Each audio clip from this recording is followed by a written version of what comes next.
The September morning mist clung to Diagon Alley's cobblestones like a guilty secret, and 9-year-old Harry Potter moved through it with the careful precision of someone who had learned early that drawing attention meant trouble.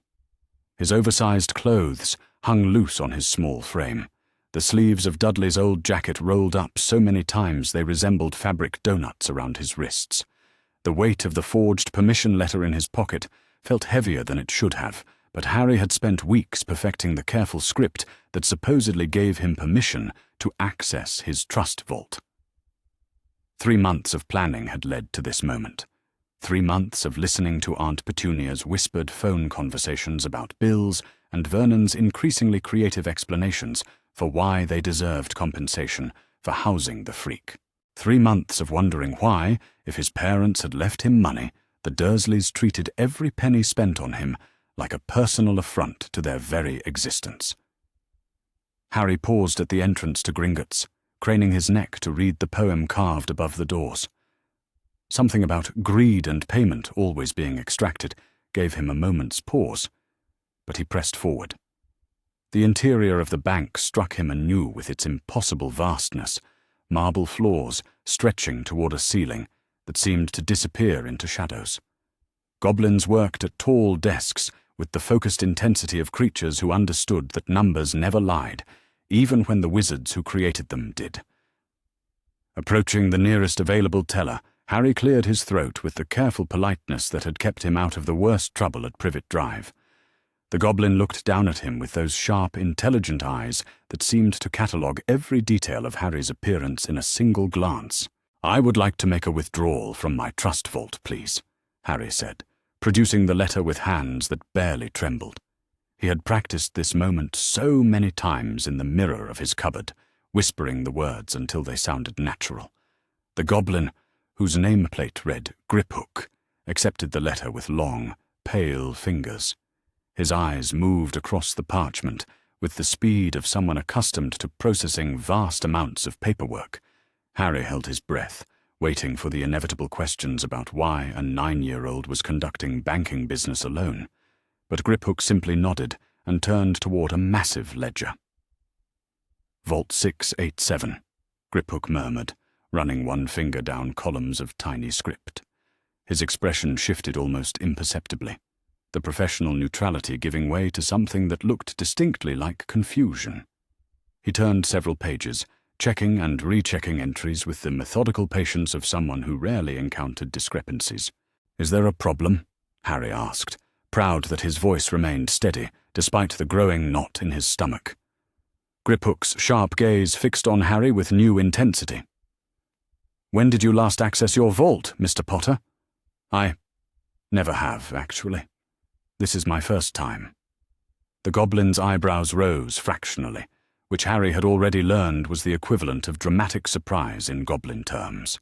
Griphook flipped back through several more pages, his finger tracing transaction lines with increasing speed. "According to our records, your vault has had regular withdrawals for the past 8 years, Griphook said carefully. "Large withdrawals, monthly withdrawals." Harry felt something cold settle in his chest, a sensation that had nothing to do with the perpetually cool interior of Gringotts. "That's impossible. I've never been here before. I didn't even know I had a vault until 3 months ago." Griphook studied Harry's face with the intensity of someone trained to detect deception. Whatever he saw there seemed to satisfy him, because his expression shifted from professional wariness to something approaching concern. "Mr. Potter, I believe we need to discuss this matter in private. Would you accompany me to a consultation room?" The consultation room turned out to be a small chamber, lined with books, whose titles were written in scripts Harry couldn't identify. Griphook gestured for Harry to sit in a chair that had clearly been designed for adult wizards, leaving Harry's feet dangling several inches above the floor. The goblin settled behind a desk and opened a file that seemed far too thick for someone who had supposedly never conducted banking business. "Mr. Potter, before we proceed, I must ask you a question of some importance. Do you have any knowledge of who has been acting as your magical guardian since your parents' death?" "Dumbledore, I think," Harry said. At least that's what the letter said when it came to Hogwarts. Something about him making arrangements for my care. Griphook made a note in the margin of Harry's file. Professor Dumbledore has indeed been listed as your magical guardian, which grants him certain privileges regarding your financial affairs. However, the nature and extent of these withdrawals raise some serious questions. The goblin turned the ledger around so Harry could see the columns of numbers. Even with his limited understanding of financial matters, Harry could see that the withdrawals were substantial and regular. Every month for 8 years, money had been removed from his vault in amounts that seemed far larger than anything the Dursleys had ever spent on his care. "Where did this money go?" Harry asked, running his finger down the withdrawal column. "The records indicate payments to several recipients. A significant portion has gone to a Mr. and Mrs. Dursley of Little Whinging, Surrey." Harry's head snapped up. "The Dursleys have been receiving money for taking care of me?" "According to these records, yes. A monthly stipend of 500 galleons, paid consistently for 8 years. Harry's mind raced through the implications. 500 galleons a month meant the Dursleys had been paid 48,000 galleons over the past 8 years for his care. He thought of every meal they had grudgingly provided, every piece of Dudley's clothing they had forced him to wear, every time they had complained about the burden of feeding and housing him. They had been paid. Handsomely. "But that's not all, is it?" Harry asked, looking at the additional entries in the withdrawal column. Griphook's expression grew more serious. "No, Mr. Potter. There have been substantial payments to something listed as educational expenses, protective services, and administrative fees. These payments appear to have gone directly to Professor Dumbledore's personal accounts." The cold feeling in Harry's chest spread outward until his fingers felt numb. "How much money are we talking about?" "Over the 8 years, approximately 90,000 galleons have been withdrawn from your trust vault. This represents nearly 60% of the fund your parents established for your childhood expenses." Harry stared at the numbers until they began to blur. 90,000 galleons. He had no real concept of what that meant in practical terms, but even he understood that it was an enormous sum of money. Money that had been taken without his knowledge or permission, used to pay people who had spent 8 years telling him he was a burden. "Is this legal?" Harry asked quietly. Griphook was quiet for a long moment, his fingers drumming against the desk in a rhythm that suggested deep thought. "That depends on several factors, Mr. Potter. A magical guardian does have the right to access funds for the care and education of their ward. However, the amounts involved here, and the nature of some of these payments, raise questions about whether these withdrawals fall within the scope of legitimate guardianship expenses." "What kind of questions?" "Well, for instance, 48,000 galleons is an extraordinarily large sum to pay for basic care, even over 8 years.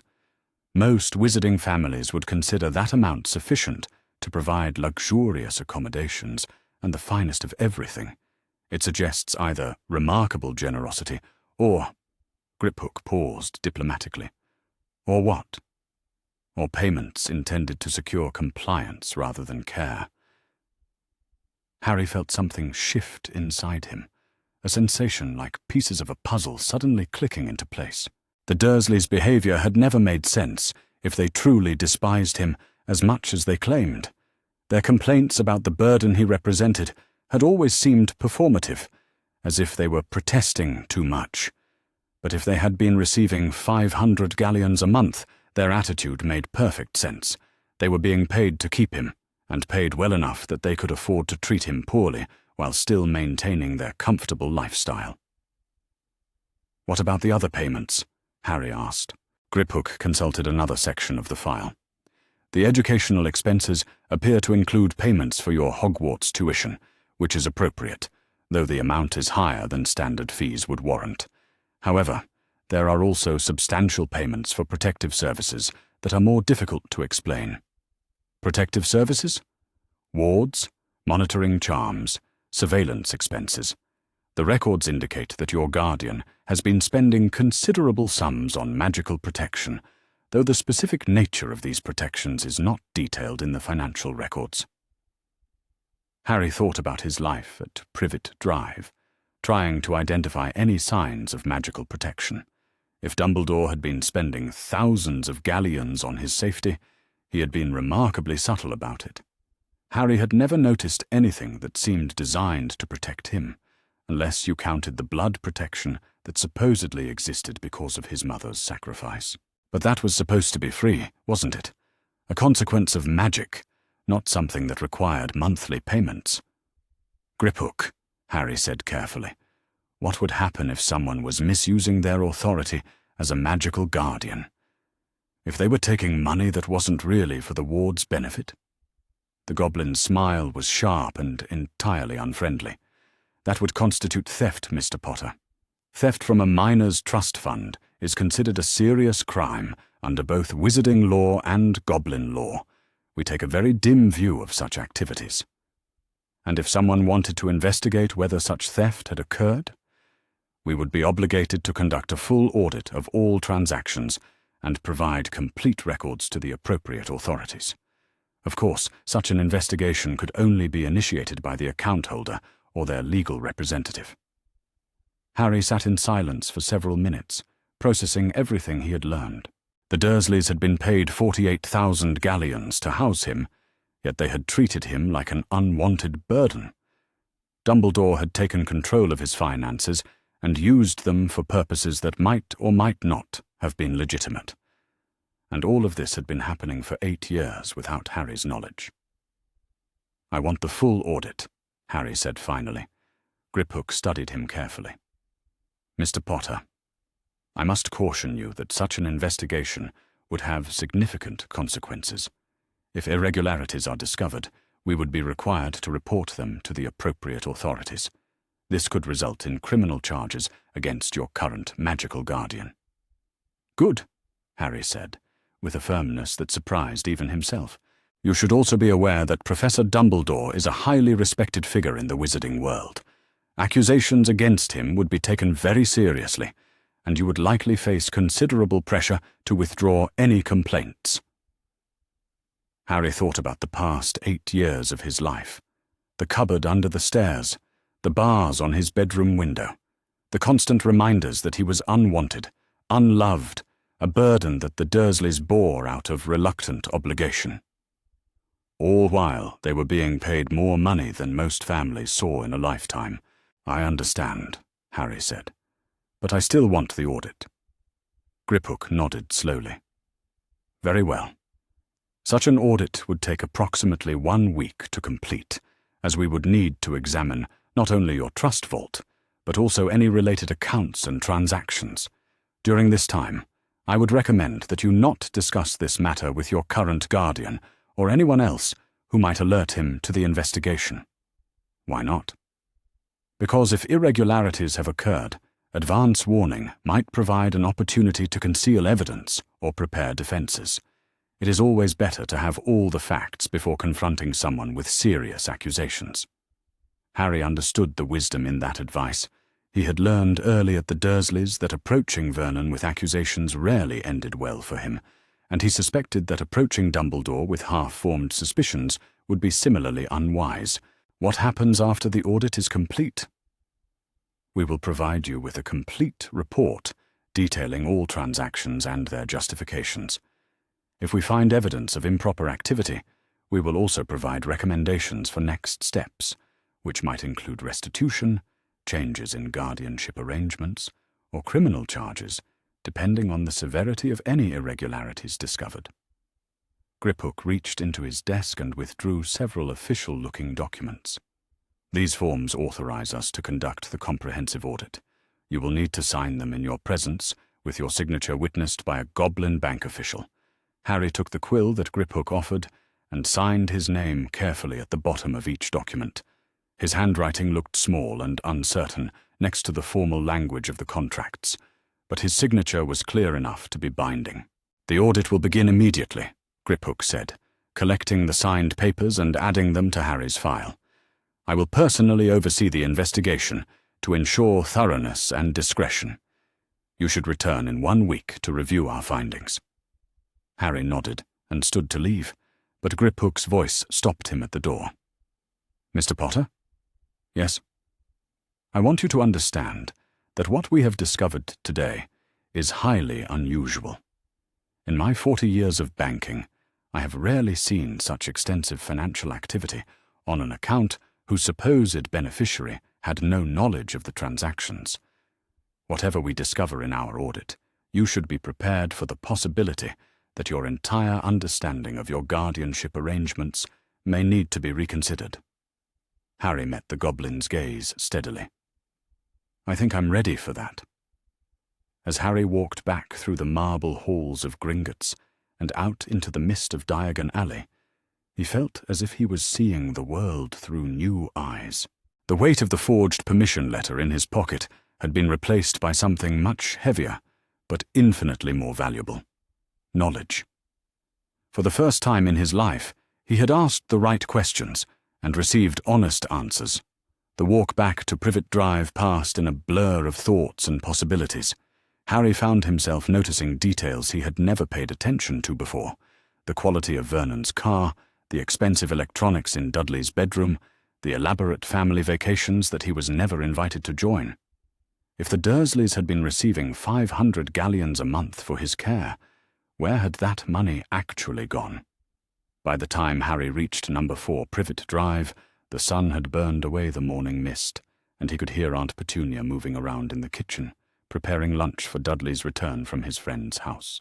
He slipped through the front door as quietly as possible, hoping to avoid questions about where he had been, but Petunia appeared in the kitchen doorway before he could reach the stairs.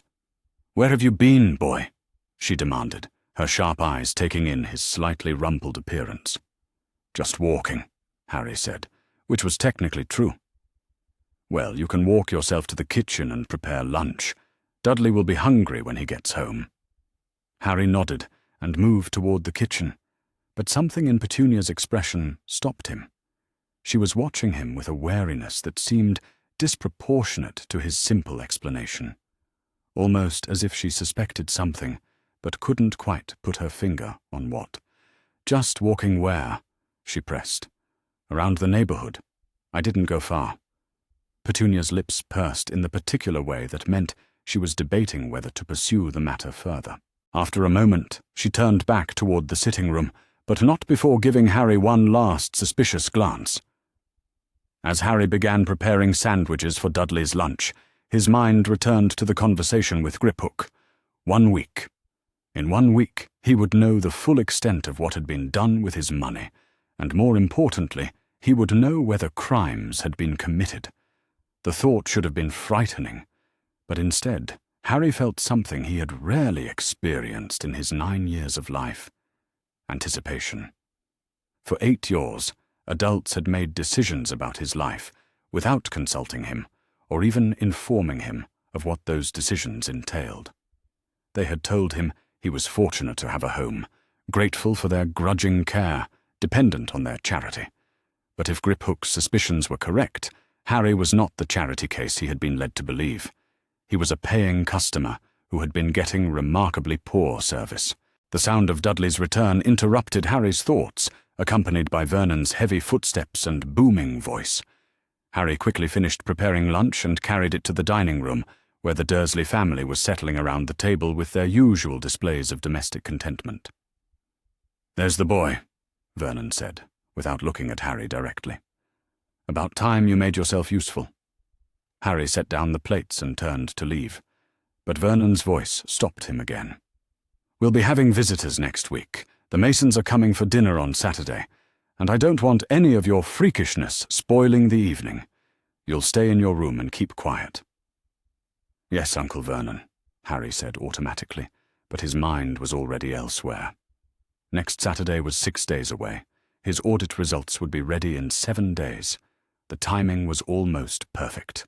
As Harry climbed the stairs to his small bedroom, he allowed himself to imagine what life might look like if Griphook's investigation revealed what he suspected it would. Financial independence would mean choices he had never been able to consider. Different guardianship arrangements would mean freedom from the Dursleys' particular brand of grudging care. And if criminal charges were warranted, it would mean that the adults who had controlled his life would finally face consequences for their actions. Harry reached his room and closed the door behind him, leaning against it as he surveyed his small domain. The room that Vernon had grudgingly provided after the Hogwarts letters had arrived was sparse but clean, furnished with Dudley's cast-off furniture and decorated with nothing that belonged specifically to Harry. If the Dursleys had been receiving 500 galleons a month for his care, this room represented a remarkable return on investment. Settling at the small desk by his window, Harry pulled out a piece of paper and began to write. Not another forged letter, but a careful list of everything he could remember about his treatment at the Dursleys' hands. Every complaint about the cost of feeding him, every reminder that he should be grateful for their charity, every time they had made it clear that his presence in their home was an unwelcome burden. If Griphook's audit revealed financial misconduct, Harry wanted to be prepared with a complete record of how that misconduct had affected his daily life. The goblins might understand theft in purely numerical terms, but Harry suspected that the full picture would require more than just transaction records. As he wrote, Harry found himself thinking about Dumbledore for the first time in months. The Hogwarts headmaster had always been a distant figure in Harry's mind, someone who occasionally sent kindly letters but otherwise remained removed from the practical realities of Harry's daily life. But if the financial records were accurate, Dumbledore had been far more involved in Harry's life than he had ever indicated. The question was whether that involvement represented protection or control, and in 1 week, Harry would finally have enough information to determine the difference. Outside his window, the afternoon sun cast long shadows across Privet Drive, and Harry could hear the comfortable sounds of suburban life continuing around him. Lawn-mowers and children playing, the distant hum of traffic, the ordinary rhythms of families who had never had to question whether their guardians were stealing from them. But for the first time since he could remember, Harry felt like he had some measure of control over his own destiny. In 1 week he would have answers, and once he had answers, he could finally begin asking the right questions about what came next. The chamber fell into absolute silence as the magistrates filed back into the Great Hall of Justice, their faces bearing the gravity of individuals who understood they were about to deliver a verdict that would reverberate through wizarding history. Chief Magistrate Ragnok, whose ancient features had witnessed countless trials over his centuries of service, carried himself with the dignified weight of someone announcing a decision that would reshape fundamental assumptions about power and accountability in magical society. The tension in the hall was palpable, with journalists poised to record every word, while international observers leaned forward in their seats, understanding that the implications of this verdict would extend far beyond Britain's borders. Harry felt his heart hammering against his ribs as he watched Dumbledore, noting how the headmaster's usual aura of serene confidence had given way to something that might almost have been apprehension. In the matter of Harry James Potter versus Albus Percival Wulfric Brian Dumbledore, Chief Magistrate Ragnok began, his voice carrying the ceremonial formality that marked moments of supreme legal significance. This joint tribunal has reached unanimous verdict on all charges brought before us. The word unanimous sent a visible shock through Dumbledore's defense team, whose strategy had clearly been based on the assumption that they might secure at least some support from the wizarding magistrates. The fact that even the wizard representatives had found against their most celebrated hero suggested that the evidence had been too overwhelming to permit any reasonable doubt. On the primary charge of systematic theft from a minor's inheritance, Ragnok continued, we find the defendant guilty. The evidence demonstrates that Professor Dumbledore knowingly and deliberately extracted funds from Harry Potter's trust vault for purposes unrelated to the child's care or protection, using his position as magical guardian to access money that was held in sacred trust for its rightful owner. The words fell into the chamber like stones into still water, creating ripples of reaction that spread through the assembled crowd with increasing intensity. Several members of Dumbledore's support network appeared stunned, as if they had genuinely believed that his reputation would somehow overcome the documentary evidence of his crimes. On the charge of fraudulent misrepresentation of guardian authority, Ragnarok continued relentlessly. "We find the defendant guilty. Professor Dumbledore knowingly provided false justifications for his financial activities, claiming protective necessities that expert testimony has proven to be theoretical impossibilities." Harry watched Dumbledore's face as each verdict was announced, noting the way the headmaster's expression shifted from resigned acceptance to something approaching genuine surprise. Perhaps he had genuinely believed that his historical achievements and carefully cultivated reputation would insulate him from the consequences of his actions, making the reality of legal accountability a shock that penetrated even his formidable psychological defenses. On the charge of deliberate interference with the execution of a legal will, Ragnarok announced, "we find the defendant guilty. The evidence clearly demonstrates that Professor Dumbledore prevented the proper implementation of James and Lily Potter's final wishes regarding their son's care, substituting his own judgment for that of the child's parents without legal authority to do so." The systematic enumeration of guilty verdicts was devastating in its completeness, destroying any possibility that Dumbledore's crimes could be dismissed as simple errors in judgment or unavoidable consequences of complex circumstances. The tribunal was making clear that his actions represented deliberate and systematic violations of the most fundamental principles governing the care of vulnerable children. But it was the final charge that would prove most significant for the broader implications of the case, touching questions about institutional accountability that went far beyond individual misconduct. "On the charge of conspiracy to defraud multiple orphan estates," Ragnarok declared, "we find the defendant guilty. The investigation has revealed that Professor Dumbledore's exploitation of Harry Potter's inheritance was part of a broader pattern of misconduct affecting at least 12 other magical orphans, representing a systematic abuse of guardian authority that spans nearly 2 decades. The revelation that Harry's case was part of a much larger pattern of exploitation sent shockwaves through the assembled crowd, transforming what many had viewed as an isolated incident into evidence of institutional corruption that demanded comprehensive reform. The scope of Dumbledore's misconduct was apparently much broader than even his harshest critics had imagined, affecting an entire generation of vulnerable children who had been systematically exploited by the very institutions supposed to protect them. Chief Magistrate Ragnarok paused to allow the implications of the verdicts to settle before moving to the matter of sentencing, his expression conveying the enormous responsibility he felt in determining appropriate consequences for crimes that had affected so many lives across so many years.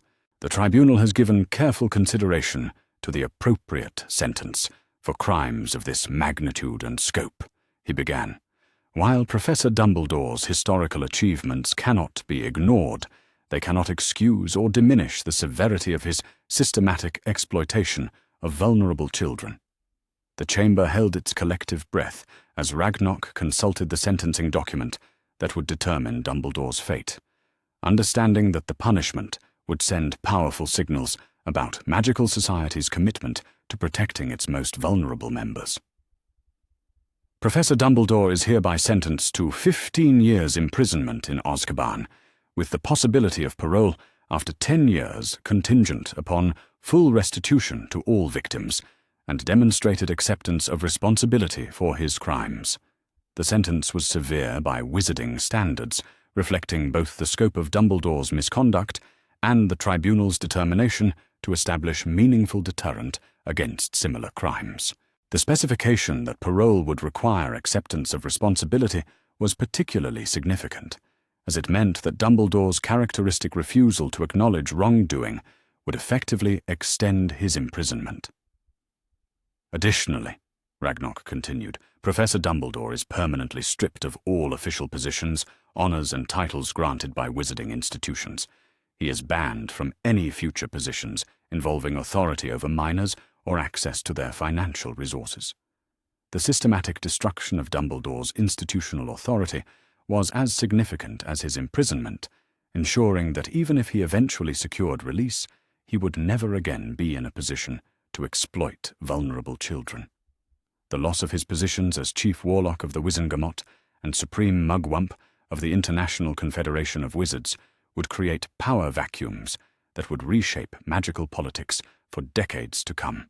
Finally, Ragnarok announced, Professor Dumbledore is ordered to pay full restitution to all victims of his financial crimes, totaling 8 million galleons plus interest and punitive damages.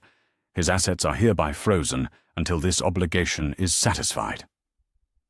The financial penalty was staggering in its scope, effectively eliminating any possibility that Dumbledore could maintain his previous lifestyle, even if he eventually secured release from prison. The requirement for full restitution meant that his victims would recover not just their stolen inheritance, but additional compensation for the years of exploitation they had suffered. As the verdicts and sentences were formally recorded, Harry found himself experiencing a complex mixture of vindication and sadness that he hadn't anticipated. The justice he had sought had been achieved more completely than he had dared hope. But the destruction of a figure who had been so central to Wizarding Society's understanding of moral leadership felt tragic despite its necessity. The immediate aftermath of the sentencing was chaotic, as journalists rushed to file their stories, while Dumbledore's remaining supporters struggled to process the complete collapse of his reputation and authority. The headmaster himself seemed stunned by the severity of his punishment, his usual air of wise acceptance replaced by something that looked remarkably like genuine shock. But it was Dumbledore's final statement to the tribunal that would prove most revealing about his character, and his complete inability to understand the harm his actions had caused. When offered the opportunity to address the court before being taken into custody, he chose to deliver what amounted to a lecture about the complexities of leadership and the ingratitude of those who benefited from difficult decisions they were too young to appreciate.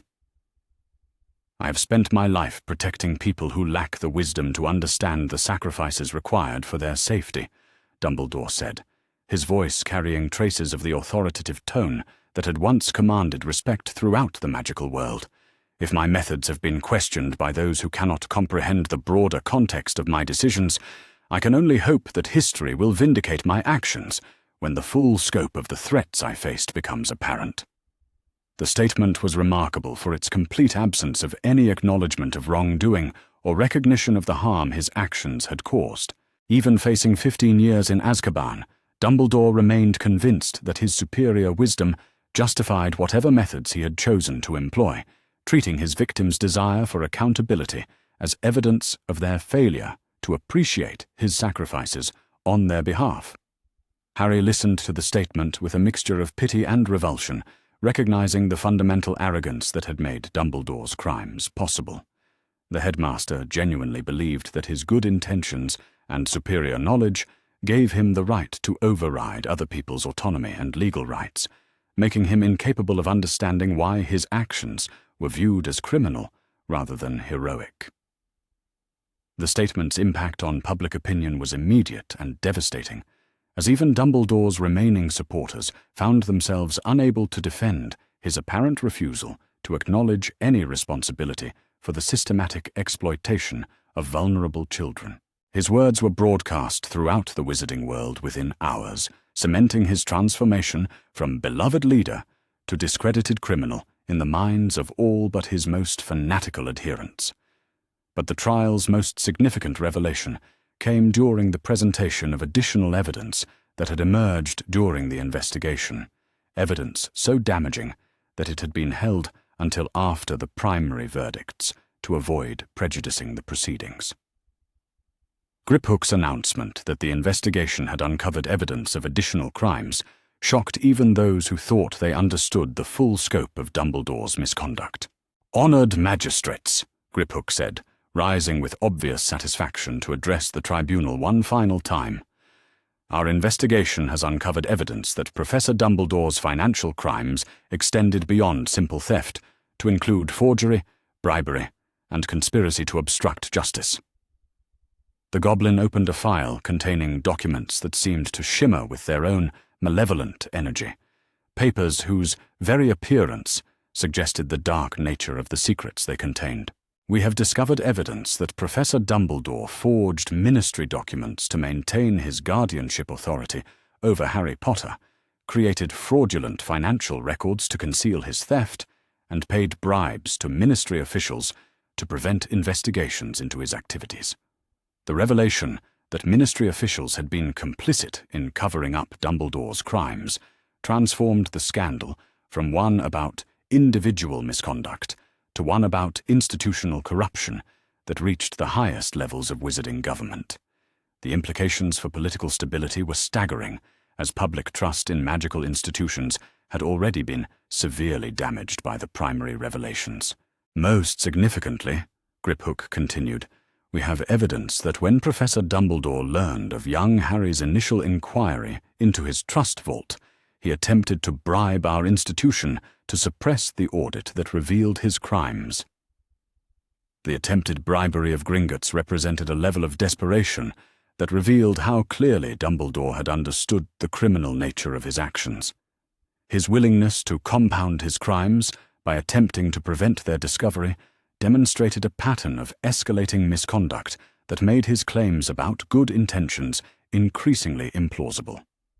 The presentation of this additional evidence prompted an immediate expansion of the criminal charges against Dumbledore, with the tribunal authorizing additional investigations that would eventually implicate several high-ranking ministry officials in the cover-up of his activities. The scope of the corruption was beginning to reveal itself as a comprehensive failure of institutional oversight that would require fundamental reforms to address. Minister Fudge's immediate resignation following the revelation of his department's complicity in covering up Dumbledore's crimes created additional political chaos that would reshape wizarding government for years to come. His replacement would face the enormous task of rebuilding public trust while implementing the systematic reforms necessary to prevent similar exploitation in the future. But perhaps the most significant long-term consequence of the trial was the establishment of new legal precedents for protecting vulnerable children and ensuring accountability for those entrusted with authority over them. The Joint Goblin Wizarding Tribunal had created new standards for guardian oversight and fiduciary responsibility that would protect future generations from the type of systematic exploitation that Harry and other orphans had suffered. The Magical Child Protection Act that emerged from the trial's revelations represented the most comprehensive reform of child welfare laws in wizarding history, establishing mandatory audits of all guardian-managed accounts and creating independent oversight mechanisms to ensure that the interests of vulnerable children were protected from those who might seek to exploit them. Harry's testimony during the legislative hearings that followed the trial was instrumental in shaping these reforms, as his first-hand experience of institutional failure provided crucial insight into the gaps in protection that needed to be addressed. His transformation from victim to advocate represented a form of justice that went beyond simple punishment to create lasting change that would benefit countless future children. The international implications of the scandal continued to unfold for months after the trial's conclusion, as other magical governments reviewed their own systems for protecting vulnerable children and ensuring institutional accountability. The British magical community's failure to prevent systematic exploitation of orphaned children had damaged its international reputation in ways that would take decades to repair. But the most profound change was in Harry himself, who had been transformed by his pursuit of justice from a confused child seeking simple answers to a young advocate whose experience had given him unique insight into the reforms necessary to protect vulnerable children. His establishment of the Potter Foundation for Magical Child Protection represented a commitment to ensuring that his painful experiences would serve to prevent similar exploitation of future generations. The Foundation's work in auditing orphan estates and providing legal representation for vulnerable children represented a practical application of the lessons learned from Harry's case, creating institutional mechanisms to ensure that the types of systematic exploitation Dumbledore had perpetrated would never again go undetected or unpunished. As Harry reflected on the trial's conclusion and its broader implications for magical society, he felt a complex mixture of satisfaction and sadness about what had been achieved. Justice had been served, reforms had been implemented, and future children would be protected from the exploitation he had suffered. But the cost had been enormous, requiring the destruction of institutions and reputations that many had trusted and revered. The boy who had entered Gringotts, seeking simple answers about his trust vault, had become the catalyst for fundamental changes in how magical society understood power, accountability, and the protection of its most vulnerable members. The transformation was both personal and social, representing not just individual growth, but a form of institutional evolution that would reshape wizarding culture for generations to come. The real measure of Harry's achievement was not in the punishment of those who had wronged him, but in the creation of systems and safeguards that would prevent similar wrongs from being committed against future children. His pursuit of justice had evolved into a mission to build a more accountable and protective magical society, transforming personal pain into public benefit in ways that honored both his own experience and the memory of all the children who had suffered similar exploitation. The trial was over, but the work of building a better magical world had only just begun. Harry Potter had achieved justice, but more importantly, he had sparked the institutional changes necessary to ensure that justice would be available to all magical children in the future. The morning after Dumbledore's sentencing dawned crisp and clear over magical London, carrying with it an atmosphere of transformation that seemed to permeate every corner of the wizarding world. Harry stood at the window of his temporary residence, watching the early morning bustle of Diagon Alley with eyes that had been fundamentally changed by the events of the past months. The boy who had first walked these streets, seeking simple answers about his inheritance, was gone forever, replaced by someone who understood that justice was not an ending, but a beginning. The immediate aftermath of the trial had been chaotic, with journalists from around the magical world descending upon London to document what many were calling the most significant legal and political upheaval in centuries. The Daily Prophet's special edition bore headlines that captured the magnitude of the transformation. The dawn of a new era, institutional reforms reshape magical society, and Potter Foundation announces comprehensive child protection initiatives. But for Harry, the most significant change was not in the headlines or the political upheaval, but in the simple fact that he was finally, truly free. Free from the Dursleys' grudging charity that had never been charity at all.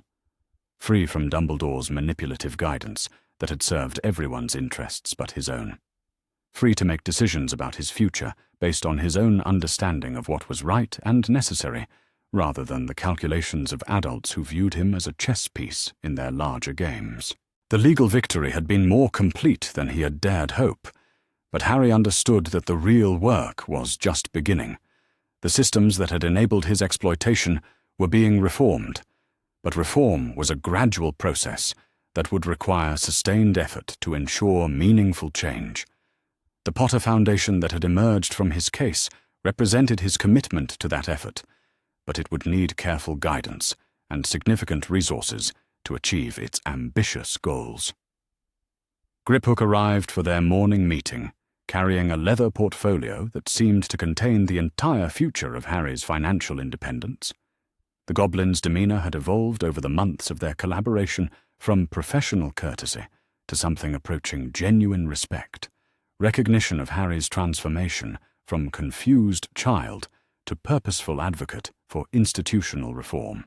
"Mr. Potter," Griphook said, settling into his customary chair with the satisfaction of someone who had just completed one of the most successful cases in goblin legal history.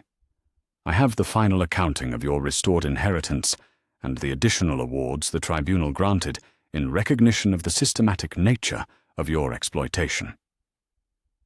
The numbers, when Griphook presented them, were staggering in their implications for Harry's future autonomy and influence. The restoration of his original inheritance, combined with punitive damages and interest accumulated over nearly a decade, had resulted in a fortune that placed him among the wealthiest individuals in the magical world. More importantly, the legal precedents established by his case had secured his complete independence from any form of adult supervision or institutional control. "Your total assets now exceed 12 million galleons," Griphook announced, including the properties that Professor Dumbledore had been using as rental income sources, the investments your parents made that had been systematically redirected, and the compensatory damages awarded for the psychological and developmental harm you suffered. The sum was almost incomprehensible to Harry, representing not just financial security, but the kind of influence that could reshape institutions and fund reforms on a scale that would affect thousands of lives. The responsibility that came with such resources was both thrilling and terrifying, requiring him to think beyond his personal needs to consider how best to use his position for the benefit of others who lacked his advantages. "There's more," Griphook continued, opening another section of his portfolio. "The international magical community has been so impressed by your case and its implications that several governments have requested your assistance in reviewing their own child protection systems. The Potter Foundation has received funding offers from institutions around the world." The international recognition represented validation of the broader significance of Harry's case, acknowledgement that the reforms it had sparked were needed far beyond Britain's borders. The opportunity to help create global standards for protecting vulnerable magical children was exactly the kind of meaningful work that Harry had hoped his painful experiences might enable. What kind of assistance are they requesting? Consultation on legal frameworks, review of existing guardian oversight systems, training for officials responsible for child welfare. Your experience has given you unique insights into the failures that need to be addressed, and your success in achieving reform has made you a recognized authority on institutional accountability. The transformation from victim to expert represented a form of personal healing that Harry hadn't anticipated when he first walked into Gringotts. His suffering had been given meaning through its translation into knowledge that could prevent similar suffering for others, transforming personal pain into public benefit in ways that honored both his own experience and that of other exploited children. The morning's most significant development came with the arrival of Professor McGonagall, who had requested a private meeting to discuss the future of Hogwarts and Harry's potential role in the institutional reforms that would be necessary to restore public confidence in magical education. Her appearance reflected the strain of recent months, but also a determination to rebuild the school's reputation through meaningful change rather than cosmetic adjustments. "Mr. Potter," she began, her voice carrying the weight of someone who had spent sleepless nights considering how to repair damage that went far beyond simple administrative failures. "The Board of Governors has asked me to discuss with you the possibility of your involvement in redesigning Hogwarts' oversight and accountability systems." The request was both flattering and concerning, representing recognition of Harry's expertise, while also highlighting the magnitude of institutional failure that required such dramatic intervention. Hogwarts had been one of the most respected educational institutions in the magical world, but Dumbledore's exploitation of his position had revealed systemic weaknesses that would require fundamental reform to address. What kind of involvement are they considering? They want to establish a new position of student advocate, someone with the authority to investigate concerns about institutional practices and ensure that student welfare is protected from administrative overreach. Given your experience and the respect your case has generated, they believe you would be ideally suited for such a role. The offer was tempting, representing an opportunity to directly influence the education of future magical children while ensuring that the types of exploitation he had suffered would never be repeated.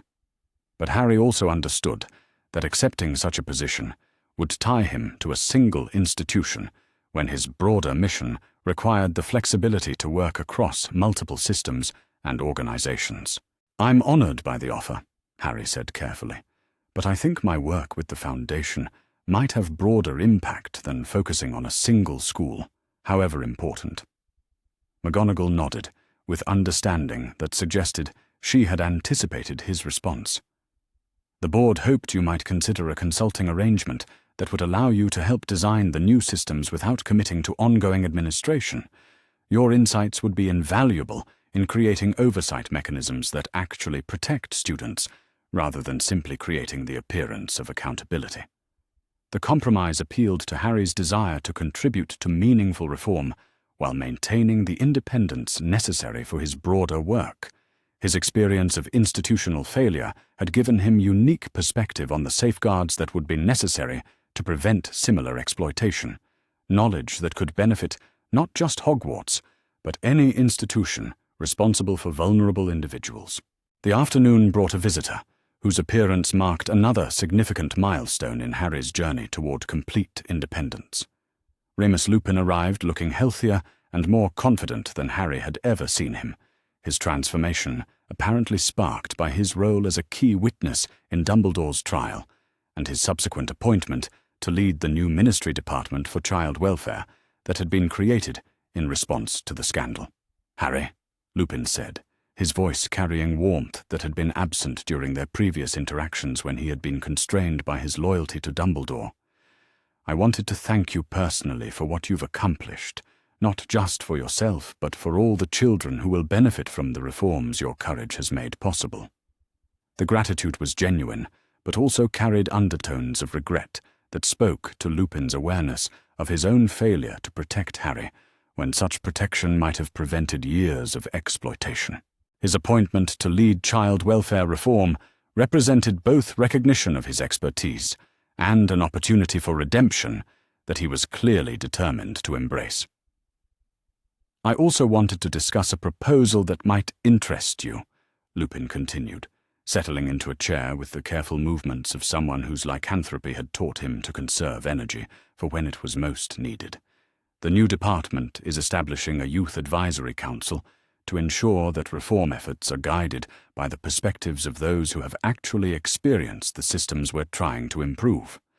The proposal represented exactly the kind of meaningful participation in governance that Harry's case had been designed to promote, recognition that those affected by institutions should have direct influence over how those institutions operate.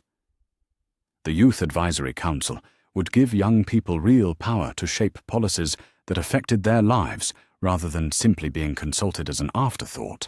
What would that involvement entail? Regular consultation on policy development, review of proposed reforms before implementation, direct input into training programs for officials responsible for child welfare.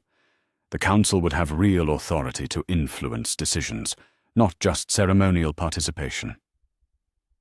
The opportunity to ensure that other young people had voices in the systems that controlled their lives was exactly the kind of institutional change that Harry's case had been designed to achieve. His own experience of powerlessness had taught him the importance of creating mechanisms for meaningful participation by those most affected by institutional decisions. "I'd be interested in participating," Harry said, "but I'd want to ensure that the council includes young people from different backgrounds and experiences, not just those who have been involved in high-profile cases." Lupin's smile suggested he had hoped for exactly that kind of thoughtful response. "That's precisely why your participation would be so valuable. Your experience has given you perspective on the importance of inclusive representation and the dangers of allowing a few voices to speak for all young people."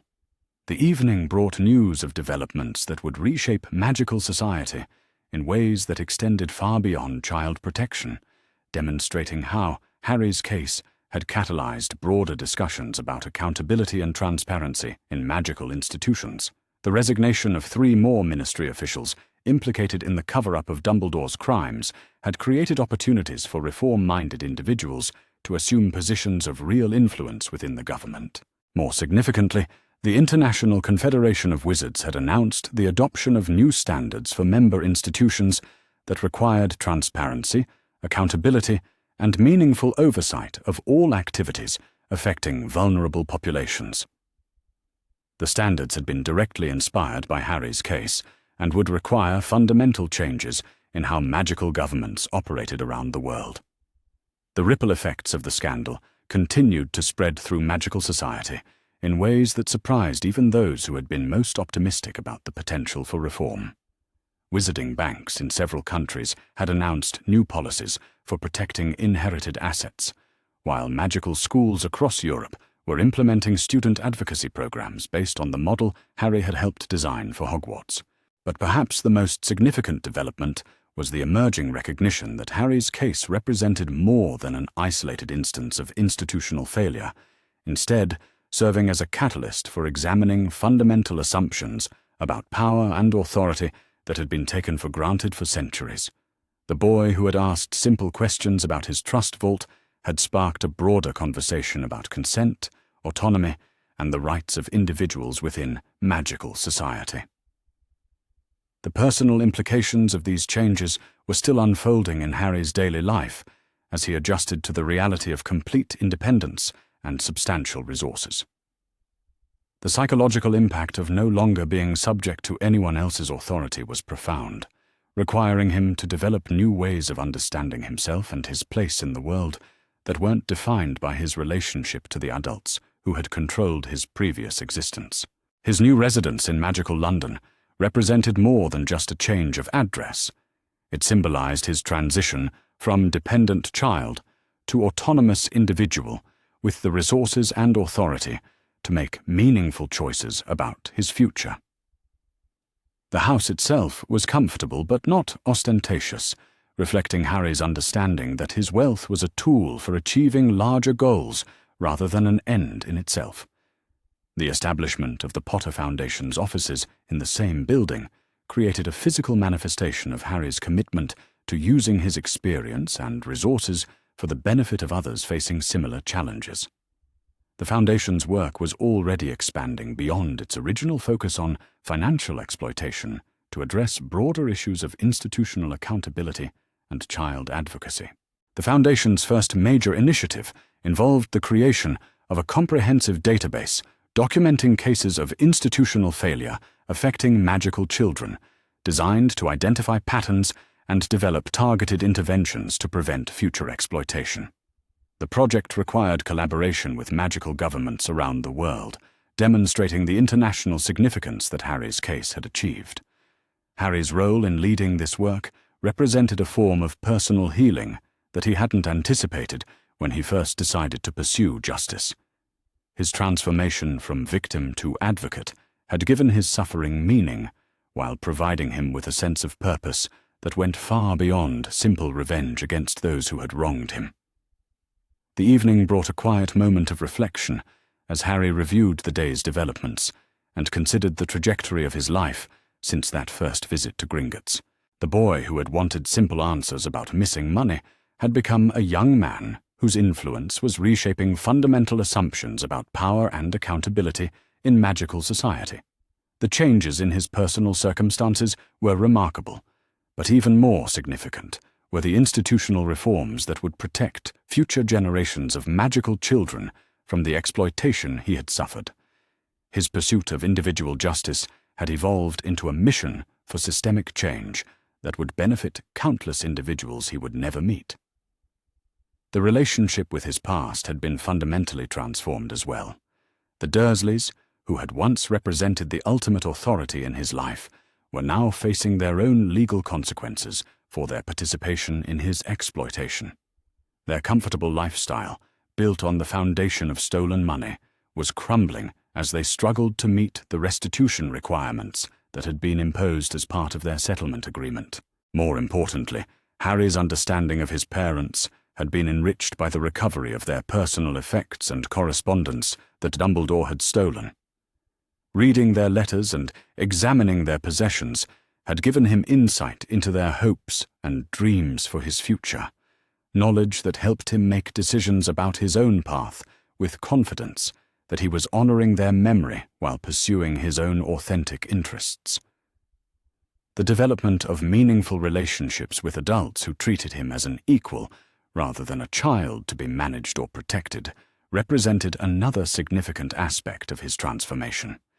His collaborations with Griphook, McGonagall, and Lupin were based on mutual respect and shared commitment to reform rather than the paternalistic authority that had characterized his previous interactions with adult figures.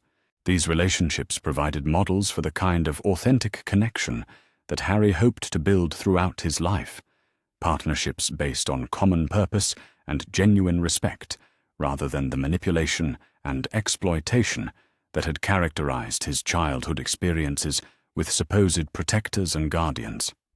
As Harry prepared for bed in his own home, surrounded by possessions that belonged to him and choices that were entirely his own, he reflected on how completely his world had been transformed by his decision to ask questions about his trust vault. The pursuit of simple financial accountability had evolved into a comprehensive challenge to institutional authority that was reshaping magical society in ways that would benefit countless future generations. The boy who had been told he should be grateful for charity was now in a position to provide meaningful assistance to others facing similar exploitation. The child who had been kept ignorant of his heritage and resources was now helping to create systems that would ensure other young people had access to the information and support necessary to protect themselves from institutional predation. The work was far from finished, and Harry understood that the reforms his case had initiated would require sustained effort to implement effectively. But for the first time in his life, he felt confident in his ability to shape his own future while contributing meaningfully to the welfare of others who lacked his advantages. Justice had been achieved, but more importantly, the foundations had been laid for a more accountable and protective magical society. Harry Potter had not only escaped the systems that had exploited him, he had helped to transform them in ways that would prevent similar exploitation of future generations. The real measure of his victory was not in the punishment of those who had wronged him, but in the creation of institutions and safeguards that would protect the vulnerable and ensure that power was exercised responsibly. The journey that had begun with simple questions about missing money had become a mission to build a better world for all magical children. Harry was ready for whatever challenges that mission might bring. 6 months after the trial that had reshaped the wizarding world, Harry Potter stood in the garden of his new home overlooking the Welsh countryside, watching the sunrise paint the sky in shades of gold and crimson that seemed to herald the dawn of possibilities he had never dared imagine. The house behind him was modest by the standards of his newfound wealth, but it represented something far more valuable than luxury.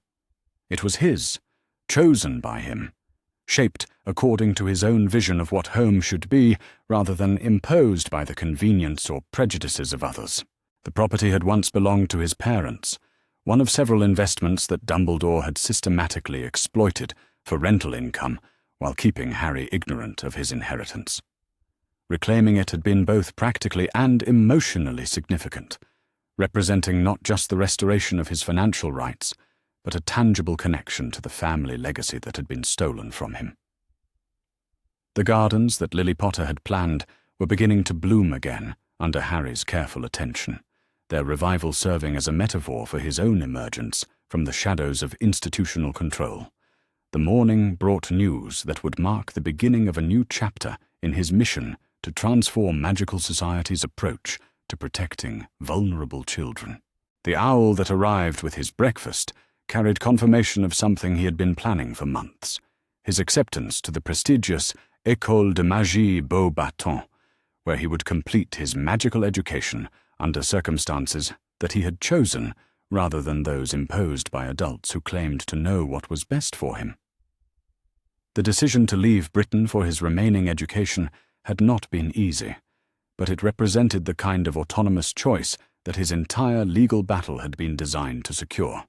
Beauxbatons offered not just excellent magical instruction, but also distance from the political complexities that still surrounded his case in Britain.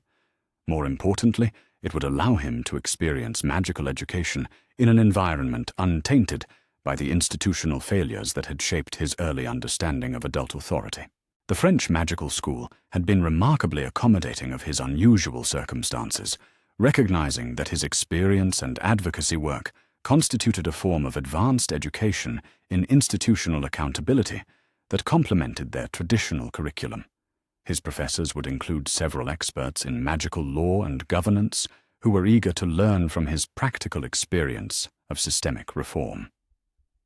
But the morning's most significant development came with the arrival of Griphook, who had requested this final formal meeting to discuss the completion of Harry's legal emancipation and the transfer of full control over his various projects and investments. The goblin's expression carried the satisfaction of someone who had helped achieve one of the most significant victories in the history of magical legal advocacy. "Mr. Potter," Griphook said, settling into his customary chair with the elaborate folder that had come to symbolize Harry's journey from exploited child to empowered advocate. "I have the final documentation that officially recognizes your complete legal independence and full authority over all aspects of your financial and personal affairs." The papers that Griphook presented were more than simple legal documents. They represented the culmination of a transformation that had begun with Harry's innocent questions about his trust vault and evolved into a comprehensive challenge to institutional authority throughout the magical world. His signature on these final forms would mark his complete emergence from the systems of adult control that had defined his childhood. "Additionally," Griphook continued, "I have reports on the global impact of the Potter Foundation's work and the institutional reforms that have been implemented in 17 countries as a direct result of your advocacy." The international expansion of the Foundation's mission had exceeded Harry's most optimistic expectations, demonstrating that the issues his case had highlighted were not unique to British magical society, but reflected broader problems with how magical institutions around the world treated vulnerable children. The Foundation's work was creating a network of accountability and protection that would benefit thousands of young people who might otherwise have faced exploitation similar to what he had endured. "The Foundation has identified and prevented 43 cases of potential financial exploitation in the past 6 months alone," Griphook reported. "More significantly, the institutional reforms your case inspired have created new legal frameworks for protecting magical children in every major magical society." The numbers were impressive, but Harry understood that the real measure of success was not in the cases prevented, but in the cultural transformation that was occurring throughout magical society. The assumption that adults inherently knew what was best for children was being replaced by recognition that young people deserved meaningful participation in decisions that affected their lives. The afternoon brought visitors whose presence would mark another significant milestone in Harry's journey toward complete autonomy. Sirius Black and Remus Lupin arrived together, their relationship having been transformed by the events surrounding Harry's case from the tense wariness of old friends carrying different griefs to something approaching the brotherhood they had shared in their youth. "Harry," Sirius said, his voice carrying the easy affection that Harry had hoped for, but never quite achieved during his godfather's troubled years after Azkaban. "We wanted to congratulate you before you leave for Beauxbaton, and to discuss something that we hope will provide meaningful support for your work there."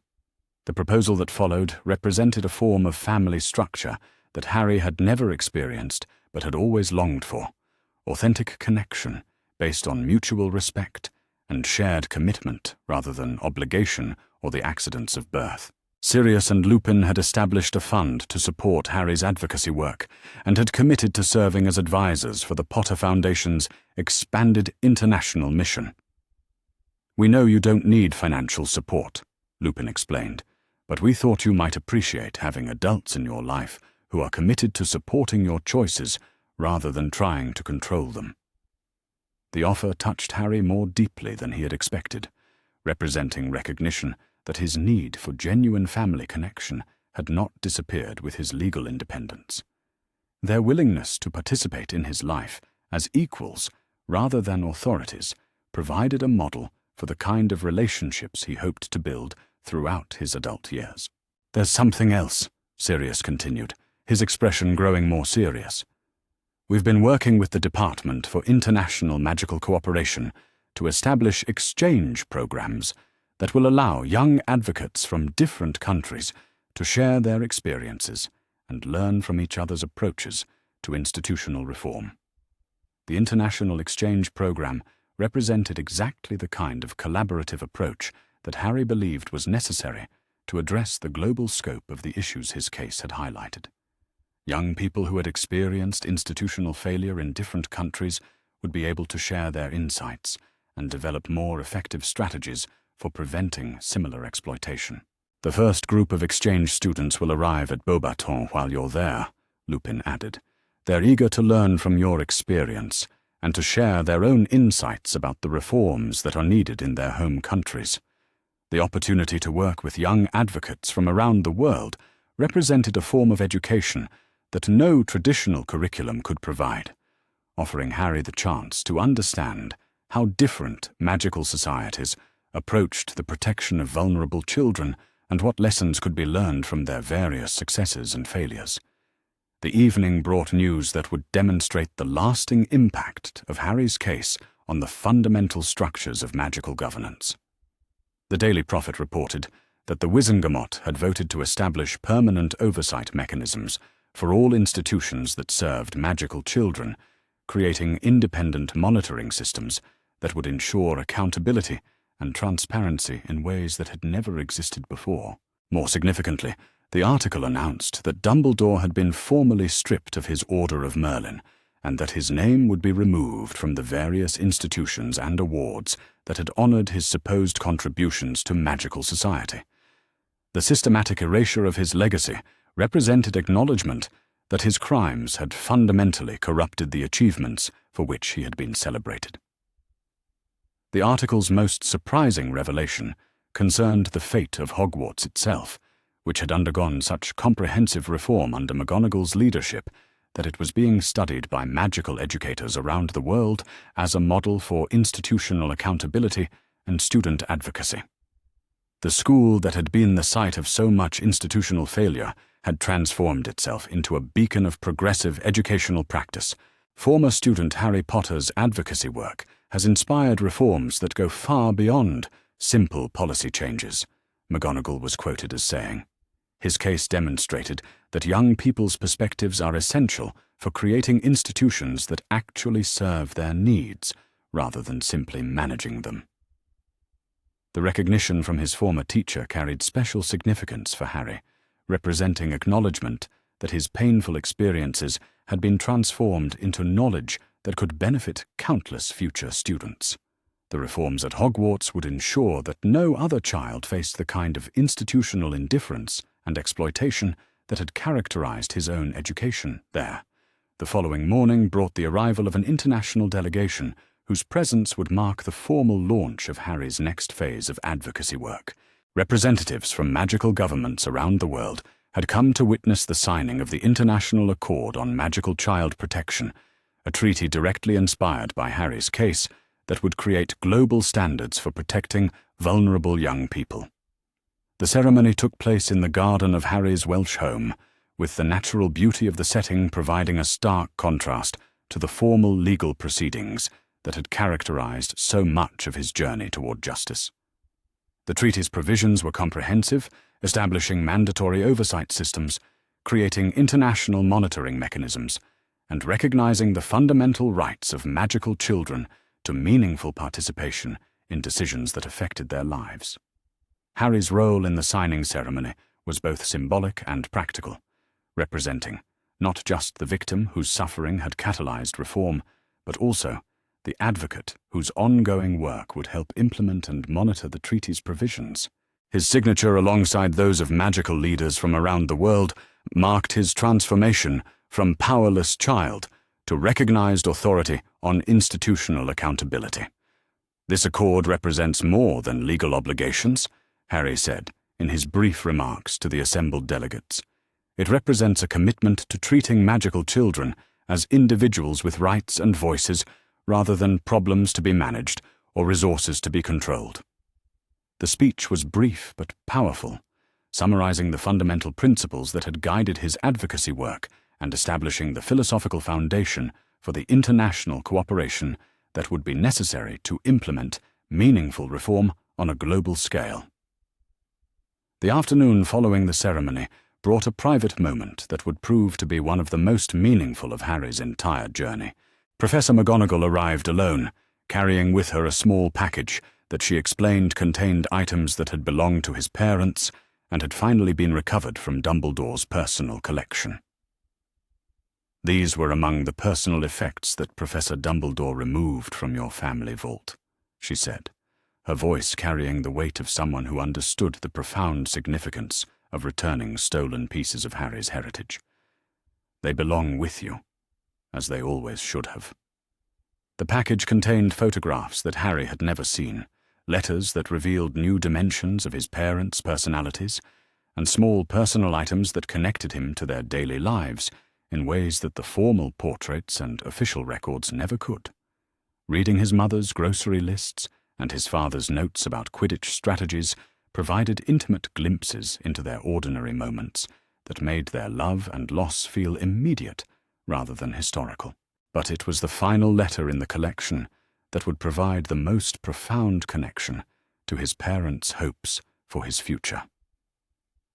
Written just days before their deaths, it was addressed specifically to him and contained their thoughts about the man they hoped he would become. "Dear Harry," the letter began in his mother's careful handwriting, "if you are reading this, then the worst has happened, and your father and I are no longer able to guide you through the challenges that life will bring. We want you to know that whatever path you choose, whatever dreams you pursue, we are proud of the person you are becoming, and confident in your ability to make choices that honor both your own authentic self and your responsibility to others." The letter continued with specific hopes and expectations that revealed how clearly his parents had understood the person he might become, their insights proving remarkably prescient about the path his life would take. Their encouragement of his natural inclination toward justice and their confidence in his ability to create positive change provided validation that his advocacy work represented not just personal healing, but the fulfillment of their deepest hopes for his character. "Most importantly," the letter concluded, "we want you to know that you are loved not for what you accomplish or what others expect of you, but for who you are. That love will always be with you, and we hope it will give you the strength to love others with the same generosity and courage that have always been your greatest gifts." Reading his parents' words while sitting in the garden they had planned, surrounded by the life he had chosen, rather than the one imposed upon him, Harry felt a sense of completion that had been missing throughout his journey toward justice. Their love and expectations had been restored to him, along with his inheritance, providing emotional as well as financial foundation for whatever challenges his future might bring. The evening before his departure for Beauxbatons brought a gathering that represented all the relationships and connections that had emerged from his pursuit of justice. Griphook, McGonagall, Sirius, Lupin, and several young advocates who had become involved in the Potter Foundation's work joined him for a dinner that felt more like a family celebration than a formal farewell. The conversation ranged across the reforms that had been achieved, the challenges that remained, and the plans for continuing the work that Harry's case had initiated. But more significant than the practical discussions was the atmosphere of genuine affection and mutual respect that characterized the gathering, representing the kind of authentic community that Harry had always hoped to find but had never experienced during his childhood. "What you've accomplished goes far beyond seeking justice for yourself," McGonagall observed as the evening drew to a close. "You've helped create a world where magical children have voices and rights, rather than simply obligations and restrictions." The recognition was gratifying, but Harry understood that the real measure of his achievement would be determined by how well the reforms held up over time, and whether future generations of magical children would benefit from the protections his case had established. The work was far from finished, but the foundations had been laid for lasting change. His final morning in Wales dawned clear and bright, with the autumn air carrying hints of the changes that would mark his transition to this new phase of life. As Harry packed the few personal possessions he was taking to Beauxbatons, he reflected on how completely his understanding of himself and his place in the world had been transformed since that first visit to Gringotts. The boy who had wanted simple answers about missing money had become a young man whose influence was reshaping fundamental assumptions about power and accountability throughout magical society. The transformation had been painful and difficult, but it had also been profoundly meaningful, converting personal suffering into public benefit in ways that honored both his own experience and the memory of others who had faced similar exploitation. The journey to France was undertaken in the company of several other students who were participating in the international exchange program that had grown out of Harry's advocacy work. Their conversations during the trip revealed the global scope of the issues his case had highlighted, while also demonstrating the progress that was being made in addressing them. As the train carried them toward Beauxbatons and the next phase of his education, Harry felt a profound sense of gratitude for the path his life had taken, despite its painful origins. The exploitation he had suffered had been transformed into knowledge that was protecting others, while the isolation he had endured had been replaced by meaningful connections with people who shared his commitment to justice and accountability. The boy who had been told he should be grateful for charity was now in a position to provide meaningful assistance to others. The child who had been kept ignorant of his heritage was now helping to create systems that would ensure other young people had access to the information and support necessary to protect themselves. The victim of institutional failure had become an architect of institutional reform. Most importantly, Harry Potter had learned that justice was not something to be waited for, but something to be actively pursued and defended. His journey from powerless child to empowered advocate had demonstrated that even the most entrenched systems of exploitation could be challenged and changed when individuals had the courage to demand accountability and the persistence to see their demands through to completion. As Beauxbatons came into view through the train window, its elegant spires reaching toward a sky bright with possibility, Harry felt ready for whatever challenges and opportunities his future might bring. He had escaped the systems that had exploited him and helped to transform them in ways that would protect future generations. The real work of building a more just and accountable magical society would continue, but Harry was confident that the foundations had been laid for lasting change.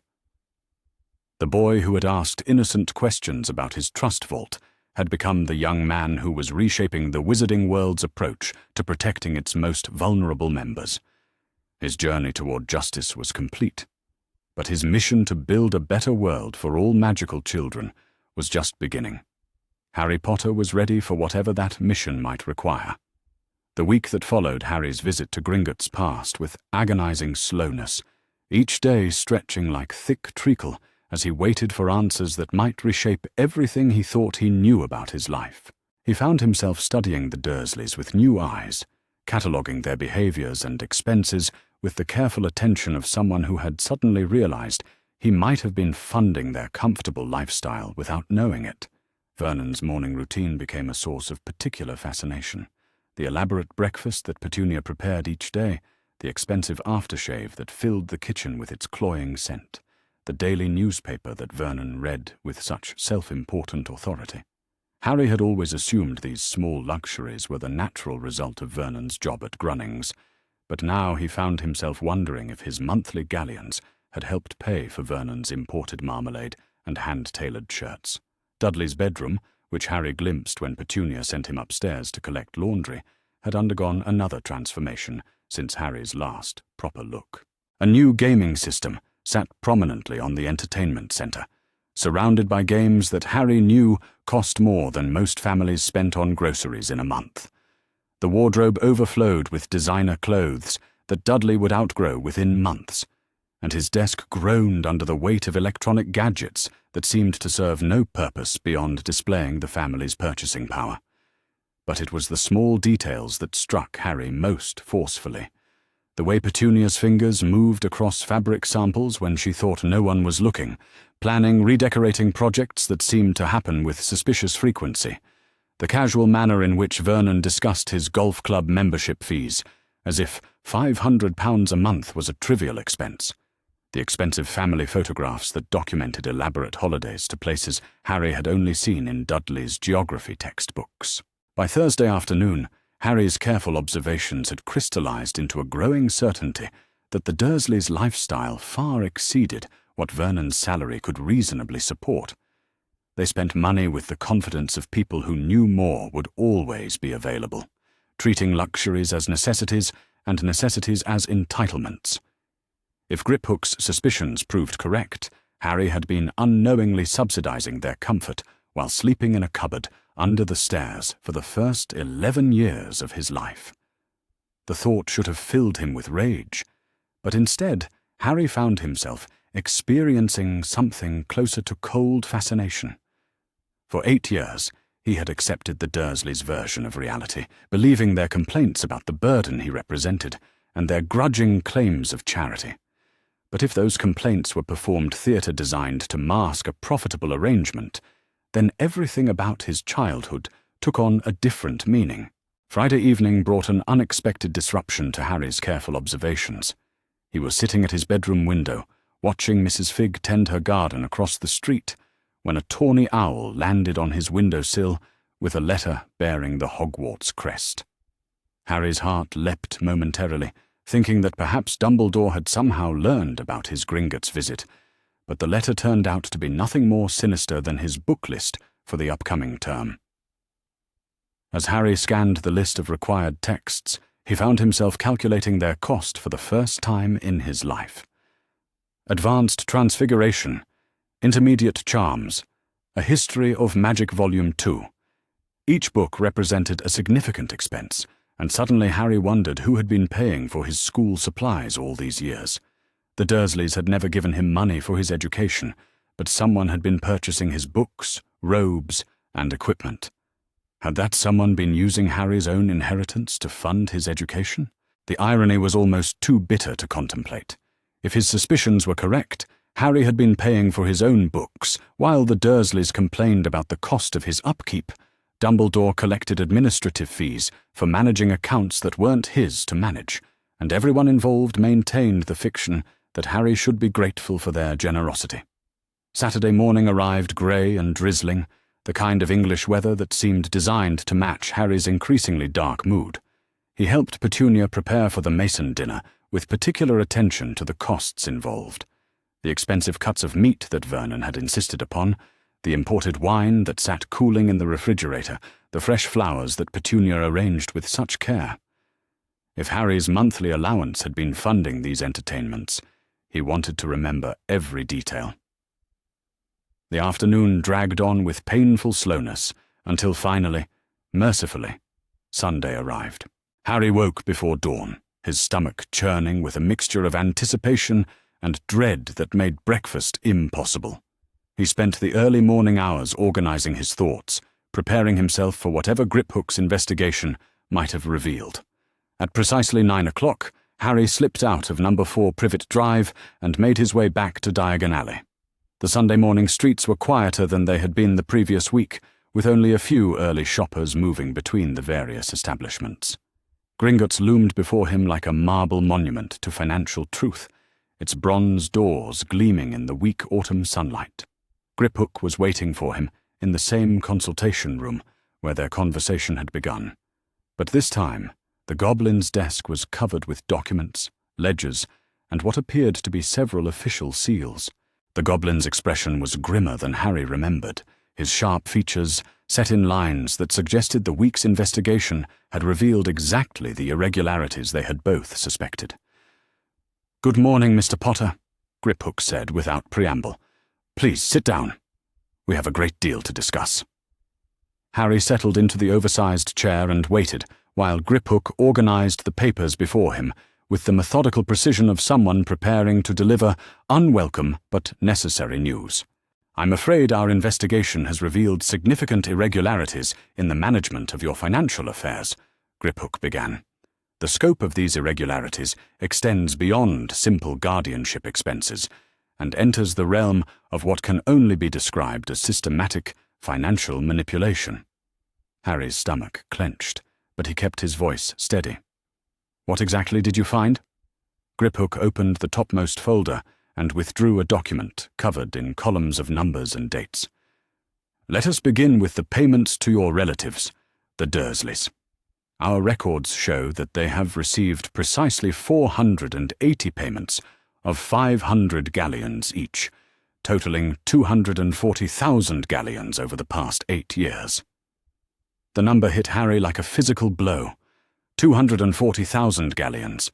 He had no real frame of reference for such a sum, but even he understood that it represented a fortune by any reasonable standard. However, Griphook continued, the payments were not described in your guardianship documents as simple care stipends. According to the justifications provided by Professor Dumbledore, these payments were classified as compensation for specialized protective care, including maintenance of blood protection wards, provision of non-magical camouflage, and what was termed psychological conditioning services. Psychological conditioning? Harry repeated, his voice barely above a whisper. The documentation suggests that your relatives were paid not simply to house you, but to ensure that you remained unaware of your magical heritage, your financial situation, and your status in the wizarding world. They were, in effect, paid to keep you ignorant and dependent. Harry felt something cold and sharp settle in his chest. The cupboard under the stairs, the constant reminders that magic was freakish and unwelcome, the careful isolation from anything that might have taught him about his true identity. He had always assumed the Dursleys' behavior stemmed from fear and prejudice, but if Griphook was correct, it had been a carefully orchestrated campaign funded by his own inheritance. What about the other payments? Harry managed to ask. Griphook turned to another section of documents. Professor Dumbledore's personal accounts show regular deposits that correspond exactly with withdrawals from your trust fund. Over the 8 years, he has collected approximately 160,000 galleons in what are described as administrative fees, educational oversight charges, and protective services coordination.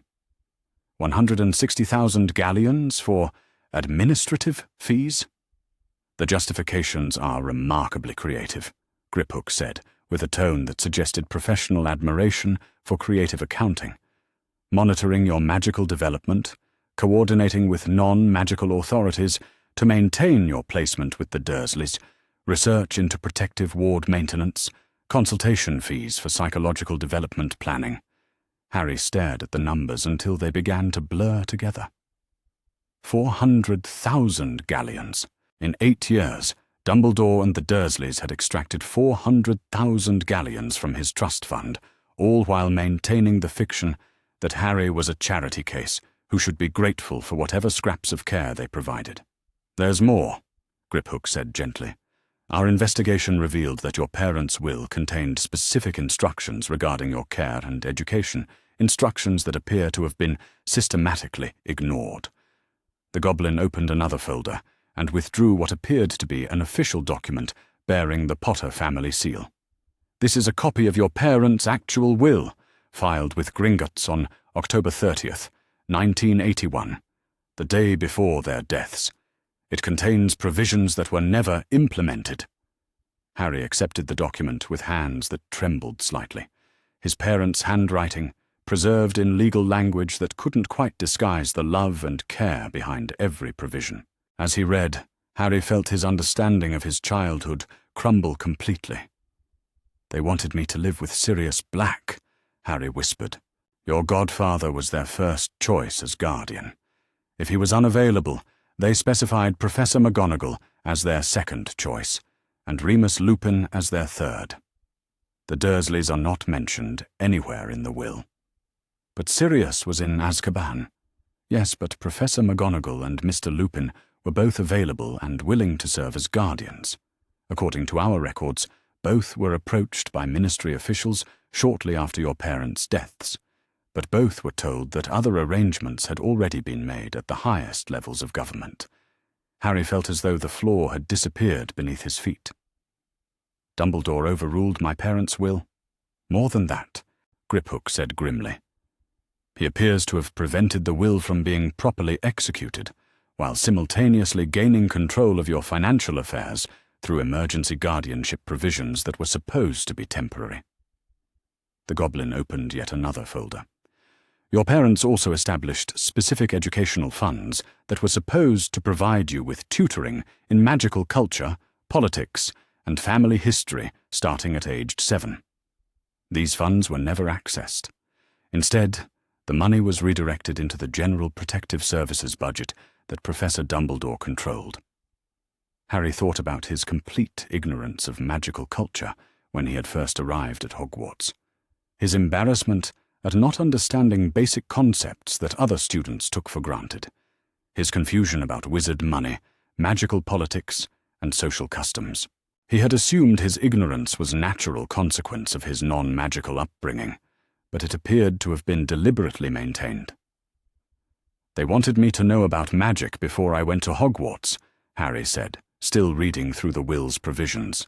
"Your parents anticipated that you might be placed in a non-magical environment temporarily for safety reasons, but they expected you to receive magical education and cultural preparation starting in childhood. They certainly never intended for you to remain ignorant of your heritage or isolated from the magical world until age 11. Harry set down the will and looked directly at Griphook. "This is theft, isn't it? All of it. Under both goblin law and wizarding law, yes.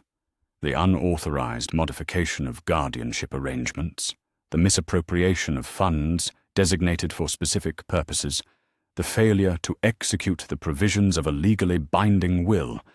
These are serious crimes, Mr. Potter." "What happens now?" Griphook's smile was sharp and entirely predatory. "That depends on what you want to happen. We can file a formal complaint with the Department for Regulation and Control of Magical Creatures, who oversee goblin-wizard banking relationships. We can also file charges with the Wizengamot for crimes against a minor's estate. Or we can handle this matter under goblin law, which tends to be rather more direct in its approach to financial crimes." Harry considered his options carefully. "What's the difference? The ministry courts are slow and political. They might be reluctant to prosecute someone of Professor Dumbledore's stature, regardless of the evidence. Goblin law, on the other hand, is concerned only with facts and evidence. We don't care about reputation or political considerations." "But can goblin law actually do anything to Dumbledore?" "Professor Dumbledore has accounts with Gringotts. We can freeze those accounts, demand full restitution, and ban him from conducting any further financial business with our institution. We can also make our findings public, which might encourage the ministry courts to take action." Harry thought about Dumbledore's reaction to having his financial assets frozen and his crimes made public. The headmaster's power seemed to rest largely on his reputation for wisdom and moral authority. Having that reputation destroyed by evidence of systematic theft from an orphaned child might be more devastating than any formal punishment the courts could impose. How long would it take to file charges under goblin law? The formal complaint could be filed immediately. Professor Dumbledore would be notified of the charges and given 14 days to respond. If he cannot provide satisfactory explanations for the irregularities we've discovered, his assets would be frozen pending full restitution. And making the findings public.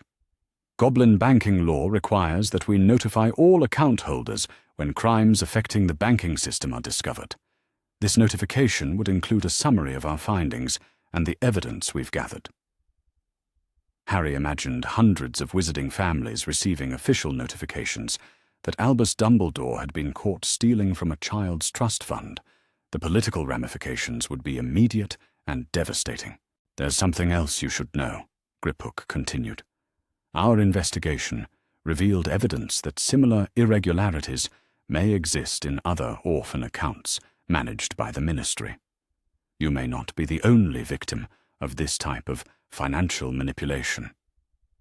The implications hit Harry like a physical blow. Other children, other families destroyed by war, other inheritances systematically plundered, while the victims remained ignorant and grateful for whatever scraps of care they received. How many other accounts? "We've identified at least 12 accounts that show similar patterns of irregularities. All orphans from the war, all placed in non-magical guardianship, all managed by the same ministry officials who oversaw your placement." Harry felt something hot and furious building in his chest. "This isn't just about me. No, Mr. Potter. This appears to be a systematic exploitation of war orphans and their inheritances. Your case is simply the most egregious example we've discovered." Harry sat in silence for several long minutes, processing everything he had learned. His entire childhood had been built on lies, funded by his own money, designed to keep him ignorant and controllable. The Dursleys had been paid to treat him poorly. Dumbledore had stolen from his inheritance while positioning himself as a benevolent guardian, and other children were suffering similar exploitation. "I want to file charges," Harry said finally. "All of them. Goblin law, ministry law, whatever it takes." "Are you certain?" "Once we begin this process, there will be no way to reverse course quietly. Professor Dumbledore's reaction could be severe, and you may face considerable pressure to withdraw your accusations." Harry thought about the cupboard under the stairs, about 8 years of believing he was a burden when he had actually been paying for his own mistreatment, about other orphans who might still be trapped in similar arrangements. "I'm certain." Griphook nodded approvingly. "Very well. I'll begin preparing the formal complaints immediately. You should be aware that this process will likely take several months to complete, and you'll need to provide testimony at various hearings and proceedings." "What about my living situation? Will I have to stay with the Dursleys?" "Once the charges are filed, Professor Dumbledore's guardianship will be suspended pending investigation. You'll need alternative arrangements, though as the victim of financial crimes, you'll have access to your inheritance to fund those arrangements." For the first time since entering Gringotts that morning, Harry allowed himself to smile. "How much money do I actually have?" Griphook consulted another document. "Your trust fund currently contains approximately 140,000 galleons. However, your main inheritance vault, which you'll gain full access to at 17, contains considerably more." "How much more?" "The Potter family vault currently holds approximately 2 million galleons in liquid assets, plus property, investments, and other holdings that bring the total value to roughly 4 million galleons." Harry stared at the goblin in shock. 4 million galleons. He had spent 8 years believing he was a charity case while sitting on a fortune that would make him one of the wealthiest wizards in Britain. "My parents left me 4 million galleons." "Your parents left you considerably more than that," Griphook corrected. "The 4 million represents what remains after 8 years of systematic theft. Your original inheritance was valued at approximately 6 million galleons." The rage that Harry had been suppressing finally broke free, filling his chest with white-hot fury. 6 million galleons. Dumbledore and the Dursleys had stolen 2 million galleons from his inheritance, while convincing him he should be grateful for their charity. "I want them to pay for this," Harry said, his voice tight with controlled anger. "They will," Griphook assured him. "Goblin justice is thorough and impartial. Professor Dumbledore will face the full consequences of his actions, as will anyone else who participated in this theft." Harry spent the next hour working with Griphook to prepare the formal complaints that would shatter Dumbledore's reputation and potentially send him to Azkaban. As he signed document after document, Harry felt as though he was finally taking control of his own life for the first time in 9 years. When the paperwork was complete, Griphook escorted Harry to a different section of the bank, where he could access his trust fund independently for the first time. The vault contained enough gold to fund any lifestyle Harry might choose, and seeing it piled high in neat stacks drove home the magnitude of what had been stolen from him. As Harry filled a money pouch with enough galleons to last him several months, he found himself thinking about the future for the first time in years. No more Dursleys. No more Dumbledore controlling his every move. No more accepting scraps and calling them generosity. "There's one more thing," Griphook said, as they prepared to leave the vault. "Our investigation revealed that your parents also left you several properties, including a house in Wales that was supposed to be maintained for your use. Professor Dumbledore has been collecting rental income from that property for 8 years. Harry felt his anger flare again. "He's been renting out my house." "Multiple properties, actually. Your parents invested heavily in real estate, expecting that the income would support your education and development. Instead, Professor Dumbledore has been treating those properties as his personal income stream." As they rode the cart back to the surface, Harry made mental calculations: stolen inheritance, misappropriated rental income, fraudulent guardianship arrangements. By the time all the charges were filed and prosecuted, Dumbledore would be facing decades in Azkaban. The thought should have provided satisfaction, but instead, Harry found himself feeling oddly hollow. Justice was necessary, but it couldn't restore his lost childhood or undo 8 years of systematic manipulation. What it could do was ensure that no other child suffered the same exploitation. Emerging from Gringotts into the afternoon sunlight, Harry felt as though he was seeing the world through completely new eyes. He was no longer Harry Potter, the grateful orphan who should be thankful for whatever charity others provided. He was Harry Potter, victim of systematic theft and fraud, but also Harry Potter, who had the resources and determination to fight back. The first battle would be filing the charges and watching Dumbledore's carefully constructed reputation crumble. But Harry suspected this was only the beginning of a much larger war against the systems and individuals who preyed on vulnerable children. As he walked back toward the leaky cauldron, Harry pulled out the money pouch Griphook had given him and felt its reassuring weight. For the first time in his life, he had both the knowledge and the resources to shape his own destiny. The question now was what he intended to do with that power. One thing was certain. The boy who returned to Privet Drive that afternoon was not the same one who had left that morning. Harry Potter had discovered the truth about his past, and he was ready to take control of his future. The following Monday morning brought with it an atmosphere of barely contained anticipation that seemed to permeate every corner of Gringotts. Harry arrived at the bank to find Griphook waiting for him in what appeared to be a much larger consultation room, one whose walls were lined with thick volumes of goblin lore and whose massive oak table could have accommodated a small army of solicitors. The transformation from their previous modest meeting space seemed deliberate, designed to emphasize the serious legal nature of what they were about to undertake. "Mr. Potter," Griphook said, rising from behind the imposing desk, "I trust you've given careful consideration to the path we discussed yesterday." "I have," Harry replied, settling into a chair that, while still oversized for his 9-year-old frame, no longer left his feet dangling quite so helplessly. "I want to proceed with everything we talked about." Griphook nodded approvingly and gestured toward the documents spread across the table's polished surface. "Before we begin the formal process, I believe it's essential that you understand exactly what goblin law can and cannot accomplish in your situation. The magical world operates under a complex system of overlapping jurisdictions, and navigating them successfully requires both patience and strategy." Harry leaned forward, his attention focused entirely on the goblin's words.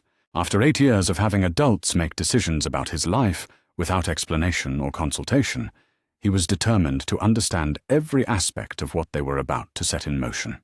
"Goblin law," Griphook continued, "has absolute authority over all matters related to banking, financial transactions, and the security of assets held within our vaults. This jurisdiction has been recognized by treaty with the Ministry of Magic for over 4 centuries, and it supersedes virtually all wizarding regulations when financial crimes are involved." The goblin opened one of the thick volumes and turned it so Harry could see pages covered in dense script that seemed to shimmer slightly in the room's magical lighting. "The relevant statute in your case is the Financial Guardianship Accountability Act, which was established specifically to prevent the type of exploitation you've suffered. Under this law, any unauthorized use of a minor's inheritance constitutes theft of the first degree, punishable by full restitution plus damages." "What kind of damages?" Harry asked. "Typically triple the amount stolen, plus interest calculated from the date of each unauthorized transaction. In your case, we're looking at potential damages of approximately 6 million galleons, in addition to the 2 million in principal that must be restored to your accounts." Harry felt his breath catch. 8 million galleons. The sum was so large it seemed almost abstract, but he was beginning to understand that the money itself was less important than what it represented. Every galleon stolen had been a denial of his autonomy, a vote of no confidence in his ability to make decisions about his own life. "However," Griphook continued, "collecting damages and actually receiving them are 2 different matters.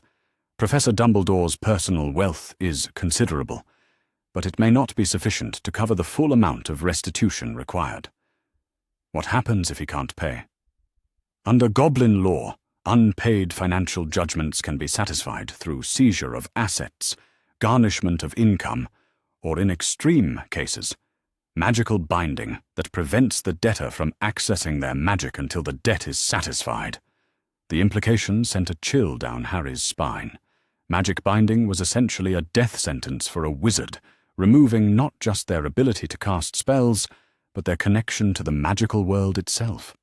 It seemed like an extraordinarily harsh punishment. But then again, what Dumbledore had done to him felt extraordinarily cruel. But before we reach that point, Griphook said, seeming to read Harry's thoughts, we must follow proper legal procedure.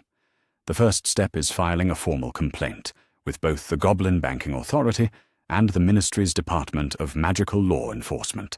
This will trigger automatic investigations by both institutions. The Goblin pulled out a scroll that seemed to unfurl itself as he spread it across the table. This document initiates a comprehensive forensic audit of all accounts associated with your guardianship, including Professor Dumbledore's personal finances, the Dursley family's magical-related transactions, and any other entities that have received funds from your inheritance. Harry studied the formal language of the complaint, trying to parse the legal terminology into concepts he could understand. The document was thorough and damning, laying out in precise detail every instance of financial misconduct they had discovered. Reading it felt like watching his childhood dissected and analyzed, each betrayal catalogued with cold professional efficiency. Once this complaint is filed, Griphook explained, several things will happen simultaneously. Professor Dumbledore will be formally notified of the charges against him and given 14 days to respond. During this period, all of his assets will be frozen to prevent him from transferring funds or disposing of evidence. The Ministry will be required to begin their own investigation, and the Wizengamot will be petitioned to review his guardianship authority. What about the Dursleys? As recipients of stolen funds, they will also be subject to investigation. However, since they are non-magical, the process becomes more complicated. We'll need to work with both magical and Muggle authorities to ensure proper prosecution.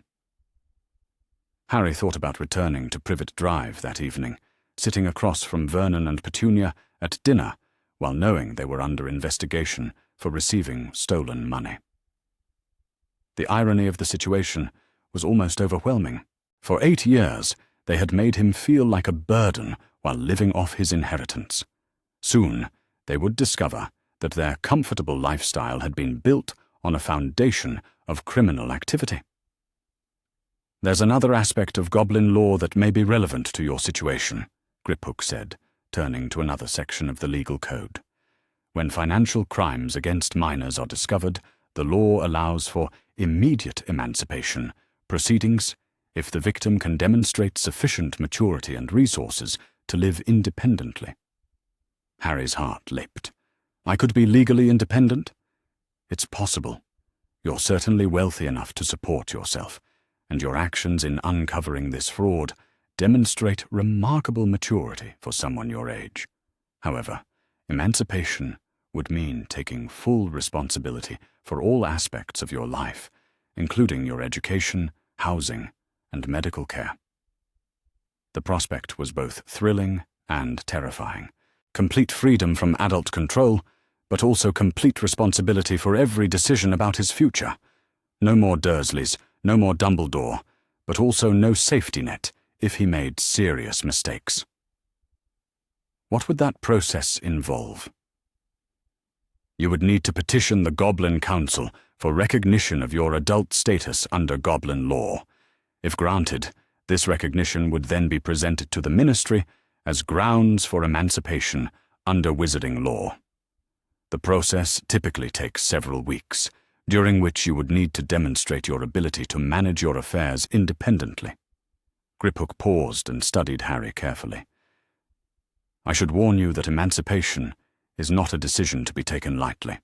Once granted, it cannot be easily reversed, and you would be legally responsible for consequences that most adults find challenging. Harry considered the warning seriously. 9 years old was certainly young to be living independently, but then again, he had been effectively living without meaningful adult supervision for most of his life anyway. The Dursleys had provided food and shelter, but they had never offered guidance, support, or protection. At least as an emancipated minor, he would have the resources to make choices about his own care. Can I think about the emancipation while we proceed with the criminal charges? Certainly. The two processes are related but separate.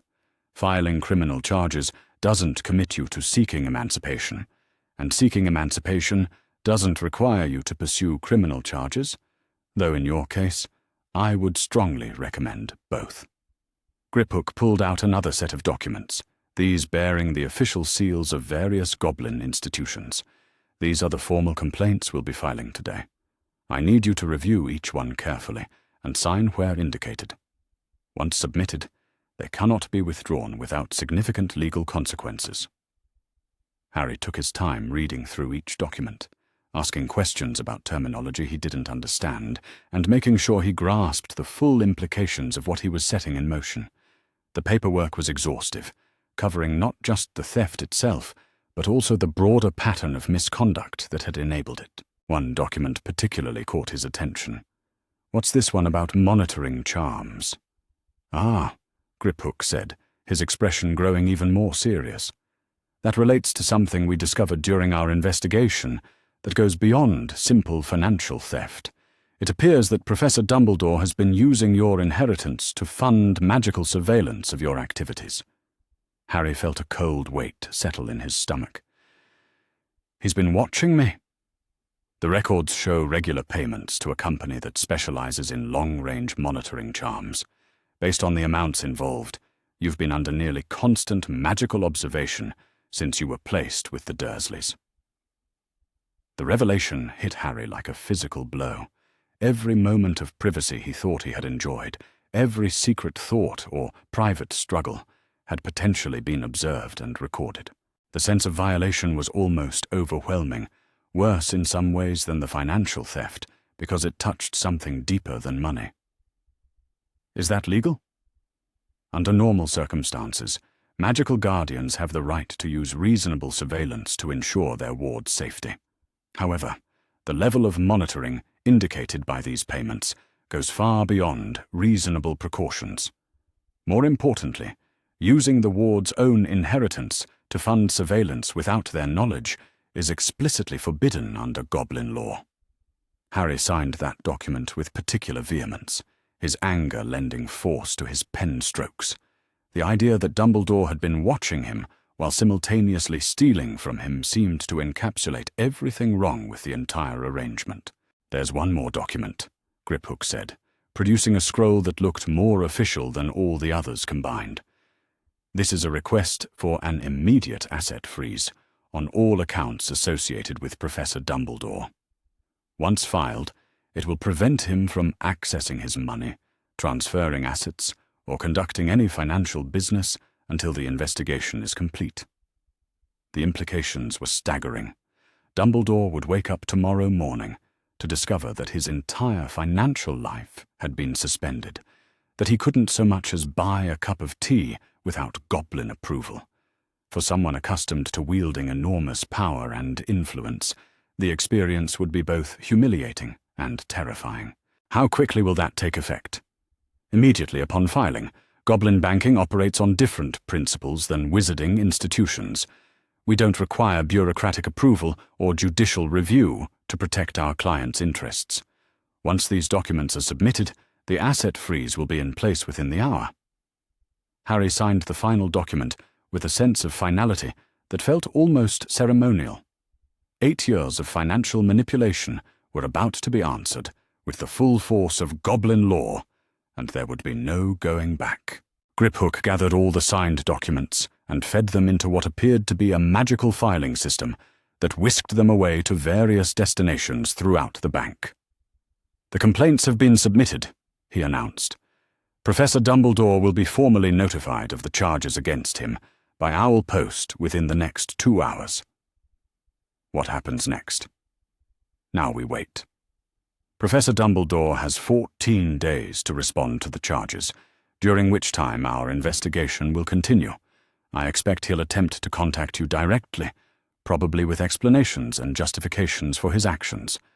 I strongly advise you not to meet with him without legal representation present. The thought of facing Dumbledore's inevitable attempts at manipulation made Harry's stomach clench with anxiety. The headmaster's power had always seemed to rest on his ability to convince people that his actions were justified by higher purposes, that the ends justified whatever means he chose to employ. What if he tries to claim everything he did was for my own good? That's exactly what I expect him to claim, Griphook said grimly. Professor Dumbledore has built his reputation on being the wise mentor who makes difficult decisions for the greater good. He'll likely argue that keeping you ignorant and dependent was necessary for your protection. And will that defense work? Not under Goblin law. We don't recognize greater good arguments when they involve theft from our clients. But the wizarding courts might be more sympathetic, which is why it's crucial that we build an airtight case documenting every instance of misconduct. Griphook opened another file and withdrew what appeared to be a schedule. Over the next 2 weeks, we'll need to gather additional evidence, interview potential witnesses, and prepare for the formal hearings that will follow. I'll also be working with contacts in the ministry to ensure that the wizarding investigation proceeds properly. Do you think they'll actually prosecute him? The goblin's smile was sharp and entirely without warmth. They'll have no choice. The evidence is overwhelming, and Goblin law gives us significant leverage over ministry decisions in banking-related matters. If they attempt to cover up or minimize Professor Dumbledore's crimes, we can make their financial lives very difficult. Harry spent the next hour working with Griphook to establish a timeline for the legal proceedings and to arrange for his immediate financial needs. The Goblin provided him with a special vault key that would allow him to access his inheritance independently, along with detailed instructions on how to use Goblin banking services without adult supervision. One final matter, Griphook said, as their meeting drew to a close. You'll need somewhere safe to stay while this investigation proceeds. Once Professor Dumbledore is notified of the charges, your current living arrangement may become untenable. Harry had been dreading this conversation, returning to Privet Drive knowing what he now knew would be impossible, but he had no idea where else he could go. Hotels seemed impractical for a 9-year-old, and he didn't know any wizarding families well enough to impose on their hospitality. What are my options? Gringotts maintains several secure residences for clients who require temporary housing. They're comfortable, well protected, and staffed with house elves who can provide meals and basic care. It's not a permanent solution, but it would give you a safe place to stay while we work through the legal proceedings.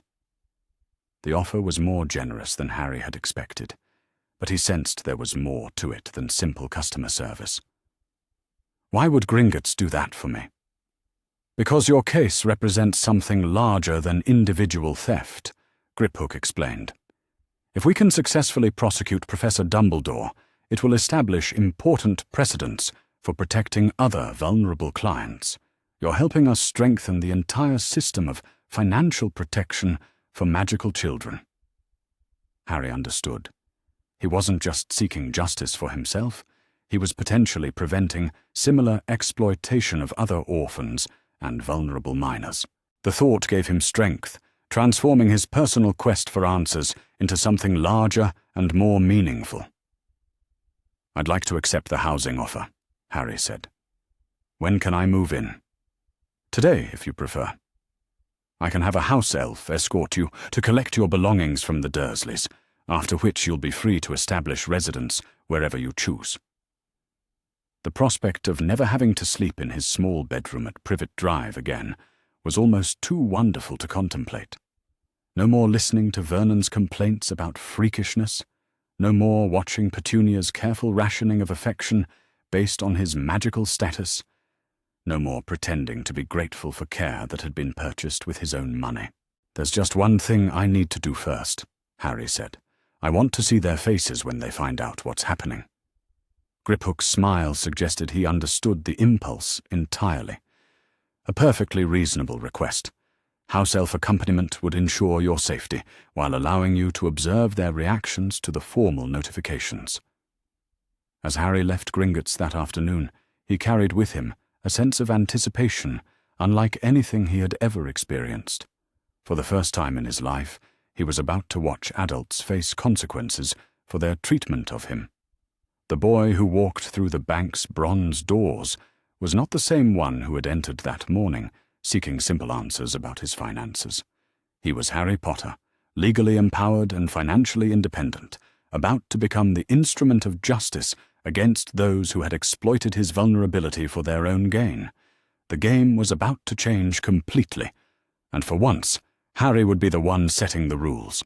The afternoon sun seemed brighter as he made his way back toward what would soon be his former life, accompanied by a goblin-assigned house elf who would ensure his safety during what promised to be a very interesting conversation with the Dursleys.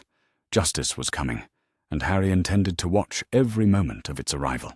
The house elf assigned to accompany Harry introduced herself as Cranky, a diminutive creature whose professional demeanor seemed at odds with the traditional servile attitude Harry expected from her kind. She wore what appeared to be a modified Gringotts uniform, complete with a small bronze badge that marked her as an official representative of the bank's security division. "Master Potter," she said, in a voice that managed to be both respectful and businesslike, "Griphook has instructed me to ensure your safety during the retrieval of your belongings, and to serve as a witness should any unpleasant confrontations occur." Harry appreciated the goblin's foresight. He had no idea how the Dursleys would react to learning about the investigation, but he suspected their response would be neither calm nor rational.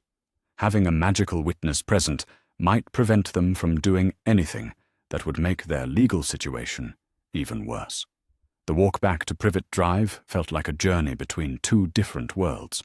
With each step away from magical London and towards suburban Surrey, Harry found himself cataloguing the details of his former life with new understanding. The neat lawns and identical houses that had once represented normalcy now seemed like an elaborate stage set designed to maintain the fiction of his ordinary upbringing. Number 4, Privet Drive, looked exactly as he had left it that morning, but Harry's perspective had been so fundamentally altered that even the familiar yellow roses in Petunia's garden seemed somehow false. Everything about the house spoke of careful maintenance and considerable expense, from the recently painted exterior to the expensive car sitting in the driveway. If the Dursleys had been receiving 500 galleons monthly for 8 years, their comfortable lifestyle finally made sense. "Shall we proceed, Master Potter?" Cranky asked, her large eyes fixed on the house, with the careful attention of someone trained to notice potential threats. Harry nodded and walked up the front path, fishing his key from his pocket with hands that barely trembled. The afternoon sun cast long shadows across the garden, and he could hear the familiar sounds of domestic life filtering through the windows. Vernon's television program, Petunia's movements in the kitchen, the comfortable routines of people who had no idea their world was about to collapse around them. The front door opened before Harry could insert his key, revealing Petunia's sharp face, creased with suspicion and annoyance. Her eyes moved from Harry to Cranky, with the particular expression she reserved for anything magical that dared to intrude on her carefully normal world. "What is that thing doing here?" she demanded, her voice pitched high with stress. "This is Cranky," Harry said calmly. "She's here to help me collect my belongings. I'll be moving out today." Petunia's face cycled through several expressions before settling on confused anger. "Moving out? Don't be ridiculous. You're 9 years old. You can't move out." "Actually, I can, and I am." Vernon's heavy footsteps announced his arrival before his bulk filled the doorway behind Petunia. His face was already flushing the particular shade of purple that Harry associated with major explosions of temper, and his small eyes fixed on Cranky with undisguised hostility. "I will not have freaks in my house," Vernon declared, his voice carrying the authority of someone accustomed to having his pronouncements accepted without question. "You don't have a choice," Harry replied, surprised by the steadiness of his own voice.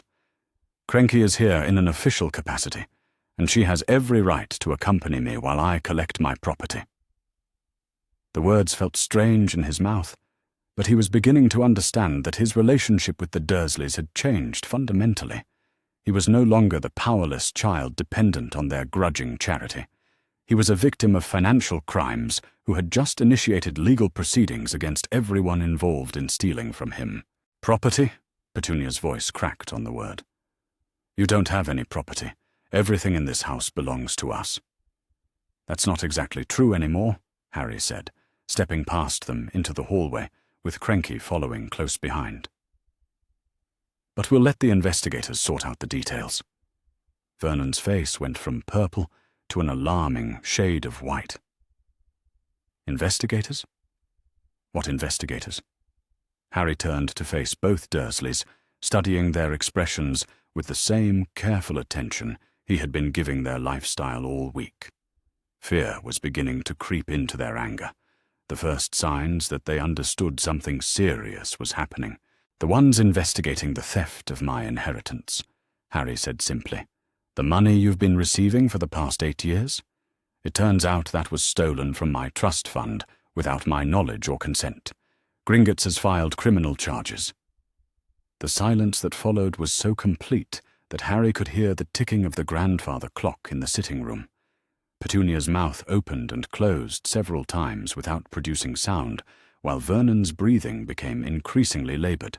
"That's impossible," Petunia finally whispered. "Dumbledore said the money was compensation. Payment for taking care of you." "Dumbledore lied," Harry said.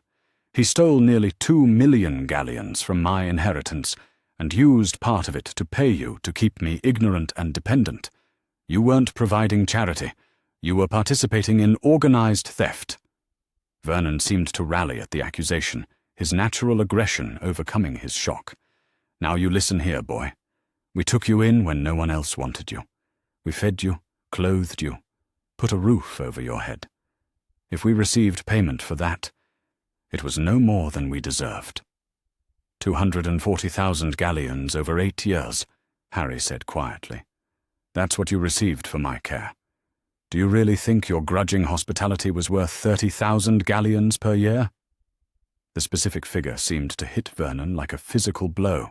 His eyes widened as he processed the implications of what Harry was saying, and Harry could practically see him calculating how much of that money remained in their accounts. "The bank is going to want it back," Harry continued. "All of it, with interest and penalties for receiving stolen goods." Petunia made a sound that might have been a whimper. Her face had gone pale, and she was gripping the doorframe as if she needed physical support to remain standing. "But we spent it," she said weakly. "The house improvements, Dudley's school fees, the holidays. We thought it was legitimate payment." "Did you?" Harry asked, studying her face carefully. "Did you really think it was normal to receive that much money for housing one unwanted child? Did you never wonder why the payments were so generous for someone you claimed to despise?" The questions hung in the air like accusations, and Harry could see the moment when Petunia's justifications crumbled. She had known the payments were excessive, had chosen not to ask questions because the answers might have threatened their comfortable lifestyle. "We need to call Dudley home," Vernon said suddenly, his practical mind apparently jumping ahead to damage control. "If there's going to be an investigation, we need to prepare." "There's no preparing for this," Harry said. "The investigation has already begun. Your accounts are probably being examined right now, and you'll both be receiving official notifications within the next few hours." He started toward the stairs, then paused and turned back to face them. "I came here to collect my belongings and to see your faces when you realized what was happening. I wanted to watch you understand that the boy you treated as a burden was actually paying for his own mistreatment."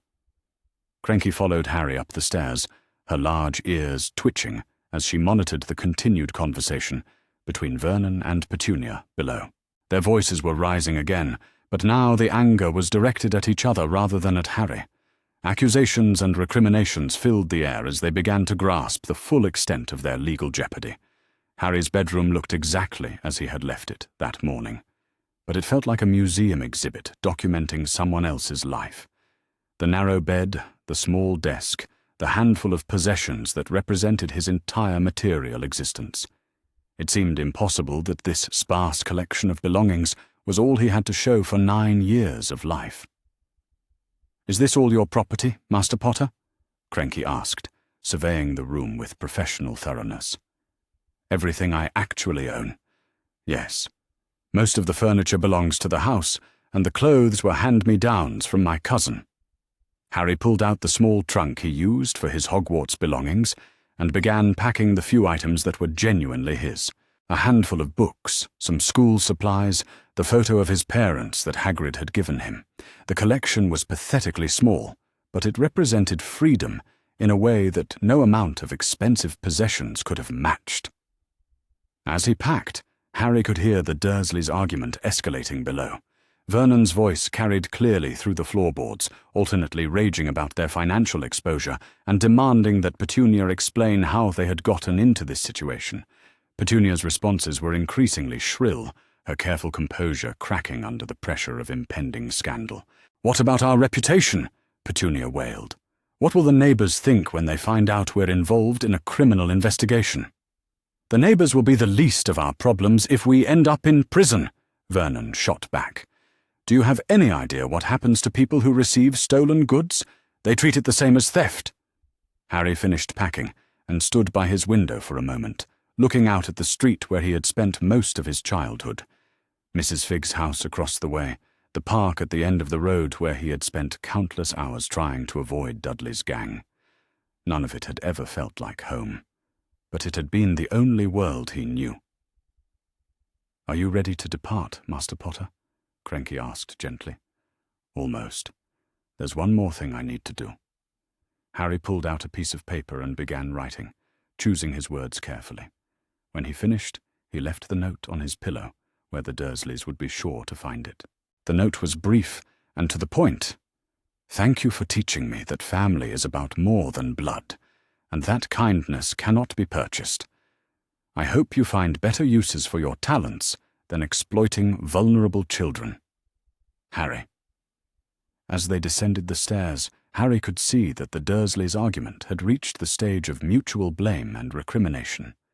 Vernon was pacing in the sitting room like a caged animal, while Petunia sat on the sofa with her head in her hands. "We should have asked more questions," Petunia was saying. "The amount was always too high, but you said not to look gift horses in the mouth." "Don't try to put this on me," Vernon replied. "You were just as eager to take the money as I was. You're the one who came up with half the ways to spend it." Harry paused in the doorway, studying the couple who had shaped so much of his early life. They looked smaller somehow, diminished by the knowledge that their comfortable world had been built on criminal activity. He felt he should experience some satisfaction at their distress, but instead, he found himself feeling oddly hollow. "Goodbye," he said simply. Both Dursleys turned to look at him, their faces wearing identical expressions of confused loss.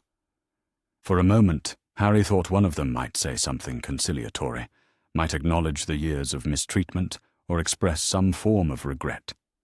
But the moment passed, and their faces hardened back into familiar patterns of resentment and self-justification. "Good riddance," Vernon muttered, but his heart clearly wasn't in it.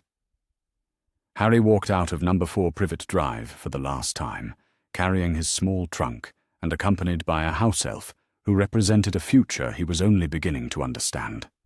Behind him, he could hear the Dursleys resuming their argument, their voices already fading into the background noise of a life that no longer had any claim on him. The afternoon sun seemed brighter as they walked away from the house, and Harry found himself breathing more easily with each step. The weight he had carried for so long, the constant pressure of trying to earn approval from people who were incapable of giving it, was finally lifting from his shoulders. "Where to now, Master Potter?"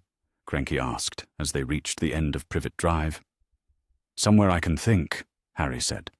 "Somewhere I can start planning what comes next." The house elf nodded and produced what appeared to be a small silver coin. "Gringotts emergency portkey," she explained.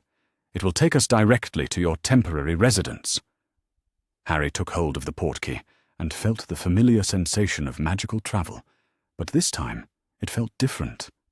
Instead of being transported against his will to places chosen by others, he was choosing his own destination. The distinction was small but profound, representing the first step in a journey toward genuine autonomy.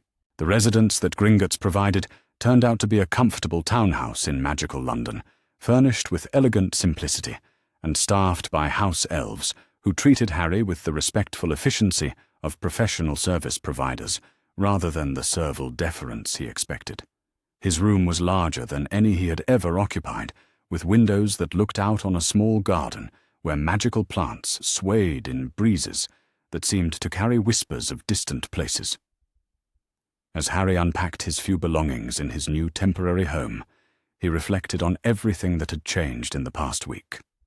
7 days ago, he had been Harry Potter, the unwanted burden who should be grateful for whatever charity others provided.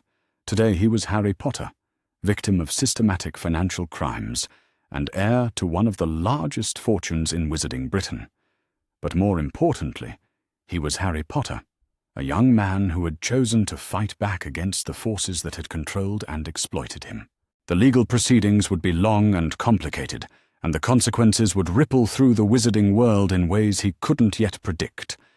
But for the first time in his life, Harry felt like he was the author of his own story rather than simply a character in someone else's narrative.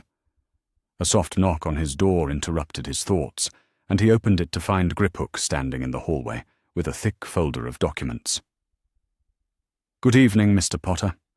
I trust your departure from Privet Drive proceeded smoothly?" It did. The Dursleys weren't happy, but they didn't try to stop me. Griphook's smile was sharp with satisfaction. They received their formal notification an hour ago. According to our contacts in the Ministry, they immediately contacted a solicitor specializing in financial crimes. It seems they understand the gravity of their situation. Harry invited the goblin into his room, and they settled in comfortable chairs by the window. The evening light cast long shadows across the garden, and Harry could hear the distant sounds of magical London settling into its nighttime rhythms. "I have updates on our investigation," Griphook continued, opening his folder. "Our forensic audit has uncovered additional irregularities that go beyond simple theft. It appears Professor Dumbledore has been systematically manipulating multiple aspects of your inheritance for purposes that extend far beyond financial gain." "What do you mean?" "We've discovered evidence of unauthorized access to your family's private vaults, including areas that contained personal effects, family documents, and what appears to be your parents' private correspondence. These vaults were supposed to remain sealed until your majority, but they've been accessed repeatedly over the past 8 years. Harry felt a chill settle in his chest. "He's been reading my parents' letters?" "Among other things. We've also found evidence that he removed certain items from these vaults, including what appear to be family heirlooms, magical artifacts, and documents related to your inheritance. The violation felt almost worse than the financial theft. His parents' private thoughts and feelings, preserved in their personal correspondence, had been treated as intelligence to be gathered and analyzed. Their most intimate possessions had been taken without permission, their final wishes ignored or overruled. Is any of it recoverable? Some items have been returned to your family vaults, but others appear to have been permanently removed or destroyed. We're still compiling a complete inventory of what's missing." Griphook opened another section of his folder and withdrew what appeared to be a partial letter in familiar handwriting. "However, we did recover this fragment from Professor Dumbledore's personal files. It appears to be part of a letter from your mother to your father, written shortly before their deaths." Harry accepted the parchment with trembling hands, recognizing his mother's careful script even before he began reading. The letter was incomplete, damaged by time and handling, but the visible portions revealed intimate details about their hopes and fears for Harry's future. "James," the letter began, "I've been thinking about what we discussed regarding Harry's guardianship arrangements. If something happens to us, I want to ensure that he understands how much we love him, and how proud we are of the man we know he'll become. I've written him a letter that explains everything about our family history, the choices we made, and the legacy we hope to leave him. Please make sure it reaches him when he's old enough to understand." The letter broke off there, but the implications were clear. His parents had prepared for the possibility of their deaths by leaving him detailed explanations of their hopes and expectations for his future. Letters that had been stolen and concealed, leaving him to grow up in ignorance of their true wishes for his life. "Where are the rest of her letters?" Harry asked, his voice tight with controlled emotion. "We're still searching for them. Professor Dumbledore's files are extensive, and he appears to have been very methodical about concealing evidence of his activities." Harry set the letter fragment aside and looked directly at Griphook. "I want everything back. Every letter. Every family heirloom. Every document that belongs to me. And I want to know exactly what Dumbledore did with the things he can't return." "That will be part of our formal demands for restitution," Griphook assured him. "Professor Dumbledore will be required to account for every item he removed from your family vaults, and to explain his justifications for taking them." They spent the next hour reviewing additional evidence that the investigation had uncovered, each new revelation adding another layer to the pattern of systematic manipulation that had defined Harry's childhood. By the time Griphook departed, Harry's understanding of his situation had expanded far beyond simple financial theft. He was the victim of a comprehensive campaign designed to control every aspect of his development, from his financial resources to his family legacy to his knowledge of his own history. The scope of the manipulation was breathtaking, involving not just theft, but identity theft, the deliberate destruction of family connections, and the systematic suppression of information that might have allowed him to make informed decisions about his own life. As Harry prepared for bed in his new room, he reflected on how much his world had changed in just 1 week. 7 days ago, he had been a powerless child dependent on the charity of adults who resented his existence.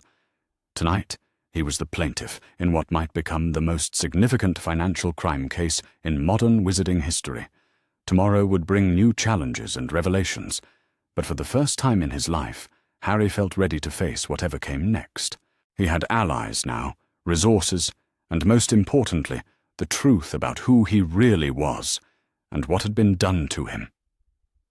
The boy who had left Privet Drive that afternoon was gone forever, replaced by someone who understood that justice was not something to be waited for, but something to be actively pursued. Harry Potter was no longer a victim. He was a force for change, and he intended to use that power to ensure that no other child suffered the exploitation he had endured. Justice was coming, and Harry would be there to watch every moment of its arrival. The owl that arrived at Harry's temporary residence the following Tuesday morning carried with it an atmosphere of barely contained chaos that seemed to permeate even the pristine, magical townhouse. The tawny bird looked harried, its feathers ruffled, and its eyes darting about as if it had flown through a storm of bureaucratic fury to deliver its message. Harry accepted the ministry envelope with a mixture of anticipation and dread, recognizing the official seals that marked it as correspondence of the highest importance. The letter inside was signed by Cornelius Fudge himself, written in the formal language of political damage control, but carrying undertones of barely suppressed panic. Harry read it twice before fully grasping the implications of what had been set in motion by Griphook's formal filing of criminal charges. "Dear Mr. Potter," the letter began, "the Ministry of Magic has been informed of certain irregularities regarding the management of your financial affairs during your minority. While we take all such allegations seriously, we must caution against premature conclusions regarding matters that may have reasonable explanations. Minister Fudge requests your immediate attendance at a meeting to discuss these concerns and explore possibilities for resolution that would serve all parties involved." The careful phrasing couldn't disguise the letter's true purpose. The ministry was in full crisis management mode, desperately trying to contain a scandal that threatened to destroy the reputation of the wizarding world's most revered figure. They wanted to meet with Harry not to ensure justice, but to convince him to withdraw his charges and accept whatever face-saving compromise they could construct. Harry was still analyzing the letter's implications when Griphook arrived for their scheduled morning meeting, his sharp features set in lines of grim satisfaction that suggested the goblin was thoroughly enjoying the ministry's discomfort. "I see you've received the ministry's invitation," Griphook said, noting the official envelope on Harry's breakfast table. "They sent a similar request to our offices, along with several increasingly frantic inquiries about the scope of our investigation." "They want me to meet with Fudge?" "They want you to accept a settlement that will allow Professor Dumbledore to escape with his reputation intact," Griphook corrected. "The minister is terrified that this scandal will destroy public confidence in the entire wizarding government." Harry considered the political implications. Dumbledore's influence extended far beyond his official positions. He was seen as the moral compass of the wizarding world, the wise leader whose judgment could be trusted in the darkest of times. If that reputation crumbled under evidence of systematic child exploitation, the resulting crisis of faith might destabilize the entire magical community. "What kind of settlement do you think they'll offer? Full financial restitution, public apologies, perhaps even Professor Dumbledore's resignation from his official positions. But no criminal charges, no public trial, and most importantly, no detailed examination of how this type of exploitation became possible in the first place." The offer was more generous than Harry might have expected, but he could see the trap hidden within its apparent reasonableness. Accepting a settlement would restore his inheritance, but leave the systems that had enabled his exploitation intact. Other vulnerable children would remain at risk, and the institutions that had failed them would continue operating without meaningful reform. "What do you think I should do?"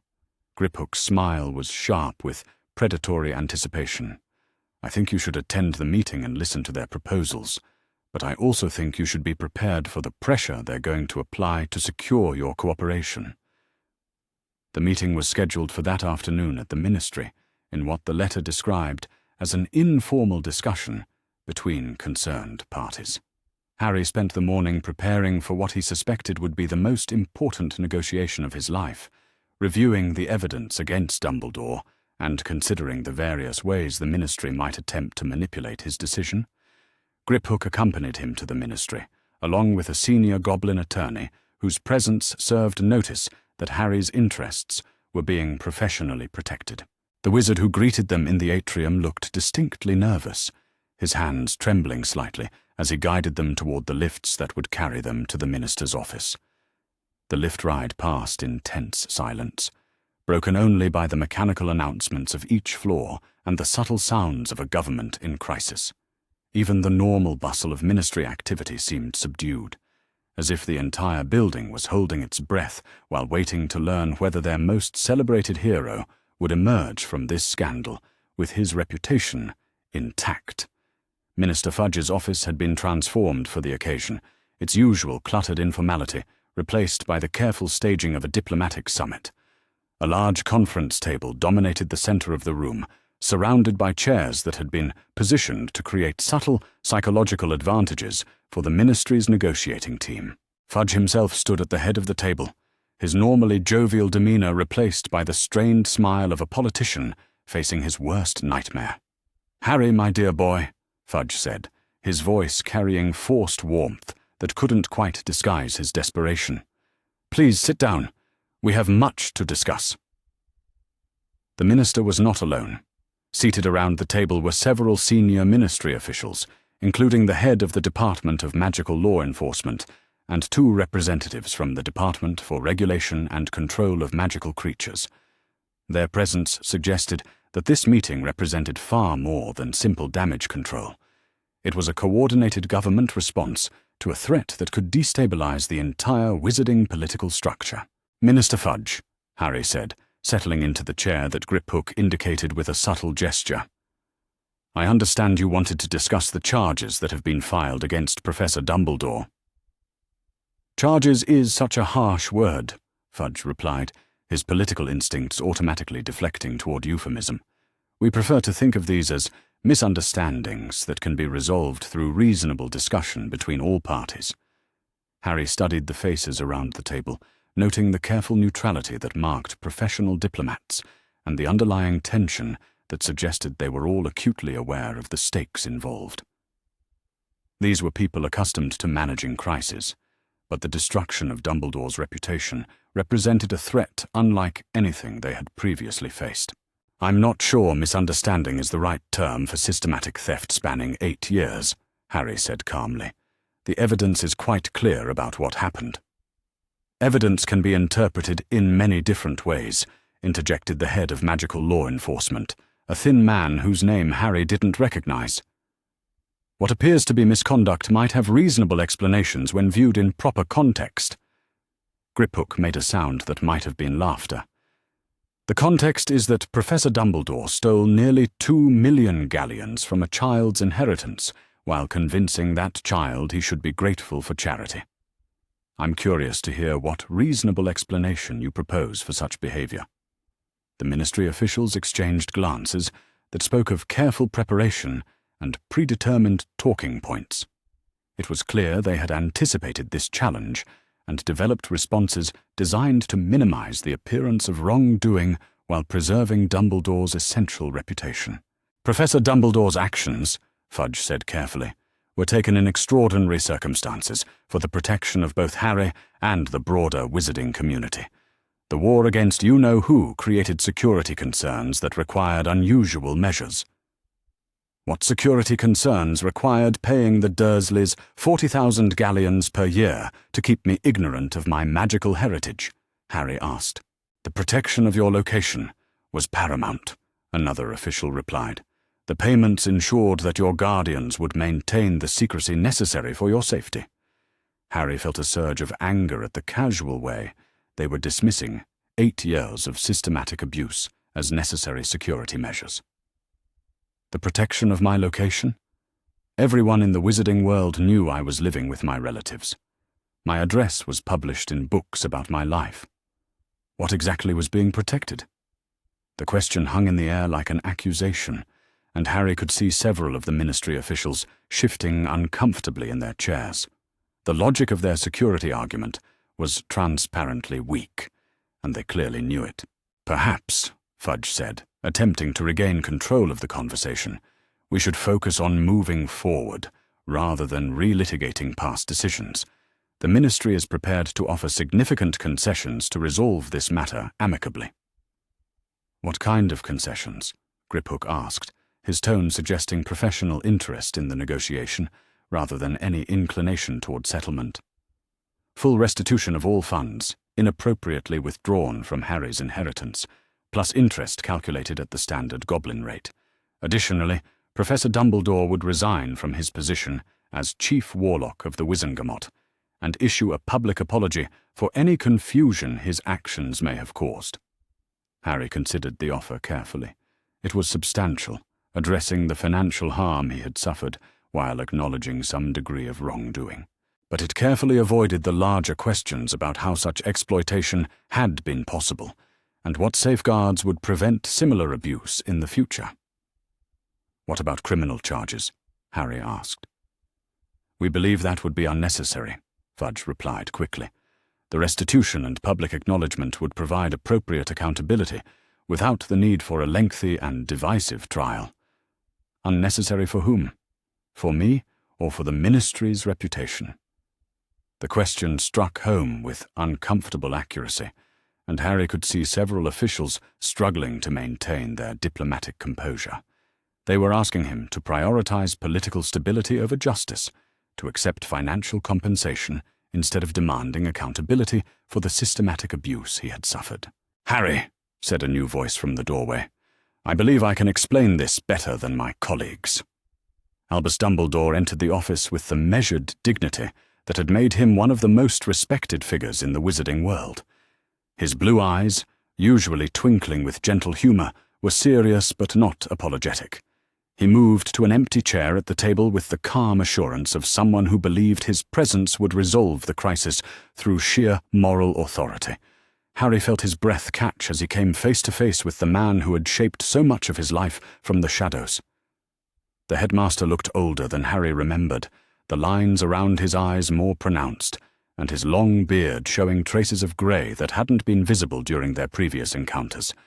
But his fundamental aura of wise benevolence remained intact, the carefully cultivated image that had allowed him to maintain power and influence for decades. "Professor Dumbledore," Harry said, proud that his voice remained steady despite the churning emotions in his chest. "My dear boy," Dumbledore replied, his familiar voice carrying notes of paternal warmth that had once seemed so comforting. "I fear there has been a terrible misunderstanding about the arrangements made for your care." "Have there been?" Harry asked. "Because the evidence suggests you stole nearly 2 million galleons from my inheritance while convincing me I should be grateful for the Dursleys' charity." Dumbledore's expression shifted subtly, the benevolent mask slipping just enough to reveal the calculating intelligence beneath. "Everything I did was done for your protection, Harry. The wizarding world is a dangerous place for someone with your fame and vulnerability. The arrangements with your relatives were necessary to keep you safe." "Safe from what? And why did keeping me safe require stealing my inheritance?" "The funds were not stolen," Dumbledore said firmly. "They were invested in your protection, used to maintain the very safeguards that allowed you to reach your majority, alive and whole."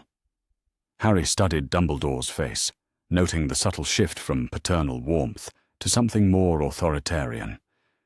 This was the real Dumbledore, he realized, the man who believed his superior wisdom justified any action taken in pursuit of what he deemed the greater good. "Invested in my protection by paying the Dursleys to abuse me?" "The Dursleys provided you with a home when no one else could do so safely," Dumbledore replied. "The compensation they received was appropriate for the sacrifices they made." "What sacrifices?" "They received more money than most families see in a lifetime. They lived in luxury while treating me like a servant." For the first time, Dumbledore's composure showed signs of strain. His hands, clasped before him on the table, tightened slightly, and his blue eyes hardened with something that might have been irritation. "You are young, Harry, and cannot fully appreciate the complexities of the situation that surrounded your childhood. The decisions I made were not easy, but they were necessary." "Necessary for whom?" Harry shot back. "For me, or for your plans for my future?" The question seemed to surprise Dumbledore, as if he hadn't expected Harry to understand the distinction. "Everything I have done has been for your benefit and for the safety of our world." "That's not an answer. That's a justification for treating me like a chess piece instead of a human being."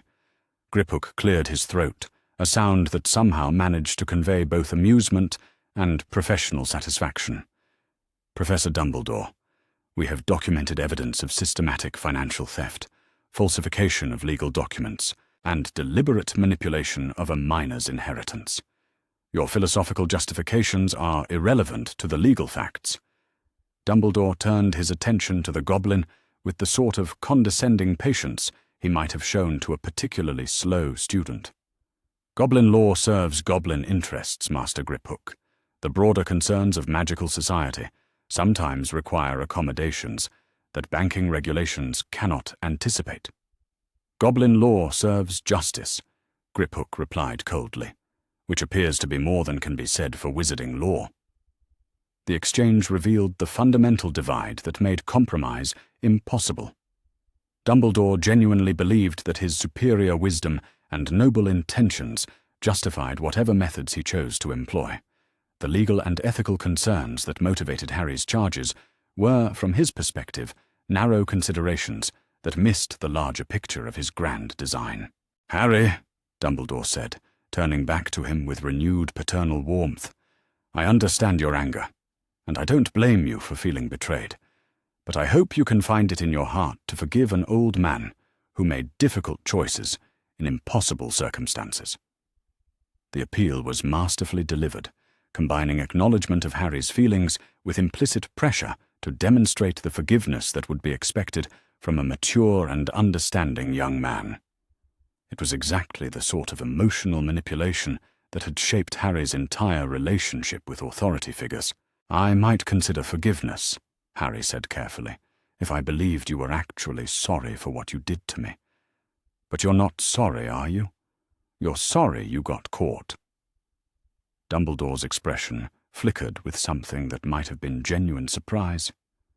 "I am sorry that my necessary actions caused you pain, yes, but I cannot apologize for protecting your life." "You didn't protect my life. You controlled it. There's a difference."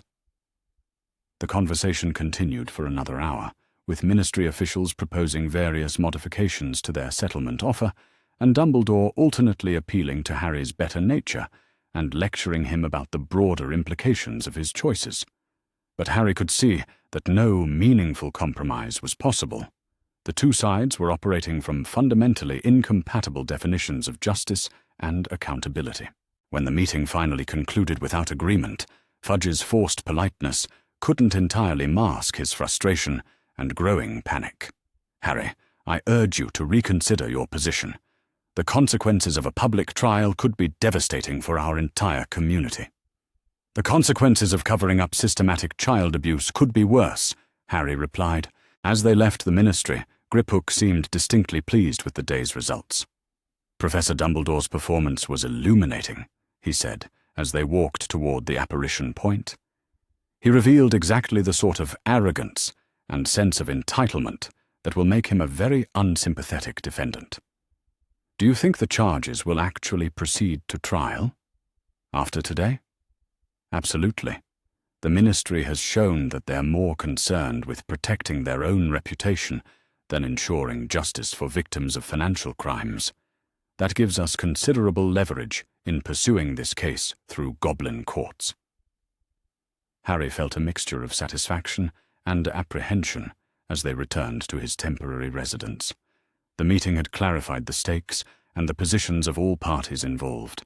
There would be no quiet settlement, no face-saving compromise that would allow everyone to move forward without meaningful accountability. Instead, there would be a public reckoning that would expose the systematic failures that had made his exploitation possible. Dumbledore's reputation would be subjected to the most thorough examination it had ever faced, and the institutions that had enabled his misconduct would be forced to answer uncomfortable questions about their oversight and accountability. The war Harry had inadvertently started was about to become very public, and the outcome would determine not just his own future, but the future of every vulnerable child in the magical world. For the first time in his life, Harry felt like he was fighting a battle that truly mattered, one whose outcome would reshape the fundamental relationship between power and accountability in magical society. That evening, as Harry sat in his temporary home, reviewing the day's events, he reflected on how completely his understanding of himself and his world had changed. 2 weeks ago, he had been a confused child, seeking simple answers about his finances. Tonight, he was a plaintiff in what might become the most significant criminal case in modern magical history. The boy who had asked innocent questions about his trust vault was gone forever, replaced by someone who understood that justice was not a gift to be bestowed by benevolent authorities, but a right to be demanded and defended. Harry Potter was no longer waiting for adults to make decisions about his life. He was making those decisions himself, and he intended to see them through to their conclusion, regardless of the consequences.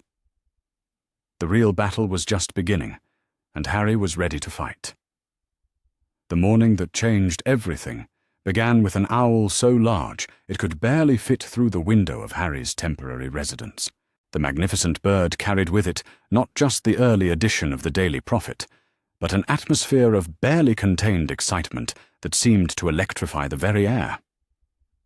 As Harry unfolded the newspaper, he found himself staring at a headline that would reshape the wizarding world's understanding of its most revered hero. "Dumbledore accused of massive theft from orphan's inheritance," screamed across the front page in letters so bold they seemed to vibrate with their own energy.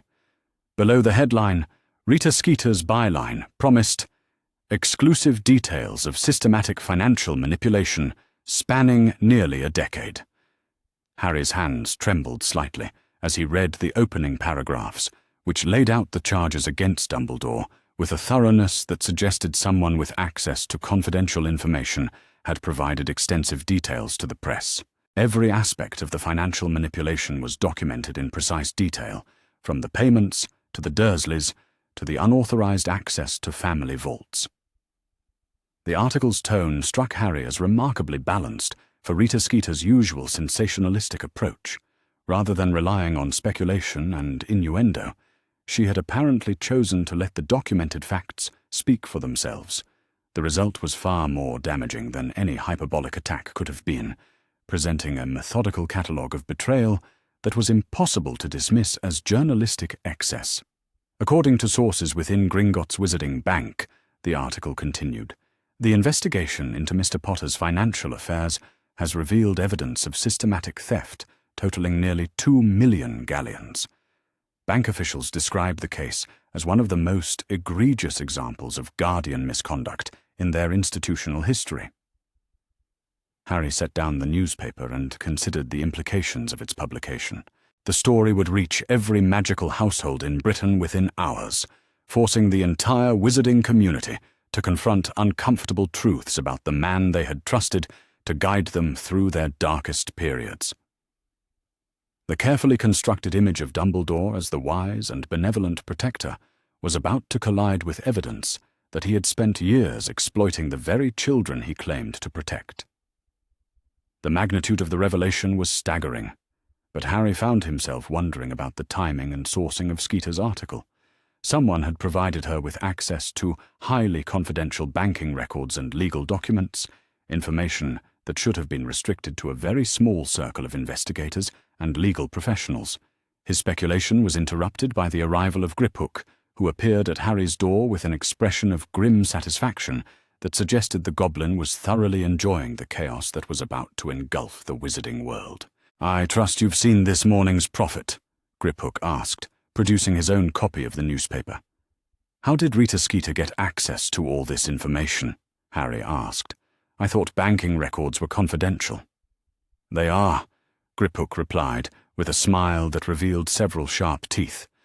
"However, Goblin law requires that we notify the magical community when we discover evidence of systematic financial crimes that might affect other clients. Miss Skeeter happened to be very thorough in her follow-up questions." Harry understood the implication. The goblins had used their legal obligations as cover for a strategic leak designed to maximize public pressure on the Ministry and Dumbledore. By ensuring that the full scope of the scandal became public knowledge, they were making it politically impossible for the wizarding authorities to arrange a quiet settlement. "What kind of reaction are you expecting?" "Chaos," Griphook said with evident pleasure. "The wizarding public has never been forced to confront evidence that their most trusted leader is capable of systematic child abuse. The cognitive dissonance alone should be fascinating to observe." As if summoned by Griphook's prediction, a series of owls began arriving at rapid intervals, each carrying letters that Harry soon realized represented different segments of the magical community's reaction to the morning's revelations. The first wave consisted of journalists seeking interviews, their letters ranging from respectful requests to increasingly frantic demands for exclusive access to Harry's story.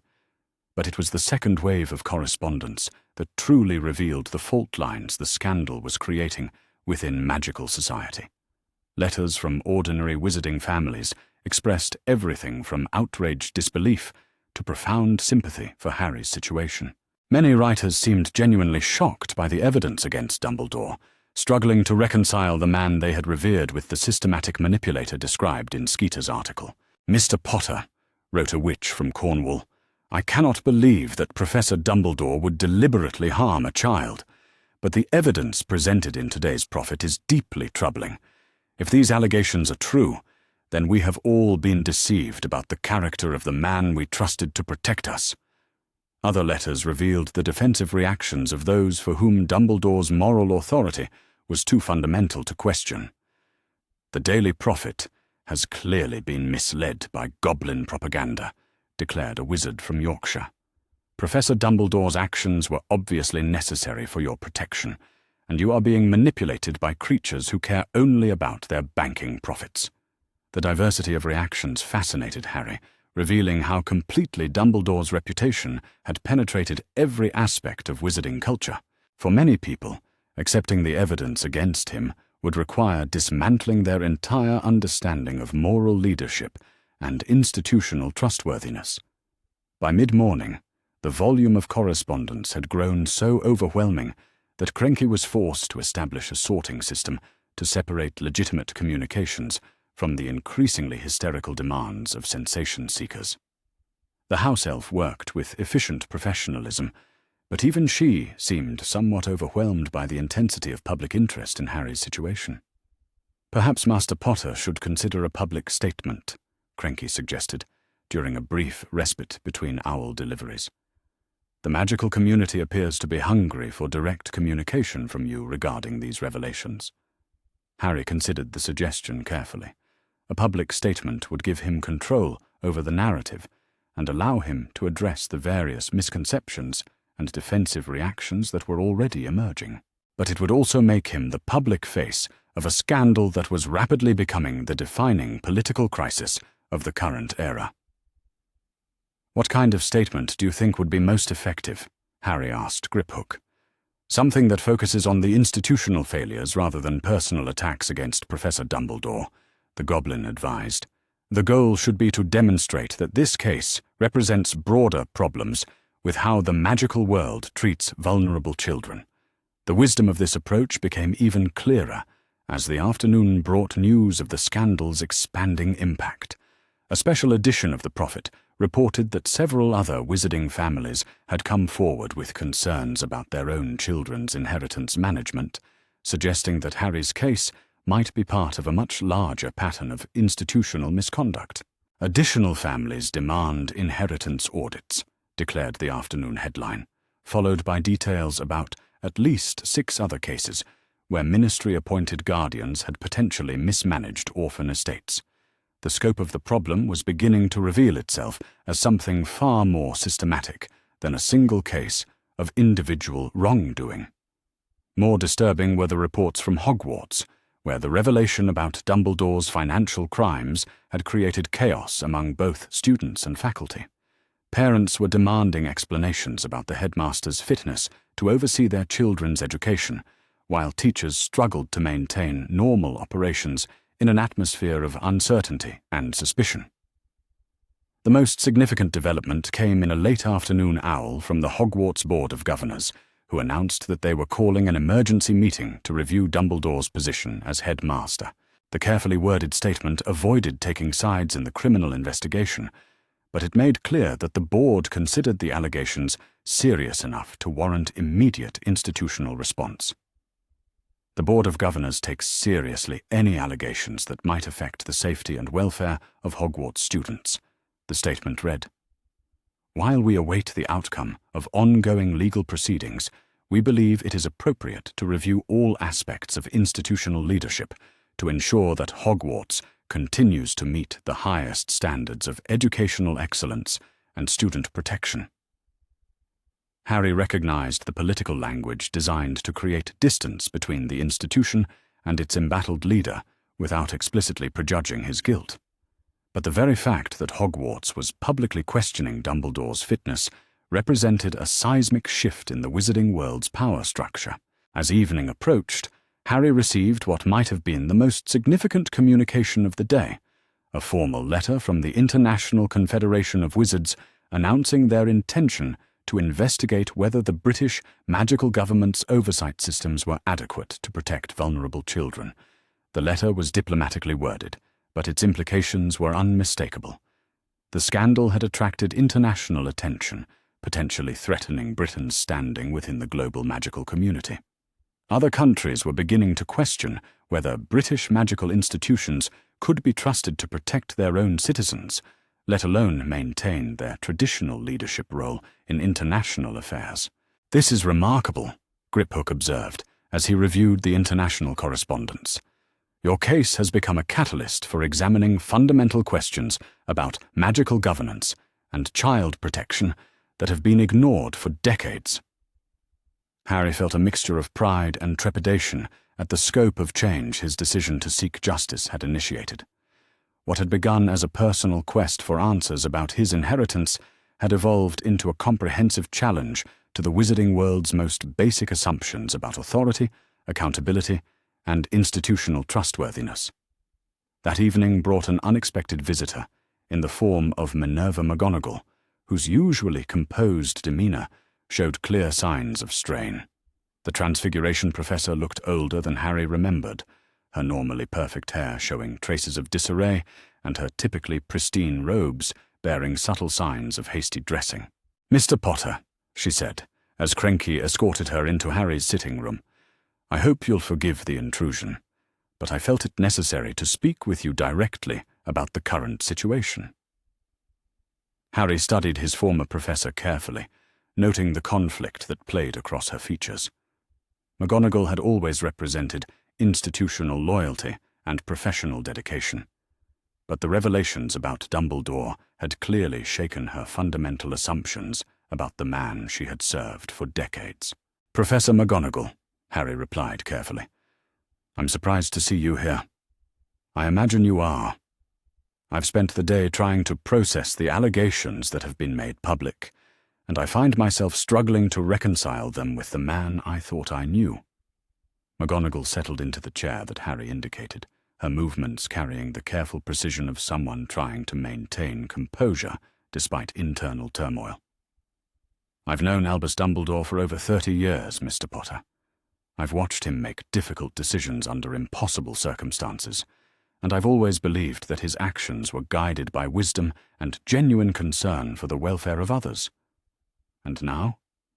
Now I find myself wondering whether my loyalty has blinded me to aspects of his character that I should have recognized long ago." McGonagall's voice carried a note of personal anguish that spoke of profound disillusionment. "The evidence presented in today's prophet is deeply troubling, but what disturbs me more is my own failure to ask the questions that might have uncovered this misconduct years ago." Harry felt an unexpected surge of sympathy for the woman who had always seemed so confident in her moral judgments. McGonagall was confronting the possibility that her professional dedication had made her complicit in systematic abuse, and the realization was clearly devastating. "Did you know about the payments to the Dursleys?" Harry asked gently. "I knew that arrangements had been made for your financial support, but I assumed they were appropriate and necessary. I never questioned the amounts involved, or asked to see documentation of how the funds were being used." McGonagall's admission revealed one of the key failures that had enabled Dumbledore's misconduct to continue unchallenged for so many years. Even those closest to him had accepted his authority without demanding transparency or accountability, creating an environment where abuse could flourish in plain sight. "I failed you, Mr. Potter," McGonagall continued. "I failed in my duty as a teacher and as an adult who should have protected your interests. I allowed my respect for Professor Dumbledore's reputation to override my responsibility to ensure your welfare." The apology was clearly sincere, but it also represented something larger than personal regret.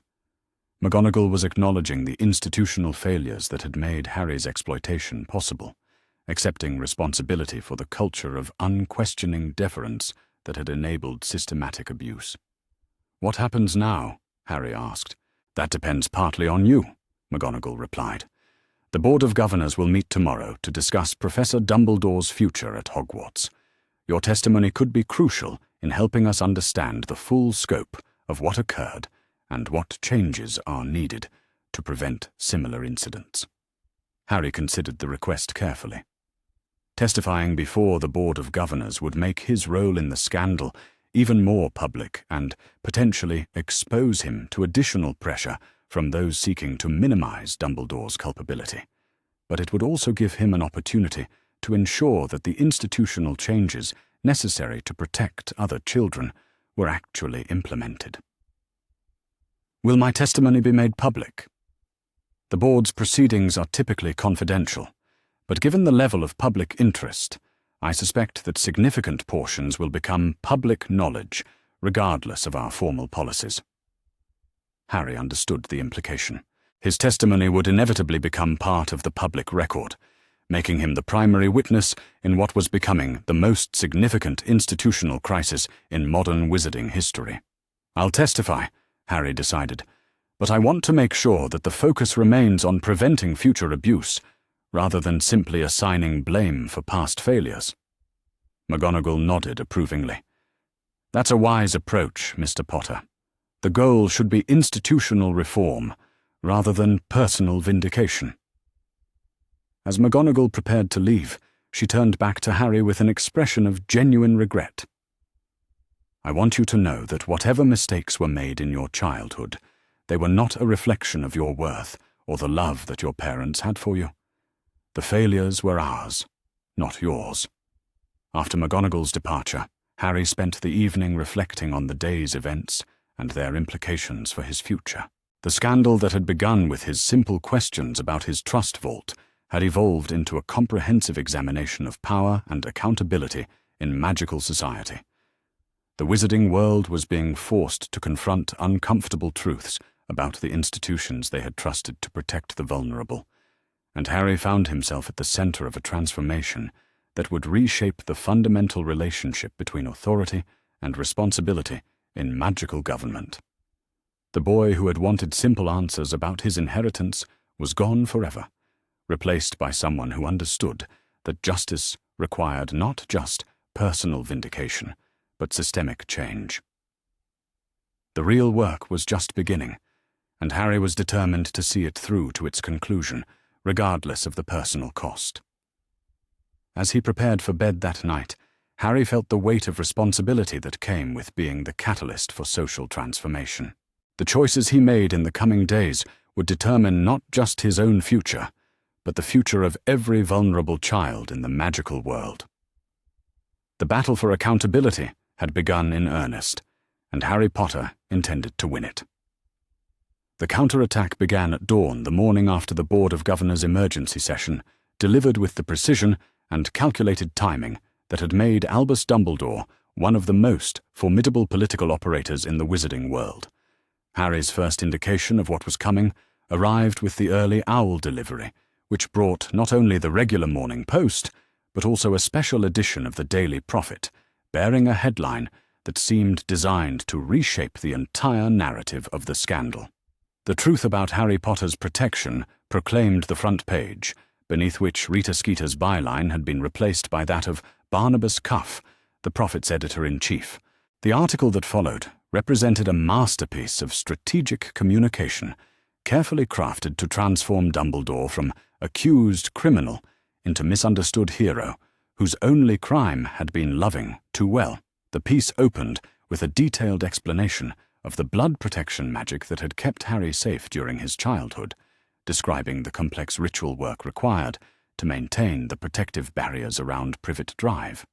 Technical magical theory was presented with just enough complexity to seem authoritative while remaining accessible to the average reader, creating an impression of profound expertise supporting every decision Dumbledore had made. According to sources close to the situation, the article continued, Professor Dumbledore's financial arrangements were not theft, but rather the necessary funding for one of the most sophisticated protection schemes ever devised. The payments to Harry Potter's relatives were not excessive compensation, but rather the minimum amount required to ensure their cooperation with security measures that saved the boy who lived's life on multiple occasions. Harry read through the article with growing amazement at its carefully constructed arguments.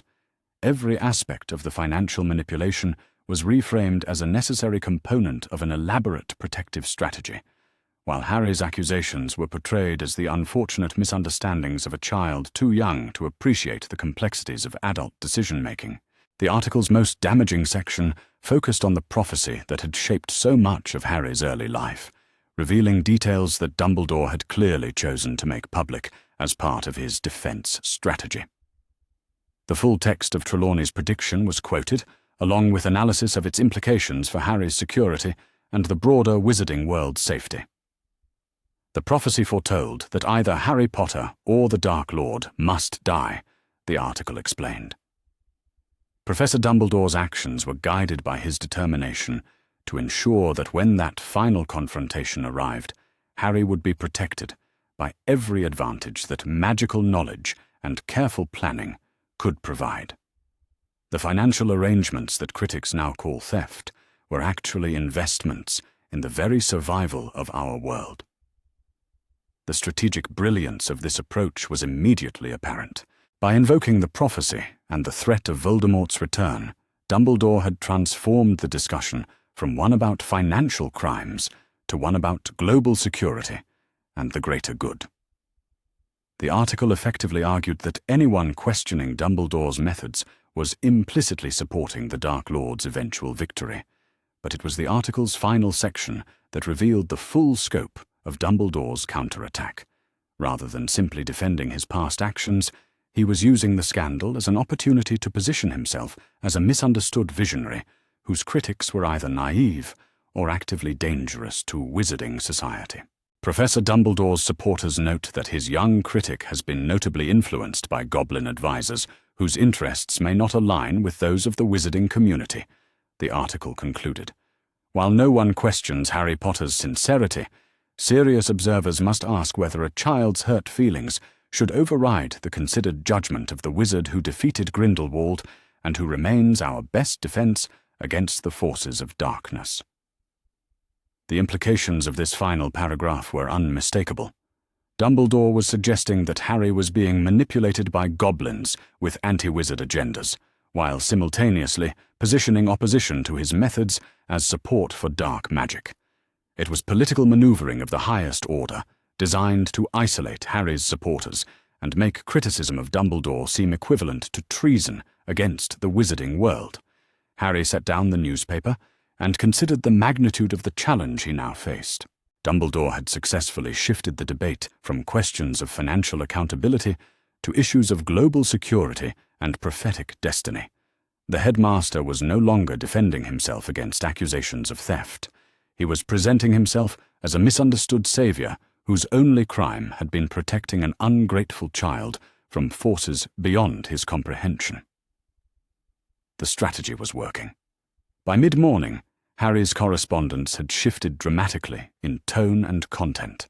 Where yesterday's letters had expressed sympathy and outrage at his mistreatment, today's mail contained increasing numbers of messages questioning his judgment and motivations. "Mr. Potter," wrote a witch from Devon, "I was initially sympathetic to your situation, but Professor Dumbledore's explanation has made me reconsider. If he truly saved your life through his protective measures, shouldn't you be grateful rather than vindictive? Perhaps you should trust the wisdom of those who understand these matters better than a child possibly could." Other letters were more direct in their criticism. "You're being used by goblins who want to destroy wizarding independence," declared a wizard from Scotland. "Professor Dumbledore has spent his life protecting people like you, and this is how you repay him? You should be ashamed of yourself for attacking the greatest wizard of our time." The volume and intensity of critical correspondence continued to increase throughout the morning, suggesting a coordinated campaign to generate public pressure for Harry to withdraw his accusations. The letters showed signs of careful organization, with many containing similar talking points and identical phrases that indicated they were being guided by a central strategy rather than representing spontaneous public sentiment. Griphook arrived for their scheduled meeting in a state of barely contained fury, his sharp features set in lines of professional indignation that spoke of someone whose expertise had been deliberately misrepresented. "Professor Dumbledore's response is exactly what I expected," the goblin said without preamble. "He's attempting to transform a criminal case into a political debate about competing visions of magical security." "Is his explanation about the blood protection accurate?" Harry asked. "Partially. The protective magic surrounding your relative's home was real and significant. However, the costs involved in maintaining such protection would have been a fraction of what Professor Dumbledore extracted from your inheritance." Griphook opened his briefcase and withdrew several documents covered in precise calculations. "We've consulted with our most experienced curse breakers and ward specialists. The maximum cost for maintaining the protection at Privet Drive would have been approximately 10,000 galleons over 8 years. Professor Dumbledore extracted nearly 40 times that amount. The numbers were damning, but Harry could see that they would be difficult to communicate effectively to a public that lacked technical magical knowledge. Dumbledore's explanation sounded authoritative and comprehensive, while the goblin's refutation required understanding complex ward theory that most wizards would find intimidating. "What about the prophecy?" Harry asked. "Does that change anything about the legal case?" "Absolutely not. Prophecies don't grant legal authority to steal from children's inheritances. However, Professor Dumbledore is clearly hoping that fear of the Dark Lord's return will override concerns about financial accountability." The goblin's analysis proved prescient as the day progressed, and additional elements of Dumbledore's defense strategy became apparent. The afternoon brought a carefully staged press conference at the Ministry, where several prominent figures in wizarding society offered public support for the embattled headmaster. Cornelius Fudge, speaking as Minister for Magic, provided a statement that managed to seem supportive without explicitly endorsing Dumbledore's actions. "While the Ministry cannot comment on ongoing legal proceedings, we want to acknowledge Professor Dumbledore's decades of service to our community and his unparalleled expertise in matters of magical security. We urge all parties to consider the broader implications of this case for our community's safety and stability." More significant was the appearance of several Wizengamot members who spoke with obvious coordination about Dumbledore's essential role in maintaining wizarding security. Their statements carefully avoided addressing the specific accusations against him, instead focusing on his historical achievements and the potential consequences of undermining his authority. "Professor Dumbledore's knowledge of protective magic is unmatched in our community," declared Augusta Longbottom, whose reputation for fierce independence made her support particularly valuable. "While we all want to ensure proper oversight of children's inheritances, we must not allow administrative concerns to compromise the security measures that protect our most vulnerable citizens." The press conference concluded with the announcement that several prominent wizarding families were establishing a legal defense fund to support Dumbledore's fight against what they termed an unprecedented assault on wizarding leadership. The fund's establishment sent a clear message about the resources and institutional support that Dumbledore could mobilize in his defense.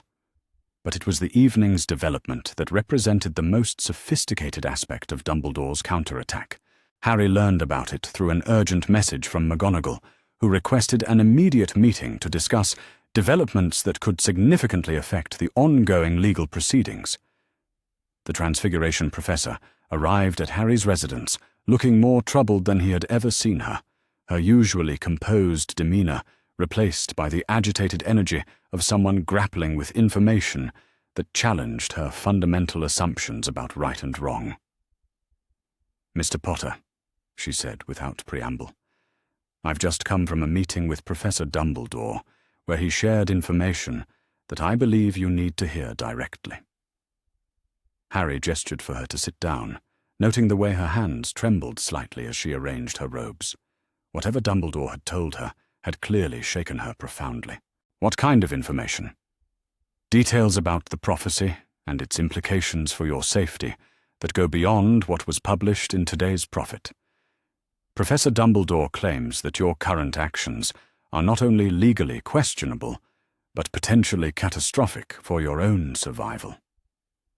McGonagall opened her satchel and withdrew what appeared to be an ancient magical text, its pages yellow with age and covered in script that seemed to shimmer with its own inner light. "This is a treatise on prophetic magic, written by one of the most respected seers in wizarding history. According to Professor Dumbledore, it contains warnings about the consequences of disrupting the protective measures established around prophetic subjects." Harry studied the text carefully, noting the complex magical diagrams and dense theoretical discussions that filled its pages. The material was clearly authoritative, but he suspected that its relevance to his situation was being interpreted through the lens of Dumbledore's defensive needs. "What does it say specifically?" that interfering with the established protection of a prophetic subject can create magical backlash that destroys the very protections the prophecy was meant to ensure. Professor Dumbledore believes that your legal actions against him could unravel the magical safeguards that have kept you alive. The claim was both terrifying and convenient, providing Dumbledore with a seemingly objective reason why Harry should abandon his pursuit of justice. If challenging the headmaster's authority could literally cost Harry his life, then continuing the legal case would seem like suicidal stubbornness rather than principled determination to seek accountability. Did Professor Dumbledore explain why he never mentioned these risks before? McGonagall's expression grew even more troubled. He claims that he hoped the legal proceedings would be resolved quickly enough to avoid triggering the prophetic backlash. But with the case becoming increasingly public and contentious, he felt he had no choice but to warn you about the potential consequences. Harry considered the timing of these revelations with growing skepticism. The warnings about prophetic backlash had materialized precisely when Dumbledore's public defense strategy was facing its greatest challenge, suggesting that they were less about genuine concern for Harry's safety than about providing additional pressure for him to withdraw his accusations. "Professor McGonagall," Harry said carefully, "do you believe these warnings are genuine?" The question clearly caused her considerable distress, as evidenced by the long silence that followed and the conflict that played across her features. "I want to believe that Professor Dumbledore's primary concern is your welfare.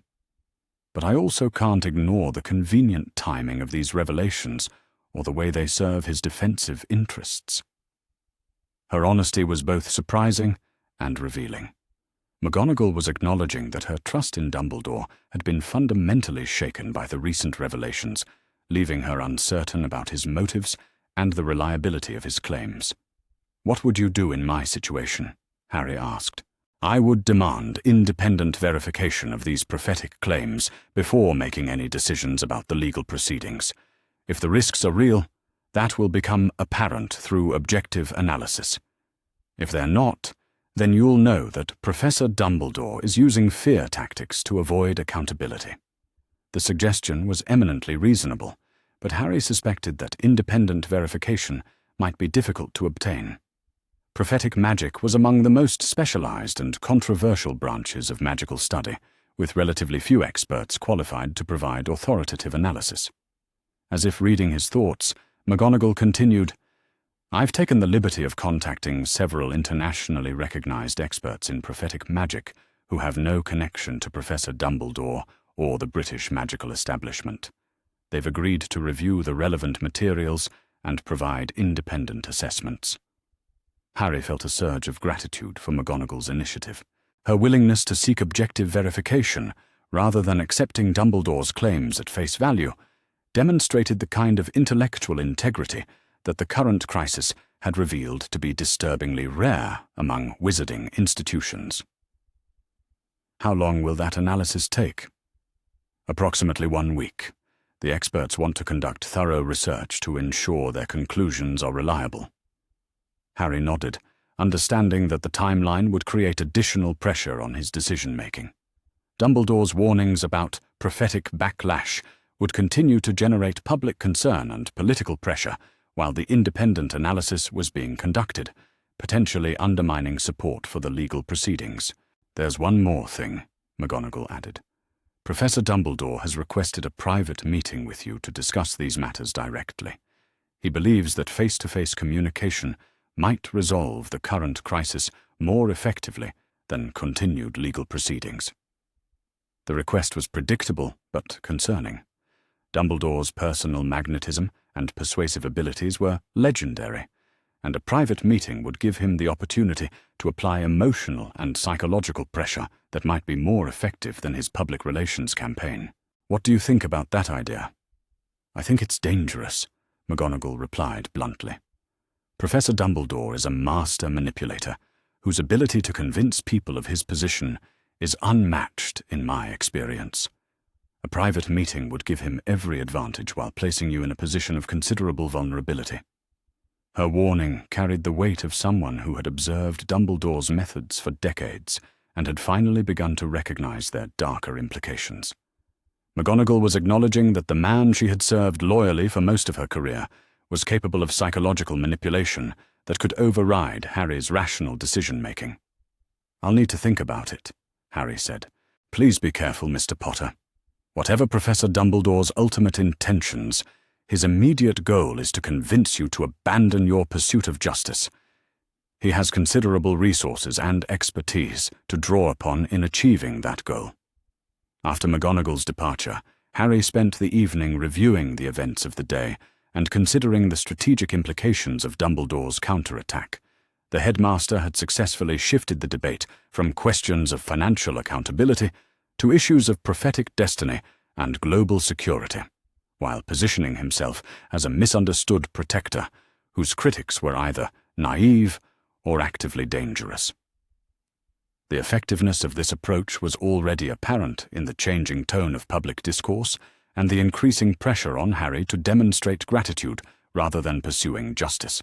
Dumbledore had transformed himself from accused criminal to embattled hero, while Harry's role had been recast from victim seeking accountability to ungrateful child threatening the community's safety.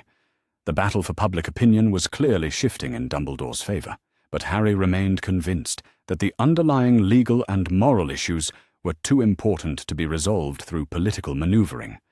The evidence of systematic financial manipulation was clear and documented, regardless of whatever justifications might be offered for it.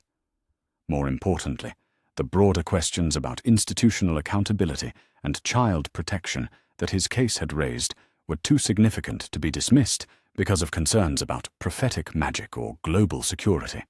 If the wizarding world's most trusted institutions could exploit vulnerable children with impunity, then the fundamental relationship between power and responsibility in magical society needed to be reconsidered. As Harry prepared for bed that night, he reflected on how completely the nature of his challenge had changed. What had begun as a straightforward case about financial crimes had evolved into a complex battle over competing visions of magical leadership and institutional accountability. Dumbledore was no longer simply defending himself against accusations of theft. He was defending an entire system of unaccountable authority that had allowed him to operate without meaningful oversight for decades. The outcome of their conflict would determine not just Harry's personal vindication, but the future of transparency and accountability in wizarding government. The stakes could not be higher, and Harry was more determined than ever to see the case through to its conclusion. Dumbledore's counterattack had revealed the full scope of the institutional resistance to change, but it had also demonstrated why that change was so desperately needed. Justice was not a gift to be granted by benevolent authorities. It was a right to be demanded and defended. Harry Potter intended to defend it, regardless of the personal cost or the political consequences. The first crack in Dumbledore's carefully constructed defense appeared on a Tuesday morning, delivered by an owl whose black feathers and silver-tipped wings marked it as a messenger from the Department of Mysteries.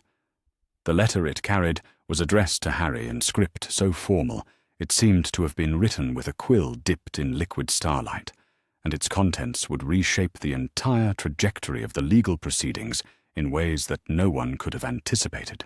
The letter was brief but devastating in its implications. "Mr. Potter," it began, "the Department of Mysteries has completed a preliminary review of the prophetic materials referenced in recent public statements. Our analysis indicates significant discrepancies between the claims made about protective requirements and the actual magical theory governing prophetic fulfillment. We request a meeting to discuss our findings, which may be material to your ongoing legal proceedings." Harry read the letter 3 times before fully grasping its significance. The cupboard under the stairs had never felt smaller than it did on this particular Tuesday morning in July. 8-year-old Harry Potter sat curled in the corner, his thin knees pulled up to his chest as he listened to the thunderous footsteps above. Uncle Vernon was pacing again, each heavy step making the floorboards groan and sending small clouds of dust drifting down through the gaps in the ceiling. It had been 3 days since Dudley's birthday party disaster, and Uncle Vernon's rage showed no signs of cooling. The incident itself had been perfectly innocent, Harry thought miserably. He had simply been trying to stay out of everyone's way, hidden behind the garden shed, while Dudley and his gang of friends terrorized the neighborhood cats and devoured an obscene amount of birthday cake. But somehow, inexplicably, every balloon at the party had simultaneously burst with deafening pops, sending Dudley into hysterics and his guests fleeing home to their parents. Of course, the Dursleys blamed Harry. They always blamed Harry when strange things happened, which was unfortunately quite often. This time, however, Uncle Vernon seemed particularly convinced that Harry had deliberately ruined his precious Dudley's special day. The punishment had been swift and severe. No meals for 2 days, and Harry was forbidden from leaving his cupboard except to use the bathroom under strict supervision. The cramped space reeked of cleaning supplies and mothballs, a constant reminder of its original purpose. Harry had grown accustomed to the smell over the years, but today it seemed more overwhelming than usual. His empty stomach cramped painfully, and his head felt light and dizzy. When had he last eaten something substantial? Sunday morning, he realized with growing despair. Just a single piece of dry toast before the party preparations had begun. Above him, Aunt Petunia's shrill voice joined Uncle Vernon's angry muttering. Harry couldn't make out the specific words, but the tone was unmistakably venomous. They were discussing him again, deciding on additional punishments, no doubt. Perhaps they would extend his confinement another few days, or maybe they had thought of some new household chore to add to his already extensive list of responsibilities. A sudden crash from the kitchen made Harry flinch. Uncle Vernon had thrown something, probably his coffee mug.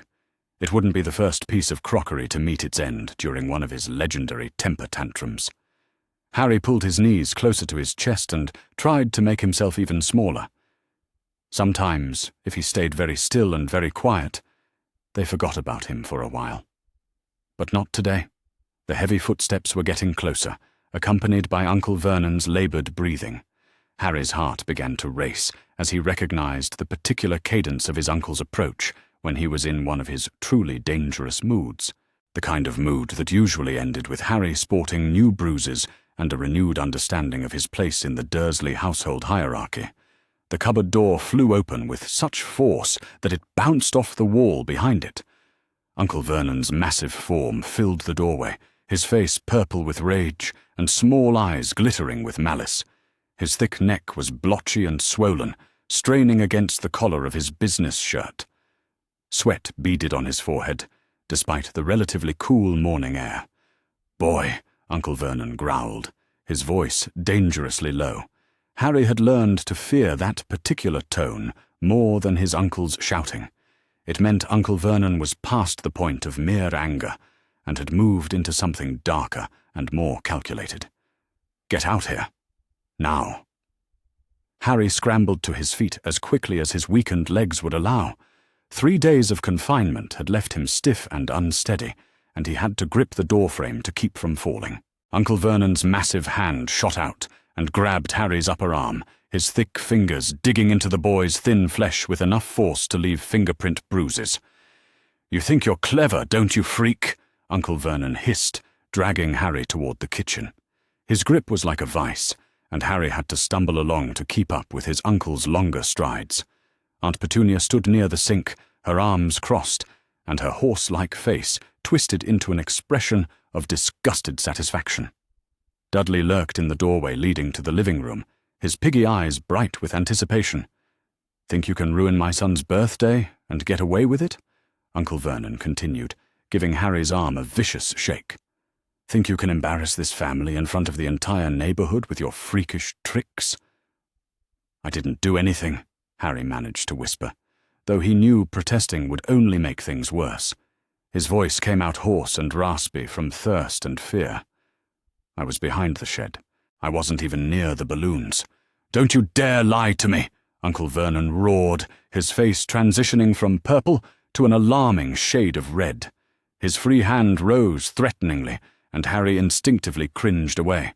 "You've been nothing but trouble since the day we took you in, boy. Nothing but a burden and an embarrassment. Maybe it's time we sent him away, Vernon." Aunt Petunia suggested with false sweetness, though her eyes were cold and calculating. There are places for children like him, special places where they deal with abnormal behavior. The threat hung in the air like poison. Harry had heard whispers about such places from other children at school, institutions where unwanted children were sent and forgotten. The thought of being separated from everything familiar, even if that familiarity included abuse and neglect, terrified him more than Uncle Vernon's physical punishments. "Please," Harry whispered, hating how small and pathetic his voice sounded. "I'll be good. I won't cause any more trouble, I promise." Uncle Vernon's laugh was harsh and humorless. "Oh, you'll be good, all right. Because I'm going to make sure you understand exactly what happens to freaks who embarrass this family." His uncle's grip tightened even further, and Harry felt something dangerous building inside his chest. It was a sensation he had experienced before during particularly stressful moments, a strange warmth that seemed to radiate outward from somewhere deep inside him. Usually it was just a brief flutter, easily ignored or suppressed. But today, weakened by hunger and pushed past his breaking point by Uncle Vernon's threats, Harry found he couldn't quite control it. The warmth was growing stronger, spreading through his limbs like liquid fire.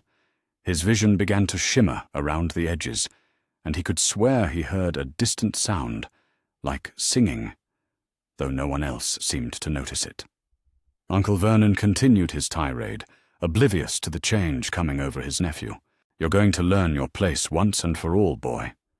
Maybe a few weeks locked in that cupboard with nothing but bread and water will teach you some humility. And if that doesn't work, well, there are other options. Harsher options." The warmth in Harry's chest suddenly blazed into something much more intense. He gasped as the sensation overwhelmed him, no longer warm but burning hot. His skin felt like it was on fire, and his vision went completely red and gold for a moment. Uncle Vernon's angry face swam in and out of focus, and the kitchen around them seemed to ripple like water. "What's wrong with you now, freak?" Uncle Vernon demanded, shaking Harry roughly. "Stop making those ridiculous faces and pay attention when I'm talking to you." But Harry couldn't pay attention to anything except the incredible burning sensation coursing through his body. It wasn't painful exactly, but it was overwhelming in a way that made it impossible to think clearly. His heart was racing, and he could feel sweat beading on his forehead, despite the fact that the burning seemed to be coming from inside him rather than from any external heat source. "Vernon." "Something's wrong with him," Aunt Petunia said nervously, taking a step backward. Her voice seemed to be coming from very far away, even though Harry could see she was only a few feet away. "Look at his eyes." Harry tried to focus on his aunt's face, but his vision kept shifting strangely. Colours appeared more vivid than they should be, and he could swear he was seeing things that weren't there. Flashes of gold and red danced at the edges of his sight, and the strange singing sound was getting louder. Uncle Vernon's grip on Harry's arm loosened slightly, as he too noticed something unusual about his nephew's appearance. The boy's normally bright green eyes seemed to be flickering with an inner light, and his dark hair appeared almost to be moving in a non-existent breeze. Most unnervingly, the air around Harry seemed to shimmer with heat waves, though the kitchen was comfortably cool. "What kind of freakish trick is this?" Uncle Vernon growled, but there was uncertainty in his voice now. He had seen Harry do strange things before, but nothing quite like this. Usually the boy's abnormalities were limited to making things move or change without touching them. This was something altogether different and far more unsettling. The burning sensation in Harry's chest suddenly intensified, beyond anything he had ever experienced. He cried out involuntarily as the fire inside him seemed to expand, rushing through his veins and setting every nerve ending ablaze. But instead of pain, there was something else.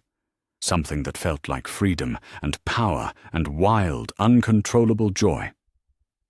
Uncle Vernon released Harry's arm entirely and stumbled backward as the air around the boy began to ripple more violently.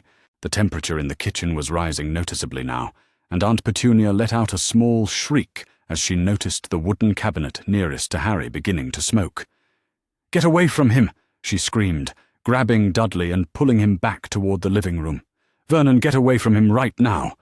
But Uncle Vernon seemed frozen in place, his small eyes wide with a mixture of rage and growing fear. He had spent years bullying his nephew into submission, using size and intimidation to keep the boy in line.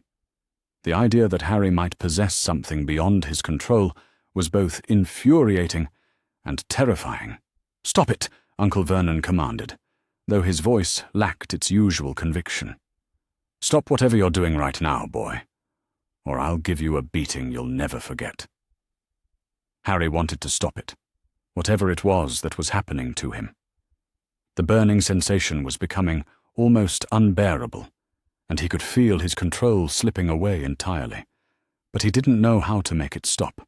The fire inside him seemed to have a will of its own, growing stronger and more demanding with each passing second. The singing sound in his ears suddenly became a roar, and Harry's vision exploded into brilliant gold and red. He felt his body changing in ways that defied explanation, stretching and reshaping itself according to some ancient pattern he didn't understand. His arms felt like they were extending and flattening, and something was happening to his skin that made it feel both lighter and stronger than before. Uncle Vernon took another step backward, his mouth falling open in shock. Where his nephew had been standing moments before, something impossible was taking shape. The boy's form was blurring and shifting, becoming something that definitely wasn't human. Feathers, brilliant red and gold feathers, were sprouting from Harry's skin. His face was elongating into something resembling a beak, and his eyes were becoming larger and more luminous. "Petunia!" Uncle Vernon bellowed, his voice cracking with panic. "Petunia, call someone! Call the police! Call anyone!"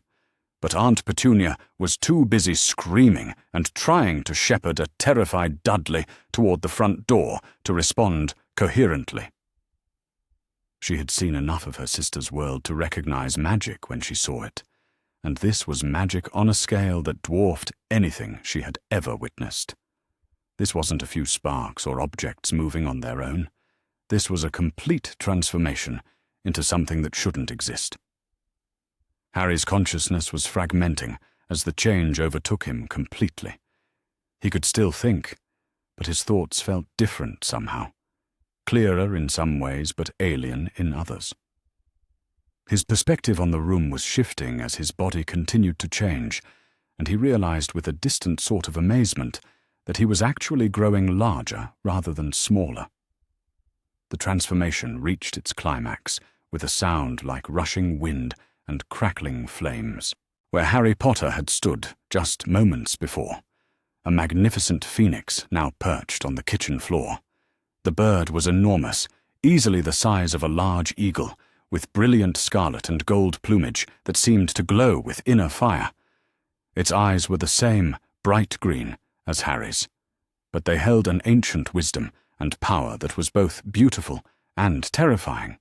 For a moment, the kitchen was completely silent, except for the sound of Aunt Petunia's muffled sobs from the living room. Uncle Vernon stood frozen, his brain struggling to process what he had just witnessed. The phoenix that had been his nephew tilted its magnificent head and studied him with those eerily familiar green eyes. Then the phoenix opened its beak and sang. The sound that emerged was unlike anything any of them had ever heard. It was beautiful beyond description, a harmony of notes that seemed to resonate not just in the air, but in their very souls. But for Uncle Vernon, who had spent years tormenting and abusing the boy this creature had been, the song carried undertones of judgment and barely restrained power that made his blood run cold.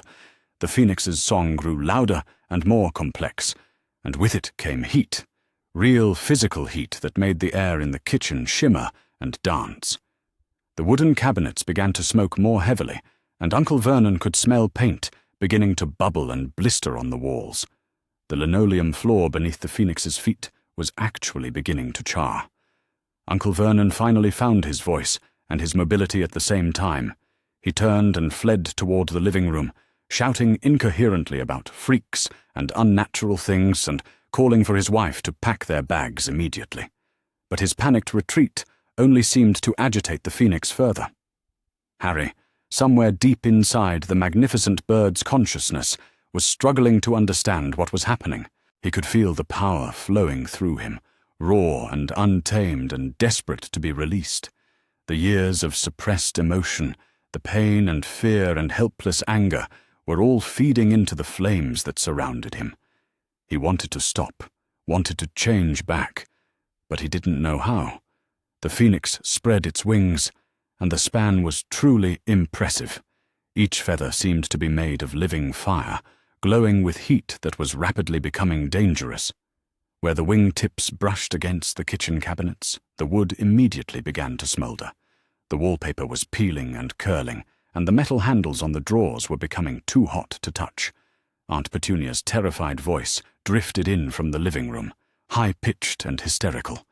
She was on the telephone, trying to explain to someone what was happening, but her words were so garbled by panic that she wasn't making much sense. Vernon, meanwhile, was throwing things into suitcases with no regard for organization or logic, determined to get his family out of the house before it burned down around them. The heat in the kitchen was becoming truly dangerous now. The phoenix's internal fire was responding to Harry's emotional turmoil, growing stronger and more volatile with each passing moment. The boy inside the bird was terrified and confused, and those emotions were translating into flames that licked hungrily at everything within reach. A dish towel hanging near the sink suddenly burst into flames, and within seconds the fire had spread to the nearby curtains. The phoenix let out another cry, this one more distressed than musical, as Harry realized with growing horror that he was destroying everything around him. He tried desperately to rein in the power, to somehow contain the fire, but it was like trying to hold back the ocean with his bare hands. The flames spread with supernatural speed, racing along the kitchen walls and ceiling with an eagerness that defied natural fire behavior. This wasn't ordinary combustion, but something magical and far more destructive. The very air seemed to be burning, creating effects that would baffle fire investigators for years to come. Uncle Vernon appeared in the kitchen doorway, his face pale and his eyes wild with terror. He was clutching a hastily packed suitcase in one hand and his car keys in the other. Behind him, Aunt Petunia was dragging a sobbing Dudley toward the front door, her usually perfect hair disheveled, and her face streaked with tears. "We're leaving," Uncle Vernon shouted over the growing roar of the flames. "Whatever you are now, freak, you can burn this place down for all I care. Just stay away from my family." The phoenix turned those brilliant green eyes toward him, and Uncle Vernon saw something in them that made him stumble backward. There was intelligence there, and recognition, and something that might have been accusation. For just a moment, he was face to face with the nephew he had spent 8 years tormenting, and the weight of his actions seemed to crash down on him all at once. Then the moment passed, and Uncle Vernon fled. The front door slammed behind the departing Dursleys, and their car engine roared to life in the driveway. Through the kitchen window, Harry could see them speeding away, leaving him alone in the rapidly burning house. The phoenix cried out again, a sound filled with loneliness and confusion. Harry was trapped inside this magnificent but terrifying form, watching helplessly as everything around him was consumed by fire. He could feel the flames calling to him, urging him to let go completely and surrender to the burning. But some stubborn part of him, the part that had survived 8 years of abuse and neglect, refused to give in. The kitchen was now completely engulfed in flames that danced and writhed with unnatural life. The heat was so intense that the metal appliances were beginning to warp and melt. But strangely, the phoenix at the center of it all seemed completely unharmed. The fire that was destroying everything else simply flowed around the magnificent bird like water around a stone. As Harry fought to regain control of himself and his powers, he became dimly aware of sounds from outside the house, sirens wailing in the distance, growing steadily closer. neighbors shouting and car doors slamming. Someone had called the fire department, probably multiple someones, as the flames were now visible from the street. The thought of other people seeing him like this filled Harry with fresh panic. How could he explain what had happened? How could he change back? The questions raced through his mind, but the fire around him seemed to respond to his agitation by burning even hotter and brighter. And then, just as suddenly as it had begun, something inside Harry shifted. The desperate fear and confusion that had been feeding the flames began to transform into something else. Determination, perhaps, or maybe just exhaustion. The burning sensation in his chest didn't disappear, but it became more manageable, less wild and uncontrolled. The phoenix folded its magnificent wings and closed its eyes, and gradually the supernatural fire began to die down. It didn't extinguish entirely, as too much damage had already been done for that, but it stopped spreading and consuming everything in its path. The kitchen was ruined beyond repair, but at least the rest of the house might be saved. As the flames receded, Harry felt the transformation beginning to reverse itself. It was just as overwhelming as the initial change had been, but this time he had some small measure of control over the process. He focused on his human form, on arms and legs, and a face that didn't have a beak, and slowly, gradually, the phoenix began to shrink and reshape itself. The change back was accompanied by another rush of that strange singing sound, and for a moment Harry felt like he was falling through space and time. Then, with a sensation like stepping through a doorway, he was himself again. 8-year-old Harry Potter stood in the center of the destroyed kitchen, completely unharmed, but utterly exhausted. The sirens were much closer now, and Harry could hear the heavy footsteps of firefighters approaching the house. He looked around at the devastation he had caused, at the charred walls and melted appliances, and the thick layer of ash that covered everything. The smell of smoke was overwhelming, and he could see daylight streaming through holes in the roof where the fire had burned through. But he was alive, somehow, impossibly. He had survived being at the center of a fire, intense enough to melt metal. His clothes weren't even singed, though they were covered with ash and soot. It was as if the flames had recognized him as their source, and chosen to protect rather than consume him. The front door burst open, and several firefighters in full gear rushed into the house. They moved with practiced efficiency, checking for survivors and assessing the damage. Harry stood perfectly still in the ruined kitchen, unsure of what to do or say. How could he possibly explain what had happened here?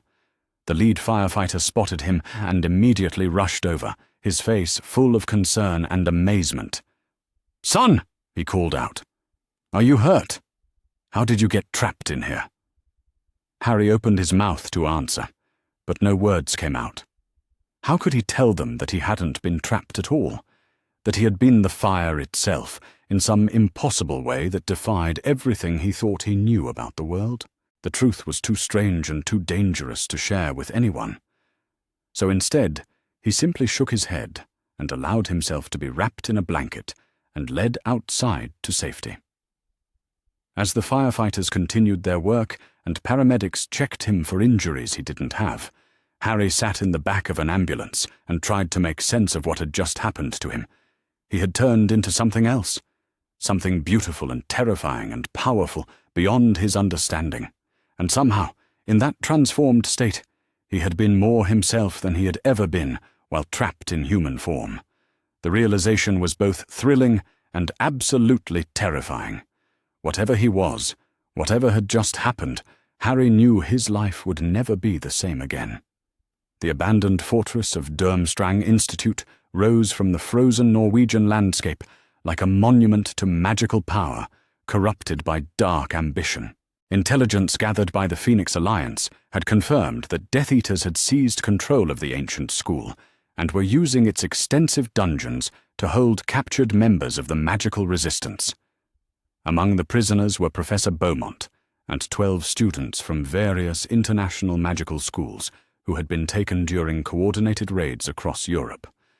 Harry Potter stood at the edge of the forest that surrounded the fortress, studying the massive stone walls through omnioculars enhanced with Phoenix fire detection spells. The sight of the school that had once been devoted to magical education, now serving as a Death Eater stronghold, filled him with rage that made his Phoenix abilities burn with barely controlled intensity. After 6 months of training with masters from around the world, he was finally ready to take the offensive against Voldemort's forces. Beside him, Fleur Delacour adjusted her specialized combat robes while reviewing the tactical plans they had developed with international aura forces. The mission would be their most dangerous yet, requiring precise coordination between Harry's Phoenix abilities and the strike team's conventional magical tactics. Success would demonstrate that the Phoenix Alliance could mount effective offensive operations, while failure might cost the lives of everyone they were trying to rescue. "The fortress has been heavily warded against traditional magical assault," Fleur reported quietly, her Vila heritage allowing her to sense the dark enchantments that protected the ancient stronghold. "But the Death Eaters have not prepared for Phoenix fire, which should be able to burn through their defenses without triggering the alarm systems." Victor Crumb materialized beside them with his Metamorphmagus abilities, allowing him to blend perfectly with the snowy forest environment. His reconnaissance had provided crucial intelligence about guard positions and prisoner locations within the fortress. "Prisoners are being held in the deepest dungeons," he reported in whispered tones. "Heavy guard presence, but most Death Eaters are focused on external perimeter rather than internal security." The rescue mission had been planned with input from aura forces representing 8 different magical governments, but the core assault team consisted entirely of students from the Phoenix Academy whose unusual abilities made them uniquely suited for infiltrating heavily defended positions. Gabriel Delacour was coordinating with a flight of dragons that would provide aerial support, while several other Academy graduates contributed specialized skills developed through their international training program. Charlie Weasley emerged from the forest carrying communication equipment that would allow the strike team to coordinate with Phoenix Alliance command centers around the world. The international magical law enforcement response was unprecedented in both scope and cooperation, representing the first time that multiple magical governments had jointly authorized offensive operations against Death Eater positions. "We have confirmation that Voldemort himself is not currently at the fortress," Charlie reported, though his expression remained grim with concern for the dangers ahead. "But Bellatrix Lestrange is commanding the Death Eater garrison, and she's implemented security measures specifically designed to counter Phoenix magic." The mention of Bellatrix Lestrange sparked memories of their previous encounter at the Phoenix Academy, where Harry had successfully damaged her primary wand through Phoenix fire purification. Her presence at the fortress suggested that this mission would involve direct confrontation with one of Voldemort's most dangerous lieutenants, someone who had personal reasons for wanting to capture or kill Harry. Harry felt the Phoenix fire in his chest respond to his determination with steady warmth that promised power beyond anything he had accessed during training exercises. The months of instruction under masters from Japan, Egypt, and other magical traditions had taught him techniques that combined traditional Phoenix Guard abilities with celestial magic that could affect the fundamental nature of dark enchantments. Minister Nakamura's voice crackled through the magical communication device as he provided final instructions from the Alliance Command Center in Switzerland. "Master Potter, remember that your primary objective is prisoner rescue rather than direct confrontation with enemy forces. Your abilities are too valuable to risk in unnecessary combat engagements." The tactical wisdom of avoiding direct confrontation was sound, but Harry understood that rescuing the prisoners would inevitably require fighting through Death Eater defenses that had been specifically prepared to counter his abilities. The question was not whether combat would occur, but whether he could complete the rescue mission before Bellatrix Lestrange could implement whatever countermeasures she had developed. As the strike team moved toward the fortress under cover of darkness and concealment charms, Harry began the preliminary stages of Phoenix transformation that would allow him to penetrate the ancient stronghold's defenses. But instead of the full transformation he had relied on during previous missions, he maintained human form while channeling phoenix fire through his magical core in ways that made him effectively invisible to dark magic detection systems. The technique was one of the most advanced applications he had learned during his training with Celestial Guardian Masters, requiring precise control over his magical signature while maintaining access to phoenix abilities. As they approached the fortress walls, Harry's enhanced magical senses could detect the layers of dark enchantments that protected the stronghold from conventional assault.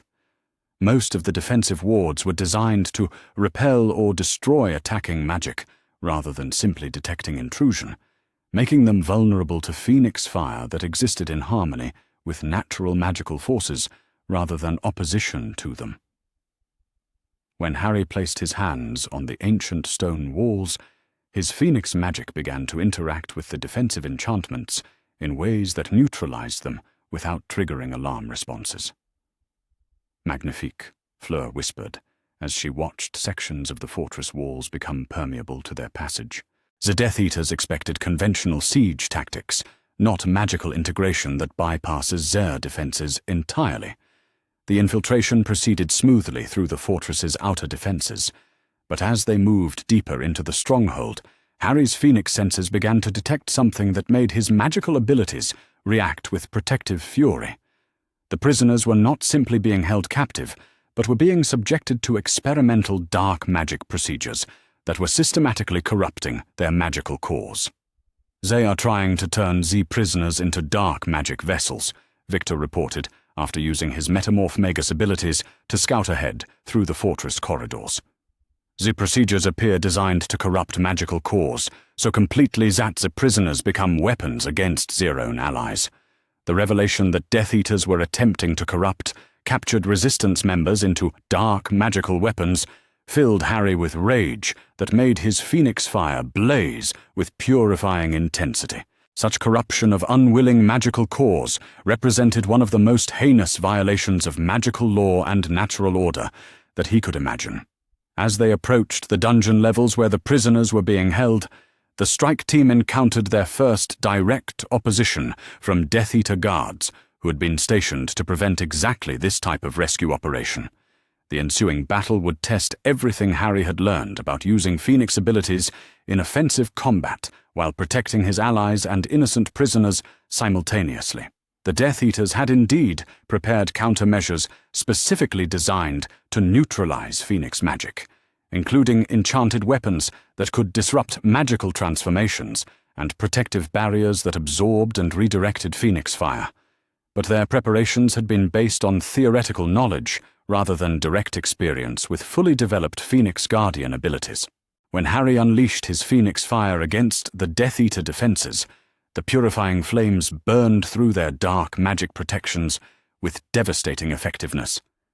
The corrupted enchantments that powered their weapons and barriers were systematically cleansed, leaving the Dark Wizards virtually defenseless against the strike team's coordinated assault. "Impossible," one of the Death Eaters screamed as his specially prepared anti-Phoenix weapon crumbled to ash in his hands. The Dark Lord's research indicated that Phoenix magic could be contained through proper preparation. But Harry had moved far beyond the theoretical limitations that Voldemort's research had identified, accessing Celestial Guardian techniques that allowed him to purify dark magic at levels that conventional Phoenix Guard magic could not reach. As he advanced through the fortress dungeons, his abilities systematically cleansed centuries of accumulated dark enchantments that had been embedded in the ancient stones themselves. The rescued prisoners were in worse condition than the strike team had anticipated, with several showing signs of magical core corruption that would require immediate intervention to prevent a permanent damage. Harry found himself using his most advanced healing techniques while simultaneously maintaining combat readiness against Death Eater reinforcements that were responding to the security breach. Professor Beaumont was among the most severely affected prisoners, his magical core showing signs of experimental corruption procedures that had brought him dangerously close to complete dark magical possession. When Harry placed his hands on the unconscious professor's chest and channeled Phoenix healing fire through his system, The purification process was more intense than anything he had attempted before. "The corruption goes very deep," Fleur observed with obvious concern as she watched Harry's healing efforts. "Are you certain your phoenix magic can cleanse damage this extensive without risking Professor Beaumont's life?" Harry's response came through his connection to celestial phoenix magic rather than conscious analysis.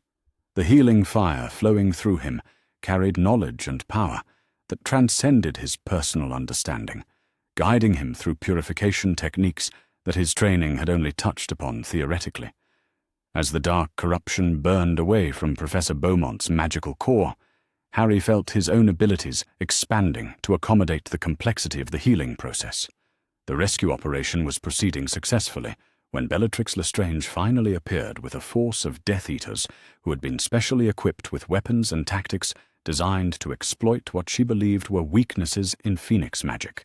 Her wild hair and manic expression showed that she had spent months preparing for this confrontation, planning to prove that Harry's abilities could be overcome through superior strategy and preparation.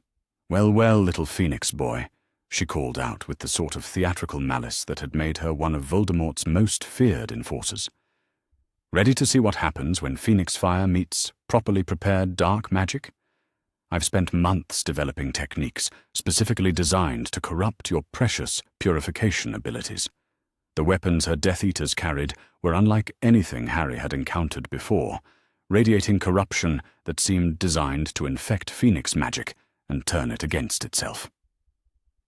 When Bellatrix raised her replacement wand and began casting spells that carried viral dark magic properties, Harry realized that this battle would require everything he had learned about Celestial Guardian techniques. The confrontation that followed demonstrated the evolution of magical warfare, as Harry's phoenix abilities clashed with Bellatrix's corruption magic in ways that transcended conventional spell combat.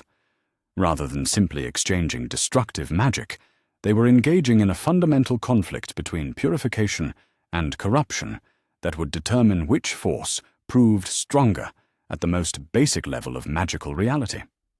Harry discovered that his Celestial Guardian training had prepared him for exactly this type of confrontation, providing techniques that could not only resist dark magic corruption, but could actually turn such corruption back upon its source. When Bellatrix attempted to corrupt his phoenix fire, Harry's purification abilities began systematically cleansing the dark magic from her spells while they were still being cast. "No," Bellatrix shrieked as her carefully prepared corruption magic was neutralized before it could take effect. "The Dark Lord promised that these techniques would be effective against phoenix purification, but Harry was already extending his purification beyond simple defense to active cleansing of the dark magic that saturated Bellatrix herself. Rather than simply defeating her in combat, he was attempting something far more ambitious, using Celestial Guardian techniques to burn away the corruption that had twisted her magical core over decades of dark arts practice. The process was extraordinarily dangerous for both of them, as failure could result in magical core destruction that would leave Bellatrix dead or worse than dead. But success would represent the ultimate validation of Phoenix magic's power over dark corruption, demonstrating that even the most twisted servants of Voldemort could potentially be redeemed through proper application of purification techniques. As Harry's Phoenix fire penetrated the layers of dark magic that protected Bellatrix's magical core, her expression shifted from manic confidence to genuine terror as she realized what he was attempting. "The corruption cannot be removed," she gasped, her voice losing its theatrical quality as deeper fears emerged. "I chose this path. I embraced the darkness willingly. But Harry's Celestial Guardian training had taught him that even willing corruption could be burned away if the purification fire was strong enough, and the practitioner's compassion was genuine. As his Phoenix magic reached the deepest levels of Bellatrix's magical core, he encountered the fundamental choice that had started her down the path of dark magic, and he offered her the opportunity to make a different choice. The magical resonance that resulted from this offer created effects that none of them had anticipated. Rather than simply cleansing Bellatrix's corruption or failing to affect it, Harry's phoenix magic began to show her alternative paths that her life could have taken, burning away the despair and rage that had driven her to embrace Voldemort's ideology. "What are you showing me?" Bellatrix whispered, her wild hair settling as the dark magic that had twisted her appearance began to recede. "Zisi are not real. Zisi possibilities cannot exist. But the visions Harry's phoenix magic was generating were real in the sense that they represented genuine alternative choices that had been available to her at crucial moments in her life. The purification process was not simply removing corruption, but was offering her the chance to understand how different decisions might have led to entirely different outcomes. The transformation that occurred as Bellatrix's corruption was systematically burned away was remarkable to witness. Decades of accumulated dark magic fell away like old paint being stripped from a masterwork, revealing the woman she might have been if fear and despair had not driven her to embrace Voldemort's promises of power through destruction. When the purification process was complete, Bellatrix Lestrange collapsed to her knees in the fortress dungeon, no longer the manic enforcer of dark magic, but someone who was seeing clearly for the first time in decades. The Death Eaters who had accompanied her stared in shocked disbelief as their commander was transformed from Voldemort's most devoted servant into someone who radiated the sort of magical clarity that came from a purified soul. "What have you done to me?" she asked Harry, her voice carrying wonder rather than accusation. "I remember choosing darkness, but I also remember why that choice seemed necessary. And now I can see that it was not necessary at all.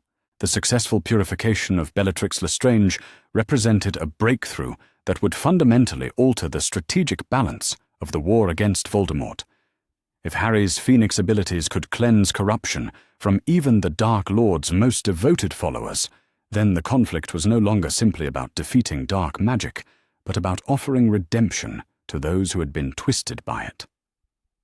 The rescue mission concluded successfully with all prisoners liberated and most Death Eater defenders either captured or converted through exposure to Phoenix purification magic. But the implications of what had occurred in the fortress dungeons would reshape the Phoenix Alliance's approach to the larger conflict with Voldemort's forces. As they departed the fortress with the rescued prisoners and their unexpected new ally, Harry reflected on how completely his understanding of his abilities had evolved.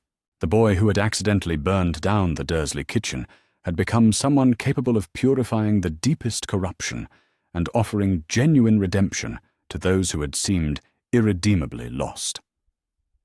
The war was far from over, but for the first time, Harry could envision victory that involved healing rather than simply destruction, redemption rather than revenge. The phoenix magic he carried was revealing its true purpose, not as a weapon of war, but as a force for renewal that could restore what had been corrupted rather than simply burning it away. Tomorrow would bring new challenges and the inevitable confrontation with Voldemort himself, but tonight Harry was surrounded by evidence that even the darkest magic could be overcome through compassion combined with sufficient power. The real battle for the soul of the magical world was indeed beginning, but it was a battle that could be won through healing rather than conquest. The great hall of Hogwarts School of Witchcraft and Wizardry had been transformed into a war room where the combined forces of the Phoenix Alliance prepared for what intelligence suggested would be the final confrontation with Lord Voldemort. Maps covered every surface, showing Death Eater positions across Britain and Europe, while magical communication devices maintained constant contact with Alliance command centers around the world. The ancient castle that had once been a haven of magical education now served as the headquarters for the most significant military operation in wizarding history. Harry Potter stood before the assembled commanders, his phoenix abilities radiating a calm authority that belied his 10 years of age. The months of international training and successful rescue missions had transformed him from a frightened child into someone capable of inspiring confidence in veteran auras and international magical law enforcement officials. When he spoke, his words carried the weight of someone who had proven his abilities through action rather than reputation. The intelligence we've gathered confirms that Voldemort has established his primary stronghold in the ruins of Little Hangleton, Fleur reported, as she updated the tactical displays with information provided by their network of international operatives. He has been experimenting with a new form of Horcrux creation that involves corrupting entire magical locations rather than individual objects. The revelation that Voldemort was attempting to create environmental Horcruxes rather than portable ones represented a fundamental escalation of his dark magic research.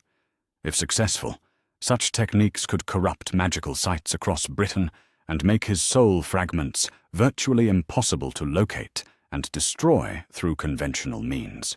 Victor Krum had been coordinating with Metamorphmagus operatives from multiple magical governments, providing reconnaissance that revealed the true scope of Voldemort's preparations for their anticipated confrontation.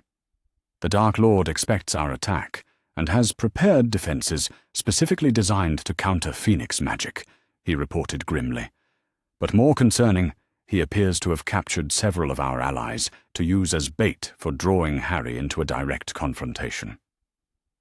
The mention of captured allies made Harry's Phoenix fire respond with protective fury that filled the Great Hall with warmth and golden light. Among the prisoners were Augusta Longbottom, who had been taken during a Death Eater raid on her manor house, and Professor McGonagall, who had disappeared while conducting diplomatic negotiations with wavering neutral magical governments. Charlie Weasley presented the military assessment with the sort of professional objectivity that couldn't quite conceal his personal investment in the outcome. We have confirmed that Voldemort is holding the prisoners at the Riddle House, which has been extensively modified with dark magic fortifications. The location appears to have been chosen specifically because it represents the site of his original mortal life, making it symbolically significant for whatever ritual he plans to perform. The tactical implications were clear and deeply troubling. Voldemort was not simply preparing for a conventional magical battle, but was orchestrating a confrontation with symbolic and magical significance that could affect the fundamental nature of the conflict itself. If he succeeded in corrupting the site of his birth into a permanent Horcrux, the Dark Lord might achieve a form of immortality that would prove impossible to counter through any known magical means. Minister Nakamura's voice carried across the hall through magical communication devices as he provided updates from the Alliance's research divisions in Japan and Egypt. Master Potter, our analysis of the magical signatures detected at Little Hangleton suggests that Lord Voldemort has indeed succeeded in beginning the environmental Horcrux process. The corruption is spreading through the local magical field at an accelerating rate. The news that Voldemort's environmental corruption was already underway added urgent time pressure to their mission planning. Every hour of delay would make the ultimate confrontation more dangerous as the Dark Lord's connection to the corrupted location grew stronger and more difficult to sever. Bellatrix Lestrange, whose purification during the Durmstrang rescue mission had made her one of their most valuable intelligence assets, provided insights into Voldemort's psychological state that revealed both opportunities and dangers. He is obsessed with proving that his power exceeds that of the Phoenix Guardian magic, she explained, her voice carrying the sort of analytical clarity that had emerged after her corruption was burned away. The confrontation he has arranged is designed not simply to kill Harry, but to demonstrate the superiority of corruption over purification. Her assessment suggested that Voldemort's ego and need for symbolic victory might provide tactical advantages that could be exploited through careful strategic planning, but it also indicated that the Dark Lord would be fighting with a level of personal investment and magical preparation that made him more dangerous than ever before. Director Delacour coordinated the final mission briefing with input from magical law enforcement agencies representing 15 different nations. The assault would be unprecedented in both scope and international cooperation, with specialized forces attacking Death Eater positions throughout Britain, while Harry led a core team directly against Voldemort's stronghold. The primary objective remains the rescue of captured Alliance members and the destruction of the environmental Horcrux before it can achieve permanent stability, she announced to the assembled commanders. But we must also be prepared for the possibility that this confrontation will determine the ultimate outcome of our conflict with the Dark Lord. As the briefing concluded and the various assault teams began their final preparations, Harry found himself facing the reality that everything he had trained for was converging on a single moment that would test not only his magical abilities, but his character and resolve under the most extreme pressure imaginable. Fawkes appeared as if summoned by Harry's contemplation of the challenges ahead, the magnificent phoenix settling on his shoulder with the sort of companionship that transcended species barriers. The ancient bird's presence provided comfort and reminded Harry that he was not facing this confrontation alone, but as part of a community that extended across magical and non-magical boundaries. "You are ready for this," Fleur said softly as she approached with the specialized equipment they would need for the mission. "The months of training and successful operations have prepared you for whatever Voldemort has planned. But remember, that victory may require choices between what is easy and what is right." Her words echoed teachings from his international magical education, particularly the emphasis on moral clarity that Japanese Celestial Guardian Masters had identified as essential for maintaining access to the highest levels of Phoenix magic. Power without wisdom was simply another form of corruption, regardless of the intentions behind its use. The portkey journey to Little Hangleton took place under cover of darkness, with Harry's core team materializing in the ruins of the village that had been systematically evacuated by Alliance forces to prevent civilian casualties. The magical atmosphere in the area was oppressive in ways that made even experienced aurors struggle to maintain their composure, with corruption radiating from the Riddle House like poison seeping through the ground. The house itself had been transformed into something that resembled a fortress more than a residence, with towers of black stone rising from the original foundation and protective barriers that pulsed with dark energy, visible even to normal magical sight. Most disturbing of all were the patterns of corruption spreading outward from the building, creating dead zones where natural magic simply ceased to function normally. Harry could feel his Phoenix abilities responding to the environmental corruption with purifying fire that demanded immediate action against the spreading darkness. But the tactical situation required careful coordination with his allies, rather than impulsive heroics that might endanger the prisoners they were trying to rescue. Victor used his Metamorph Magus abilities to scout the stronghold's exterior defenses, reporting back with intelligence that confirmed their worst fears about the scope of Voldemort's preparations. "The prisoners are being held in the central tower," he whispered urgently. "But reaching them will require passing through multiple layers of dark magic barriers that appear designed specifically to drain Phoenix fire and turn it against itself. The anti-Phoenix defenses represented a level of strategic preparation that demonstrated Voldemort's serious commitment to ensuring Harry's defeat.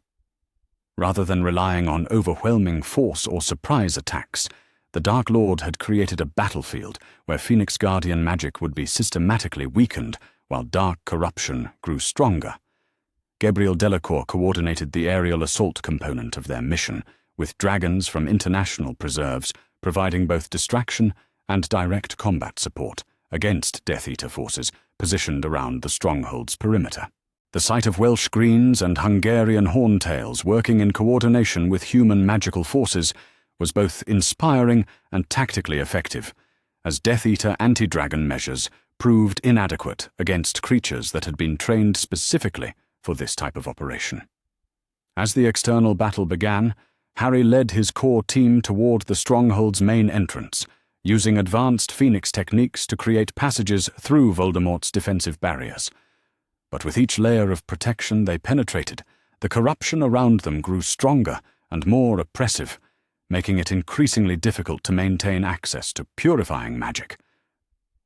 The entrance hall of the transformed Riddle House was a masterwork of intimidation and dark magical architecture, with walls that seemed to absorb light and air that carried whispers of despair, designed to undermine the morale of anyone who dared challenge Voldemort's authority. But Harry's Phoenix Fire responded to the psychological assault with determination rather than fear, burning away the oppressive atmosphere and creating islands of natural magical energy within the corrupted space. "Welcome, young Potter," Lord Voldemort's voice echoed through the stronghold with the sort of theatrical grandeur that suggested he had been rehearsing this confrontation for months. "I have been anticipating this meeting since reports of your Phoenix abilities first reached my attention. Come, let us see whether your celebrated purification magic can withstand the full power of corruption, willingly embraced." The Dark Lord's physical appearance had changed dramatically since his previous manifestations, with the environmental Horcrux process apparently strengthening his connection to corporeal form, while making him appear even more inhuman than before. His skin had taken on a greenish pallor that seemed to shift and move like liquid corruption, while his eyes burned with red light that left after-images when Harry looked directly at them. Most disturbing was the way Voldemort's presence seemed to corrupt the very air around him, creating zones where natural magic became twisted and unreliable. Harry realized that the confrontation would take place on a battlefield where his Phoenix abilities would be constantly challenged by environmental forces designed to neutralize their effectiveness. "Your friends are quite safe for the moment," Voldemort continued with the sort of false reassurance that carried obvious threats. "Professor McGonagall and Augusta Longbottom are enjoying my hospitality, while we determine whether your loyalty to them exceeds your commitment to the futile cause of magical purification." The psychological manipulation was sophisticated and personal, designed to exploit Harry's protective instincts, while forcing him to choose between the safety of people he cared about and the larger strategic objectives of the Phoenix Alliance. But Harry's training with international masters had prepared him for exactly this type of moral pressure, teaching him to maintain clarity of purpose even when faced with impossible choices. "I'm here to stop you from corrupting any more magical sites, and to free the people you've captured," Harry replied with calm determination that surprised even himself. "Whether you want to fight me or negotiate with me is your choice.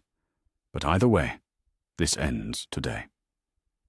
His response seemed to genuinely surprise Voldemort, who had apparently expected either desperate pleading for the prisoner's safety or reckless heroics that could be easily countered. The possibility that Harry might approach their confrontation as a tactical problem rather than an emotional crisis had not been adequately considered in the Dark Lord's strategic planning. "How remarkably mature of you, young Potter," Voldemort said, with what might have been approval if it had come from anyone else. "Perhaps we can indeed reach some form of accommodation. After all, we both seek to transcend the limitations that conventional magic places upon truly gifted individuals." The offer of negotiation was clearly another manipulation, designed to make Harry lower his guard or reveal information about Phoenix Alliance capabilities and objectives. But it also represented an opportunity to gather intelligence about Voldemort's true goals and the extent of his environmental corruption experiments. "What kind of accommodation did you have in mind?" Harry asked, using conversational tactics he had learned from diplomatic training with international magical government representatives. Voldemort's smile revealed teeth that appeared to have been sharpened to points, giving him an even more predatory appearance. "Your Phoenix abilities represent the ultimate expression of magical purification, while my research has achieved unprecedented mastery over corruption and decay. Together, we could transcend the traditional boundaries between light and dark magic, creating something entirely new and infinitely more powerful than either approach alone." The proposal was seductive in its scope and ambition, offering Harry the chance to achieve magical development beyond anything previously imagined through cooperation rather than conflict. But his training in Celestial Guardian techniques had taught him to recognize corruption that disguised itself as opportunity, and Voldemort's offer carried clear signs of manipulation designed to compromise his moral clarity. "What you're describing isn't transcendence," Harry replied after careful consideration. It's just corruption that's learned to wear a more attractive mask. Phoenix magic doesn't work by compromising with darkness, but by burning corruption away completely. His rejection of Voldemort's offer triggered the explosive release of dark magic that had been building throughout their conversation. The Dark Lord's carefully controlled facade dissolved into rage that made the air around him crackle with destructive energy, while the environmental corruption began responding to his emotional state by accelerating its spread through the stronghold. Then you will learn the futility of your purification obsession through direct experience, Voldemort snarled as he raised his wand and began casting spells that carried decades of accumulated dark magic research. No force in the magical world can resist corruption indefinitely, and your Phoenix Fire will become simply another source of power for my environmental Horcrux. The battle that erupted between them transcended conventional magical combat, representing a fundamental conflict between opposing philosophies of magic that had been building toward confrontation for centuries.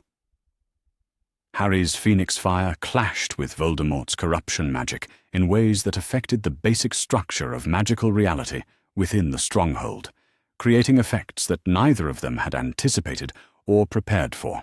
As their magical energies interacted, Harry discovered that his Celestial Guardian training had indeed prepared him for this ultimate test of his abilities and character. Rather than simply opposing Voldemort's corruption through superior force, he began using Phoenix Purification to transform the Dark Lord's attacks into healing energy that strengthened rather than weakened his position. The turning point came when Harry realized that Voldemort's environmental Horcrux was not just a source of power, but also a vulnerability that could be exploited through sufficiently powerful purification magic. Rather than attacking the Dark Lord directly, Harry began focusing his Phoenix Fire on the corrupted magical field that sustained Voldemort's enhanced abilities. The process of purifying an environmental Horcrux proved to be the most challenging application of Phoenix magic that Harry had ever attempted, requiring him to maintain conscious control over purification fire while it burned through layers of corruption that had been accumulating for months. But as the cleansing process accelerated, Voldemort's connection to his enhanced power began to weaken, making him vulnerable in ways he had never experienced before. Impossible, the Dark Lord gasped as he felt his carefully constructed environmental advantages being systematically burned away. The corruption cannot be cleansed once it has achieved this level of integration with the local magical field. But Harry's Phoenix Fire was demonstrating that even the most sophisticated dark magic corruption could be overcome through sufficient application of purification energy combined with unwavering moral clarity. As the environmental Horcrux was destroyed, the Riddle House began returning to its natural state, while Voldemort found himself facing a Phoenix Guardian at the height of his power, without the corrupted advantages he had spent months preparing. The final confrontation would determine not only their individual fates, but the future direction of magical development for generations to come. Victory would validate the Phoenix Alliance's approach of international cooperation and moral clarity, while defeat would leave the magical world vulnerable to corruption that might prove impossible to reverse.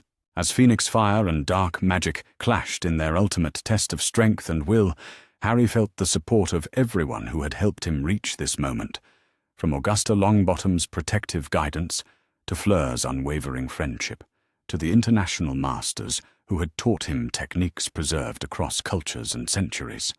The boy who had lived in a cupboard under the stairs was gone forever, replaced by someone worthy of the Phoenix inheritance he had been given. Whether that would prove sufficient to defeat the darkest wizard in magical history remained to be seen.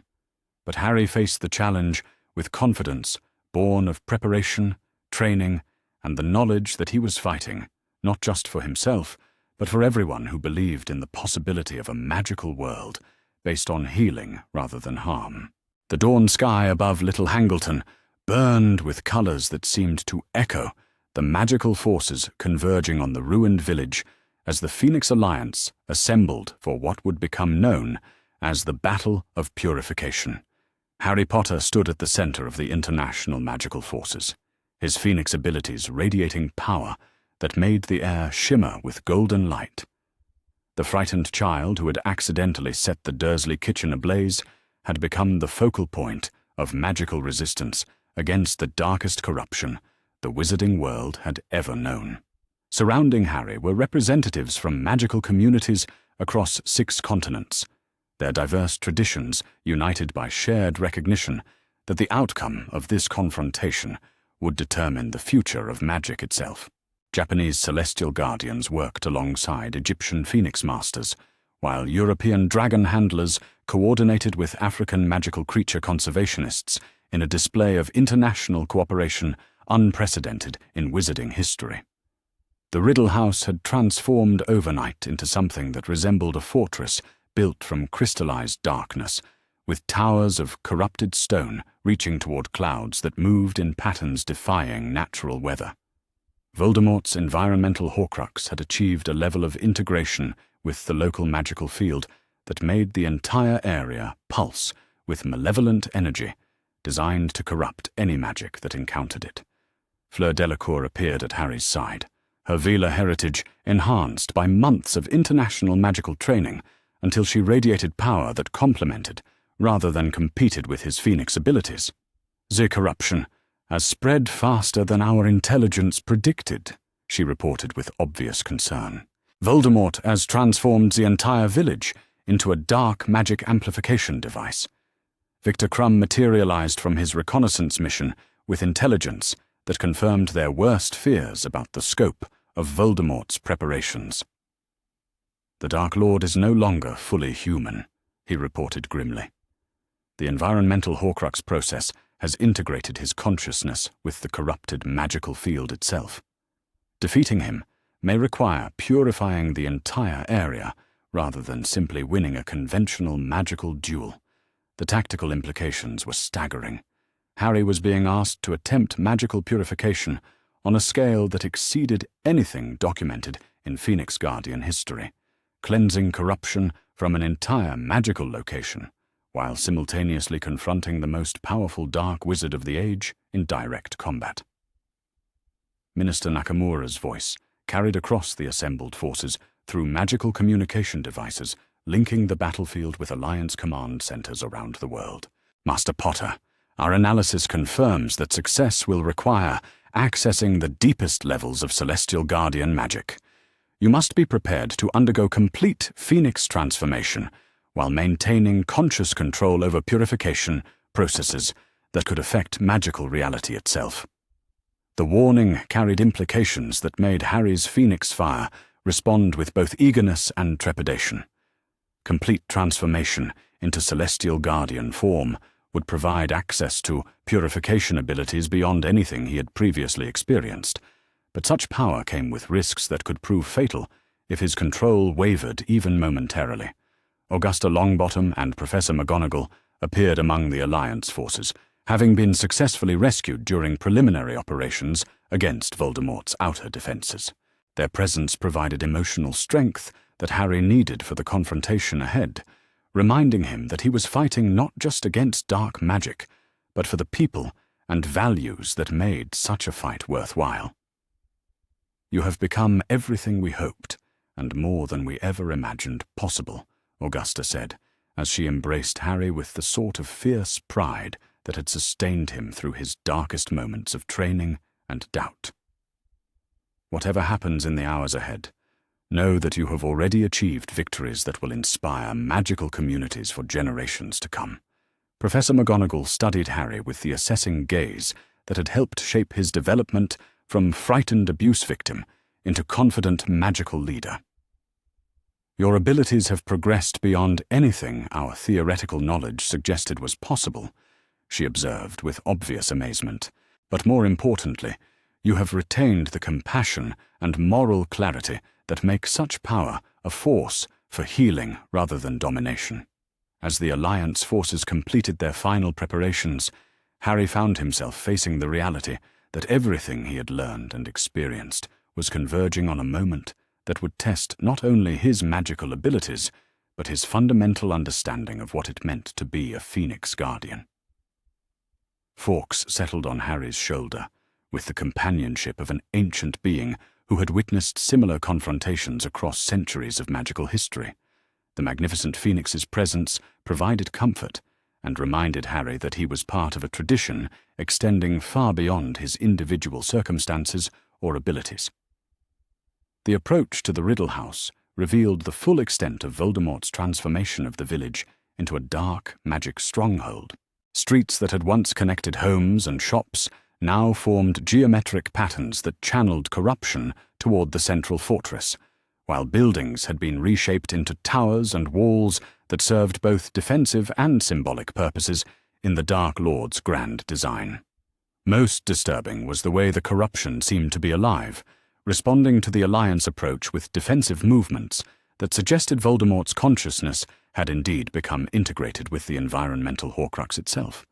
Trees twisted into barrier formations, while the ground beneath their feet shifted to create obstacles and traps designed to separate Harry from his supporting forces. The magical atmosphere grew increasingly oppressive as they moved deeper into the corrupted zone, with dark energy that made even experienced aurors struggle to maintain access to their normal magical abilities. But Harry's Phoenix Fire seemed to grow stronger rather than weaker in response to the environmental corruption, as if the presence of such concentrated darkness was awakening purification abilities that had remained dormant until confronted with sufficient challenge. "Welcome to my new domain, young Potter." Lord Voldemort's voice echoed from everywhere and nowhere, as if the village itself had gained the ability to speak. "You stand upon ground that has been transformed into living extension of my will and power. Here, corruption reigns supreme, and your pitiful purification magic will serve only to feed the darkness you seek to oppose." The Dark Lord's physical form materialized within the fortress courtyard, but his appearance had changed so dramatically that he seemed more like a manifestation of corrupted magic than a human wizard. His skin had become translucent, revealing veins that pulsed with dark energy, while his eyes burned with light that seemed to absorb rather than emit illumination. Most unsettling was the way Voldemort's presence caused the environment itself to respond with obvious malevolence. The stones beneath his feet began to glow with sickly green light, while the air around him thickened with corruption that made breathing difficult even for those protected by powerful magical shields. Harry stepped forward with calm determination that surprised even himself, feeling his Phoenix abilities respond to the ultimate test of their purification potential. The months of training with international masters had prepared him for this moment, providing techniques that could theoretically cleanse corruption on the scale that surrounded them. "You've made a fundamental mistake, Tom," Harry said, using Voldemort's mortal name with deliberate intent to remind both of them that the Dark Lord remained human beneath his corrupted exterior. "You think corruption is stronger than purification because it spreads more easily and destroys more quickly. But Phoenix Fire doesn't just burn corruption away, it transforms it into something pure and healing." His words seemed to genuinely surprise Voldemort, who had clearly expected either desperate defiance or terrified submission rather than calm analysis of the philosophical differences between their magical approaches. The possibility that Harry might approach their final confrontation as a teacher rather than simply an opponent had not been considered in the Dark Lord's strategic planning. "How remarkably naive," Voldemort replied, with the sort of condescending tone he had once used with students during his time as Tom Riddle. "Corruption and purification are not abstract concepts to be debated, boy. They are forces of magical reality that can be measured and tested. My environmental Horcrux represents the ultimate triumph of corruption over every force that has ever opposed it." To demonstrate his point, Voldemort raised his wand and began casting spells that drew power directly from the corrupted magical field surrounding them. The attacks that emerged were unlike anything Harry had faced before, carrying not just destructive force but active corruption that sought to transform his Phoenix Fire into dark magic that would serve Voldemort's purposes. But Harry's Celestial Guardian training had prepared him for exactly this type of assault. Rather than simply defending against Voldemort's corruption magic, he began the process of complete phoenix transformation that would provide access to purification abilities powerful enough to cleanse an entire environmental Horcrux. The transformation was unlike anything he had experienced before, involving not just a shift from human to phoenix form, but a fundamental expansion of his magical consciousness to encompass purification processes that operated on scales beyond individual spells or personal magical energy.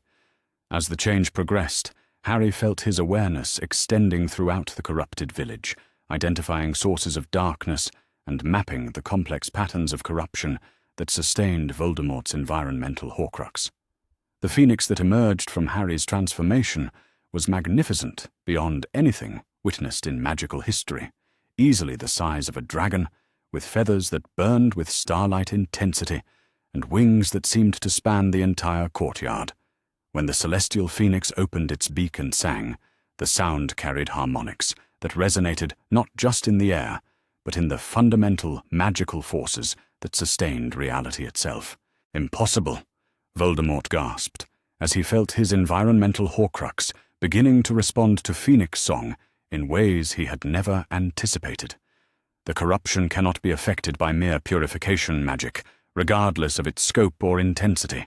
But Harry's Celestial Guardian abilities were demonstrating that sufficiently powerful purification magic could indeed transform even willing corruption into healing energy that strengthened rather than weakened the magical forces it touched. As his Phoenix Song continued, the dark magic that had been twisted to serve Voldemort's purposes began returning to its natural state, creating cascading effects that spread throughout the environmental Horcrux. The process of purifying an entire magical location while maintaining conscious control over the transformation proved to be the ultimate test of everything Harry had learned about Phoenix magic and Celestial Guardian techniques. He found himself simultaneously existing as a magnificent phoenix engaged in aerial combat with Voldemort, while maintaining human consciousness that could direct purification processes affecting acres of corrupted magical territory. Most remarkably, the purification was not simply removing corruption, but was transforming it into healing energy that began restoring the village to something more beautiful and magically vibrant than it had ever been during its natural existence. Houses that had been twisted into defensive structures became gardens where magical flowers bloomed with colors that had never existed in nature. Streets that had carried dark magic became streams of liquid starlight that nourished rather than corrupted everything they touched. Voldemort's rage at witnessing his masterwork being transformed into its opposite drove him to increasingly desperate attacks that drew power from his own magical core rather than relying on environmental advantages. The spells he cast were devastating in their intensity, carrying centuries of accumulated dark magic knowledge in assaults designed to destroy Harry's phoenix form through sheer overwhelming force. But the celestial phoenix that Harry had become possessed defensive capabilities that transcended conventional magical protection. Rather than simply blocking or deflecting Voldemort's attacks, Harry's purification abilities began cleansing the corruption from the Dark Lord's spells while they were still being cast, transforming destructive magic into healing energy that strengthened his position rather than weakening it. The turning point in their confrontation came when Harry realized that Voldemort's integration with the environmental Horcrux had created a vulnerability that could be exploited through direct purification of the Dark Lord's magical core. Rather than simply defeating him through superior power, Harry began using Celestial Guardian techniques to offer Voldemort the same choice that had redeemed Bellatrix Lestrange, the opportunity to choose purification over corruption. The magical resonance that resulted from this offer created effects that neither of them had anticipated. Voldemort's consciousness, which had become fragmented across multiple Horcruxes over decades of soul manipulation, began experiencing unity for the first time since his original descent into dark magic. The sensation of wholeness was both terrifying and intoxicating for someone who had spent so long existing as scattered fragments of corrupted soul. "What are you doing to me?" Voldemort screamed as he felt his carefully constructed barriers against human emotion beginning to crumble under the influence of Phoenix purification magic. I chose this path deliberately. I embraced corruption because it offered power that compassion and love could never provide. But Harry's celestial guardian abilities were showing Voldemort the same alternative histories that had redeemed Bellatrix, revealing the moments when Tom Riddle could have chosen differently and the paths his life might have taken if fear and ambition had not driven him to seek immortality through soul fragmentation. The visions were not simply hypothetical possibilities, but genuine alternative timelines where Tom Riddle had become a healer rather than a destroyer, using his exceptional magical abilities to protect rather than dominate the wizarding world. The purification process was offering Voldemort the chance to reclaim those lost possibilities, to become once again the person he might have been if different choices had been made at crucial moments. The internal struggle that resulted from this confrontation with his own discarded humanity was visible in the way Voldemort's corrupted form began to shift and change. Decades of dark magic modification were systematically burned away by Phoenix purification, revealing the face of Tom Riddle as he might have appeared if he had aged naturally without the influence of Horcrux magic. "I remember," Voldemort whispered, his voice losing its inhuman qualities as the purification process reached deeper levels of his corrupted consciousness. "I remember being young and afraid, seeking power because I believed it was the only protection against loss and abandonment. But the power I found required me to abandon everything that made the protection worthwhile." The transformation of Voldemort back into Tom Riddle was the most extraordinary demonstration of Phoenix purification magic in recorded history, proving that even the most complete corruption could be burned away through sufficient application of celestial guardian techniques combined with genuine compassion for the suffering that had driven someone to embrace darkness. As the environmental Horcrux collapsed and the village was transformed into a magical sanctuary that radiated healing energy across the British countryside, Harry felt his own abilities stabilizing at a level that would allow him to serve as a permanent guardian of magical purity throughout the wizarding world. The battle was over, but the victory was not simply military triumph, but something far more profound. The demonstration that corruption could be healed rather than merely defeated, that redemption was possible even for those who seemed irredeemably lost to darkness. Tom Riddle, freed from the corruption that had twisted him into Lord Voldemort, collapsed to his knees in the transformed village square as the full weight of his actions over decades of dark magic practice crashed down on him. The memories of lives destroyed and communities shattered were no longer filtered through the emotional barriers that Horcrux magic had provided, leaving him face to face with the human cost of his pursuit of power. "What have I done?" he gasped, his voice carrying the sort of genuine anguish that suggested the beginning of redemption rather than simple regret at being defeated. "How many people suffered and died because I was too afraid to face mortality with dignity and grace?" Harry returned to human form and approached the man who had once been the most feared dark wizard in magical history, offering his hand in assistance rather than keeping a wary distance. "That's something you'll have to spend the rest of your life trying to answer," he said gently. "But the important thing is that you have the rest of your life to try to make amends, rather than continuing to cause harm." The gesture of compassion towards someone who had spent years trying to kill him was perhaps the ultimate demonstration of the character that had made Harry worthy of celestial guardian status. Power without wisdom was simply another form of corruption. But wisdom combined with sufficient power could indeed transform the darkest corruption into healing light. As Alliance forces secured the area and began coordinating with international magical authorities to process the unprecedented victory, Harry found himself surrounded by friends and allies who had supported his development from frightened abuse victim into the Phoenix Guardian who had saved the magical world through healing rather than conquest. Fleur appeared at his side with obvious pride in what he had accomplished, her Vila heritage making her particularly sensitive to the fundamental change in magical atmosphere that had resulted from Voldemort's purification. "The corruption is gone completely," she observed with amazement.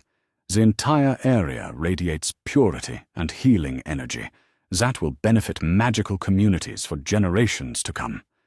Victor nodded in agreement, his metamorph magus abilities allowing him to perceive magical auras with unusual clarity. "The change goes beyond simple absence of dark magic," he noted. "Harry has created something new, a magical sanctuary that actively promotes healing and renewal rather than simply existing in neutral balance." Professor McGonagall approached with tears in her eyes as she contemplated the magnitude of what Harry had achieved. "In 40 years of magical education, I have never witnessed anything approaching this demonstration of moral courage combined with magical ability," she said softly. "You have not only saved our world, but have shown us what it means to choose healing over harm, even when faced with the greatest possible provocation." As the immediate aftermath of the battle was managed by Alliance forces and international magical law enforcement agencies, Harry reflected on how completely his understanding of his own abilities and purpose had evolved. The accidental transformation in the Dursley kitchen had been the first step in a journey that had led him to become something unprecedented in magical history, a Phoenix Guardian whose purification abilities could redeem rather than simply destroy. The months of international training and successful missions had taught him that true strength came not from the power to defeat enemies, but from the wisdom to transform them into allies, to heal corruption rather than simply burning it away. The boy who had lived in a cupboard under the stairs had indeed become someone worthy of the Phoenix inheritance he carried. In the days and weeks that followed the Battle of Purification, the transformed village of Little Hangleton became a pilgrimage destination for magical communities around the world. The healing energy that radiated from the area had effects that extended far beyond its geographical boundaries, inspiring cooperation and reconciliation between groups that had been divided by centuries of conflict and mistrust. Most importantly, Harry's demonstration that even the darkest corruption could be purified through sufficient compassion and magical ability changed fundamental assumptions about justice and redemption throughout the magical world. Dark wizards who had seemed irredeemably lost began seeking opportunities for genuine atonement, while magical governments implemented new approaches to criminal justice that emphasized rehabilitation over punishment. The Phoenix Alliance evolved into a permanent international organization dedicated to promoting magical cooperation and providing education for young wizards and witches with unusual abilities. Harry found himself serving as both symbolic leader and practical coordinator of efforts to identify and train the next generation of magical guardians who would protect the wizarding world against future corruption. Tom Riddle, under careful supervision and ongoing magical monitoring, began the long process of making amends for his decades as Lord Voldemort. His extensive knowledge of dark magic proved invaluable for developing countermeasures and healing techniques, while his personal experience with corruption and redemption made him uniquely qualified to counsel others who struggled with the temptation to seek power through harmful means. The magical world that emerged from the conflict was fundamentally different from the one that had existed before Voldemort's rise to power.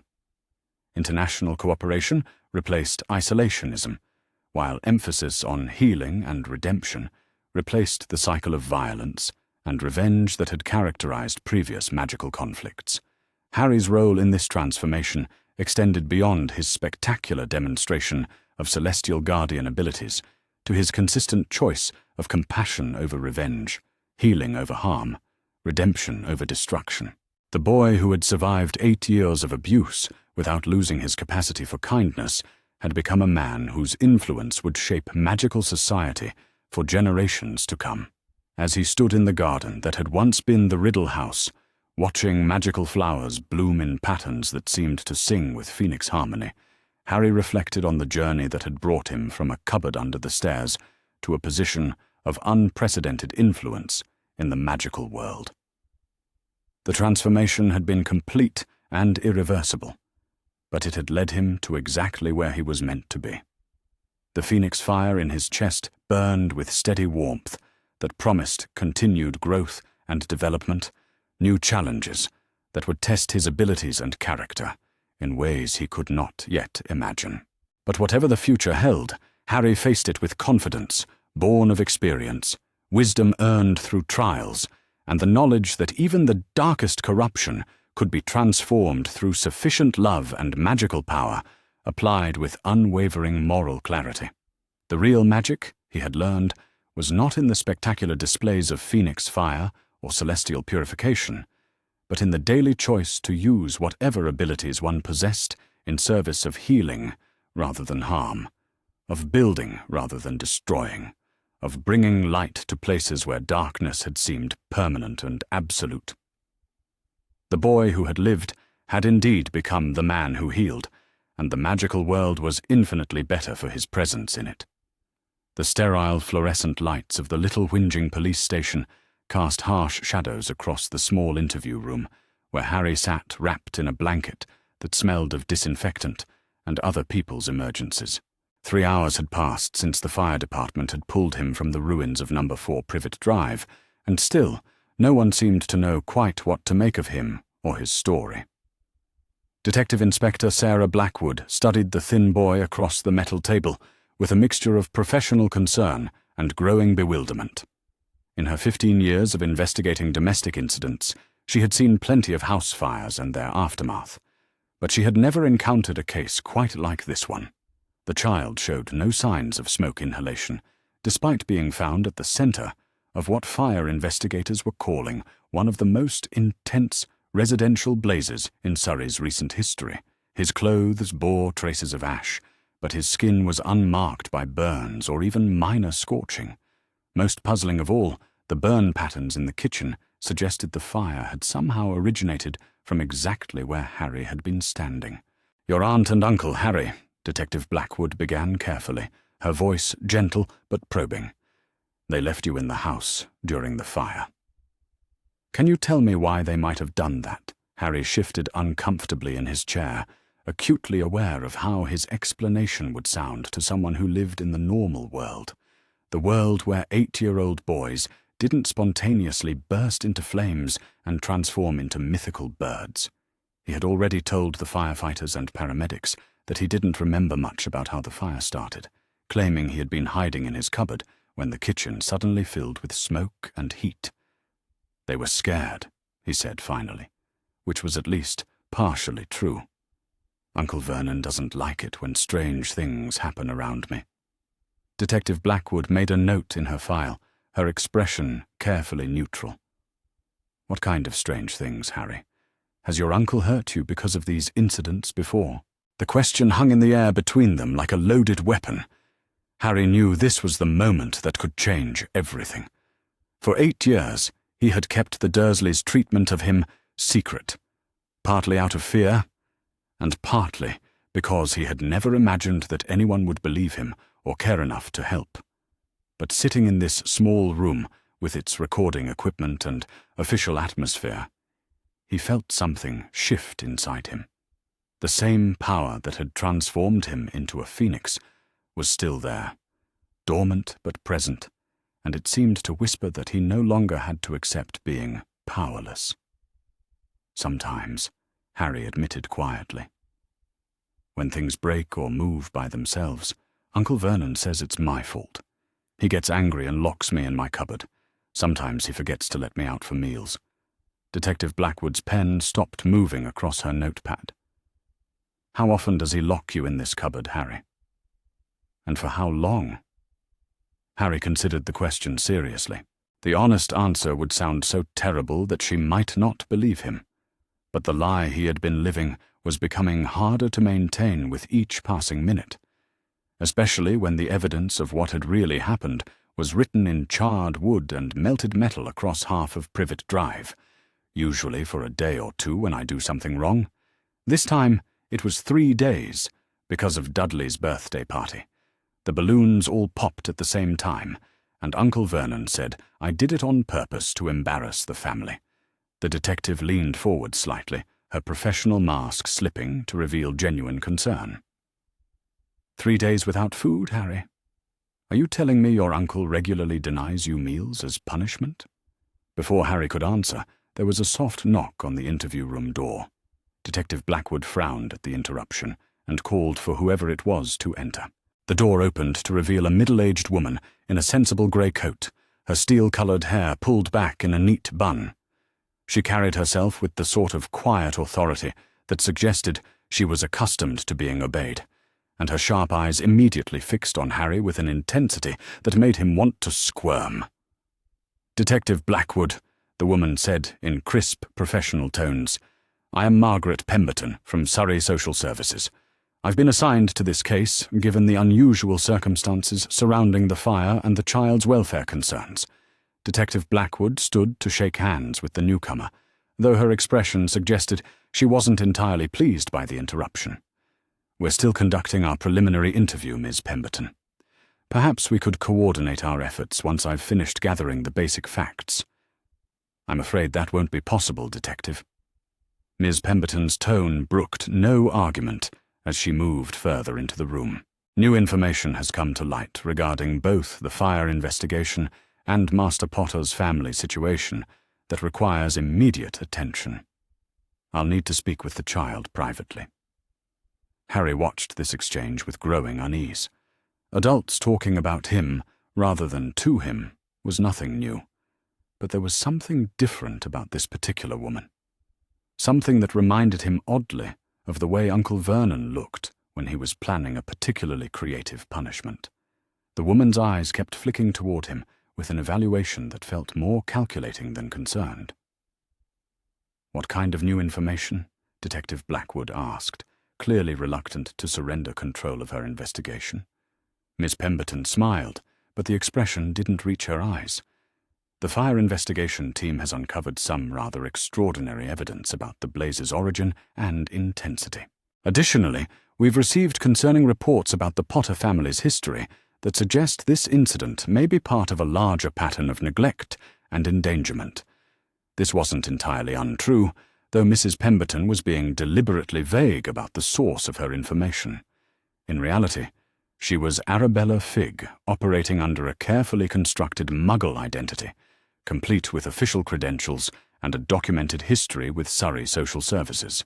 The Order of the Phoenix had maintained such covers for years as part of their network of protections around Harry Potter, though they had never expected to need them quite so dramatically. 20 minutes earlier, Mrs. Figg had been tending her cats when the distinctive smell of magical fire had reached her sensitive nose. Phoenix fire had a particular scent that was impossible to mistake once you knew what to look for, and she had immediately understood that something momentous had occurred at number 4 Privet Drive. A quick investigation had revealed the house in ruins, and Harry Potter nowhere to be found, leading to a series of urgent communications through order channels that had reached Albus Dumbledore within the hour. The headmaster's response had been swift and decisive. Under no circumstances could Harry be allowed to fall into the hands of Muggle authorities who might ask the wrong questions or draw the wrong conclusions about his unusual survival. Mrs. Figg was to intercept the boy immediately and arrange for his transfer to appropriate magical supervision while they determined exactly what had happened and how much damage control would be necessary. Detective Blackwood looked between the social worker and Harry with obvious reluctance. "I understand the urgency, but this is still an active police investigation. The child may have witnessed criminal negligence or abuse, and I need to complete my interview before any transfers take place." Miss Pemberton's smile became more strained. "I appreciate your thoroughness, Detective, but I'm afraid the situation is somewhat more complex than it appears. We have reason to believe that Master Potter may be suffering from traumatic stress that could affect the reliability of his testimony. Specialized counseling and evaluation will be necessary before any formal statements can be taken." Harry listened to this conversation with growing alarm. The adults were discussing his future as if he weren't sitting right there, and he was beginning to understand that leaving with this strange social worker might not be an improvement over staying with the police. There was something about the woman's carefully controlled demeanor that reminded him uncomfortably of Aunt Petunia when she was plotting some particularly unpleasant chore for him to complete. "Excuse me," Harry interrupted, his voice small but determined. Both adults turned to look at him with obvious surprise, as if they had forgotten he was capable of speech. "I don't want to go anywhere with someone I don't know. Can't I just stay here until you figure out what happened?" Miss Pemberton's expression softened into what was clearly meant to be a reassuring smile, though it still didn't quite reach her eyes. "Of course you're frightened, dear. That's perfectly natural after such a traumatic experience. But I'm here to help you find a safe place to stay while we sort everything out. There are lovely families who specialize in caring for children in situations like yours." What she didn't mention was that she intended to take Harry directly to number 12 Grimmauld Place, where Dumbledore and several other Order members were waiting to conduct their own investigation into the mysterious fire. The Muggle authorities would be told that Harry had been placed in emergency foster care while arrangements were made for more permanent housing. By the time anyone thought to check on his whereabouts, the magical world would have determined how to handle this unprecedented situation. Detective Blackwood was clearly torn between her professional instincts and the apparent expertise of the social worker. The child's welfare was paramount, but she had seen enough suspicious cases to recognize when adults were being less than completely truthful about their motivations. "Perhaps we could arrange for Harry to remain here overnight while proper placement procedures are followed," she suggested diplomatically. "I'm sure we can find him a comfortable place to rest, and it would allow me to complete my investigation without rushing through important details." "I'm afraid that's not possible," Ms. Pemberton replied firmly. "The boy's psychological state is fragile, and every hour of delay increases the risk of lasting trauma. I have emergency placement authorization that supersedes normal procedural requirements in cases involving immediate danger to a minor's well-being." As if summoned by the growing tension in the room, the door opened again to admit Fire Chief William Morrison, a bulky man in his 50s whose usually cheerful demeanor had been replaced by obvious bewilderment. He nodded to Detective Blackwood and Miss Pemberton before settling his gaze on Harry with an expression that mixed concern with something approaching awe. "Detective," he said without preamble, "we need to talk about those burn patterns I mentioned earlier, and about some other things my team found in that kitchen that don't make a whole lot of sense." Miss Pemberton stiffened slightly, though she tried to hide her reaction. "What kind of things, Chief Morrison? Surely the important matter is ensuring this poor child receives appropriate care while you conduct your technical investigation." Chief Morrison studied her with the shrewd gaze of someone who had spent decades learning to read people in crisis situations.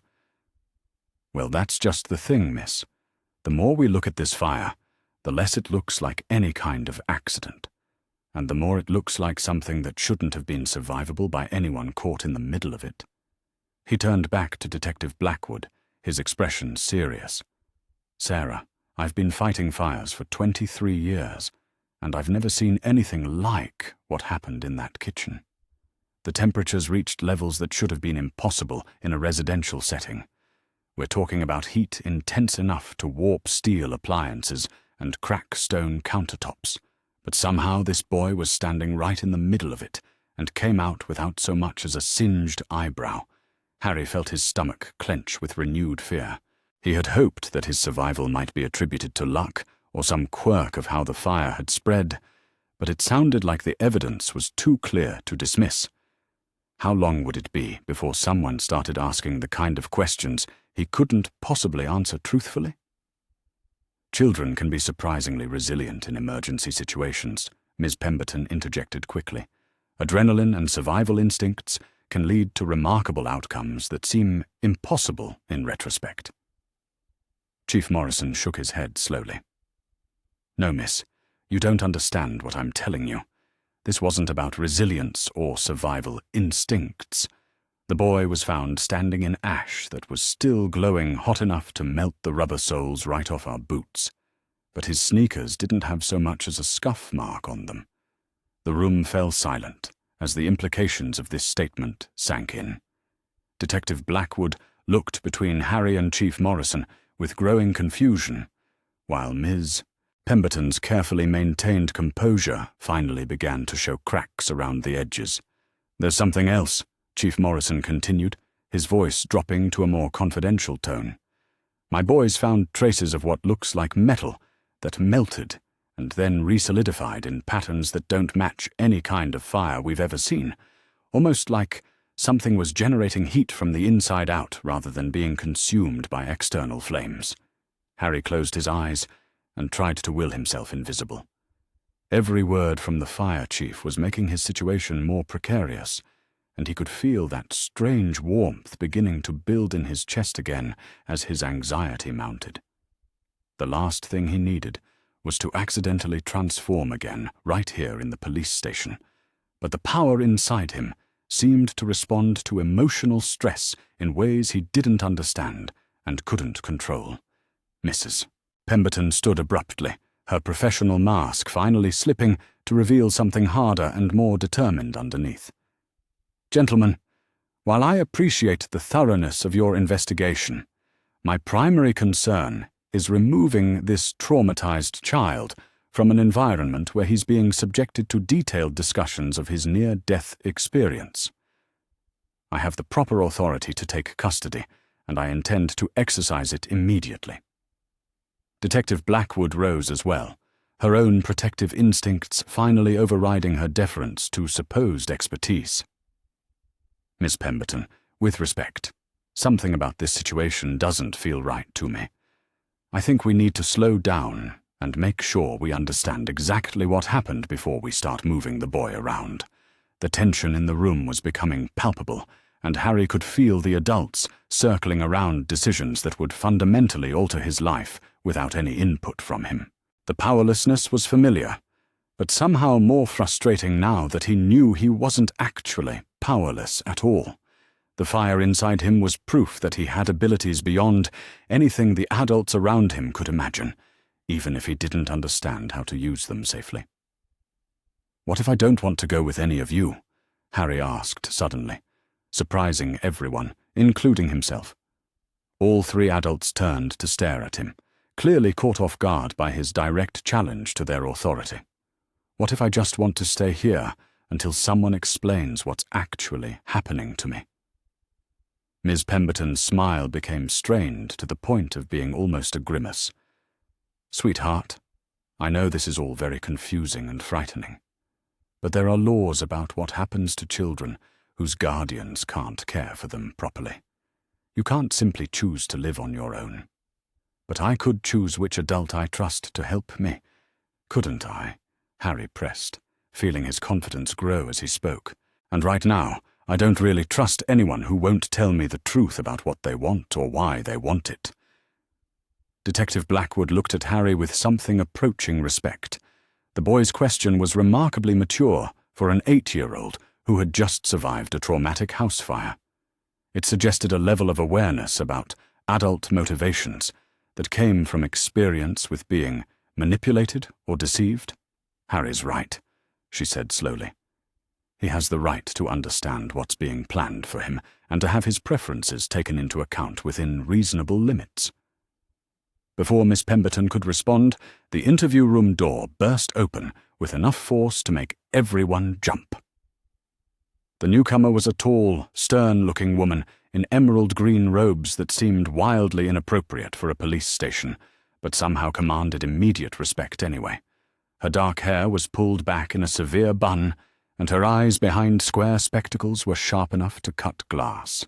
Professor McGonagall had arrived at Little Whinging Police Station exactly 3 minutes after receiving Arabella Figg's emergency message through the Order communication network. She had paused only long enough to throw a hasty glamour over her robes to make them appear more like an eccentric but expensive Muggle outfit, before striding through the front doors with all the authority of someone accustomed to commanding attention and obedience. "Gentlemen, lady," she said in crisp tones that brooked no argument, "I am Professor Minerva McGonagall, and I am here to collect Harry Potter on behalf of his Educational Trust Fund administrators." The appearance of yet another adult claiming authority over Harry's situation was apparently the final straw for Detective Blackwood's patience. She stepped forward with her hand raised in a clear stop gesture, her professional demeanor finally giving way to frustrated irritation. "Absolutely not," she declared firmly. "I don't know who any of you people really are, or what your actual relationship is to this child, but I am not releasing him into anyone's custody until I've had a chance to verify credentials and speak with my supervisor about proper procedures." Professor McGonagall studied the detective with the sort of measuring look she usually reserved for students who had been caught setting off dung bombs in the corridors. After a moment, she reached into her robes and withdrew what appeared to be an official-looking document bearing several impressive seals and signatures. "Detective Blackwood," she said formally, presenting the paperwork with a flourish that made it seem far more official than it actually was. "I represent the Potter Educational Trust, which was established by James and Lily Potter before their deaths to ensure their son's proper schooling and welfare in the event of emergency. This documentation grants me temporary guardianship authority pending resolution of his current housing situation." The document was, of course, a masterwork of magical forgery, created by the Wizengamot's finest legal minds and designed to satisfy any reasonable scrutiny from Muggle authorities. It included references to real legal precedents and trust fund structures that would hold up under investigation, at least long enough for the magical world to determine how to handle Harry's situation permanently. Harry watched this latest development with a mixture of hope and wariness. There was something different about Professor McGonagall compared to the other adults who had been fighting over his custody. She looked at him directly when she spoke, rather than talking about him, as if he weren't there, and her manner suggested someone accustomed to dealing with children as individuals, rather than problems to be managed. More importantly, there was something about her presence that seemed to resonate with the power he could feel stirring inside his chest, not in a threatening way, but more like recognition, as if she understood something about his situation that the others missed entirely. Miss Pemberton was clearly struggling to maintain her cover in the face of this unexpected complication. She had been prepared to handle Muggle authorities who might be concerned about Harry's welfare, but Professor McGonagall's appearance suggested that Dumbledore's plans were more complex than she had been told. "Professor McGonagall," she said carefully, attempting to regain control of the situation, "while I'm sure your intentions are admirable, Social Services has already been assigned to this case. Any educational trust arrangements would need to be coordinated through our department to ensure proper oversight." Professor McGonagall's smile was polite, but contained enough frost to lower the room temperature by several degrees. "Miss Pemberton, I'm afraid you misunderstand the scope of the Potter Trust's authority. It supersedes local social services in matters pertaining to Harry's education and general welfare, as established by his parents' will and confirmed by the High Court. What she didn't mention was that the High Court in question was the Wizengamot, rather than any Muggle legal authority, though the documentation had been crafted to obscure that distinction. The magical world had learned long ago that the most effective way to handle interactions with Muggle bureaucracy was to present paperwork that looked impressively official while being sufficiently complex to discourage detailed scrutiny. Chief Morrison had been listening to this exchange with growing bewilderment, clearly out of his depth when it came to legal maneuvering, but still concerned about the practical aspects of the situation. "Professor," he interjected diplomatically, "I don't mean to interfere with custody questions, but we still need to complete our fire investigation. The boy may have information that's crucial to understanding what happened." Professor McGonagall turned her attention to the fire chief with an expression of polite interest that somehow managed to be both encouraging and mildly intimidating. "Chief Morrison, I certainly understand your need to conduct a thorough investigation, However, I'm sure you can appreciate that Harry has been through a considerable ordeal and needs appropriate care and counselling before he'll be ready for extensive questioning."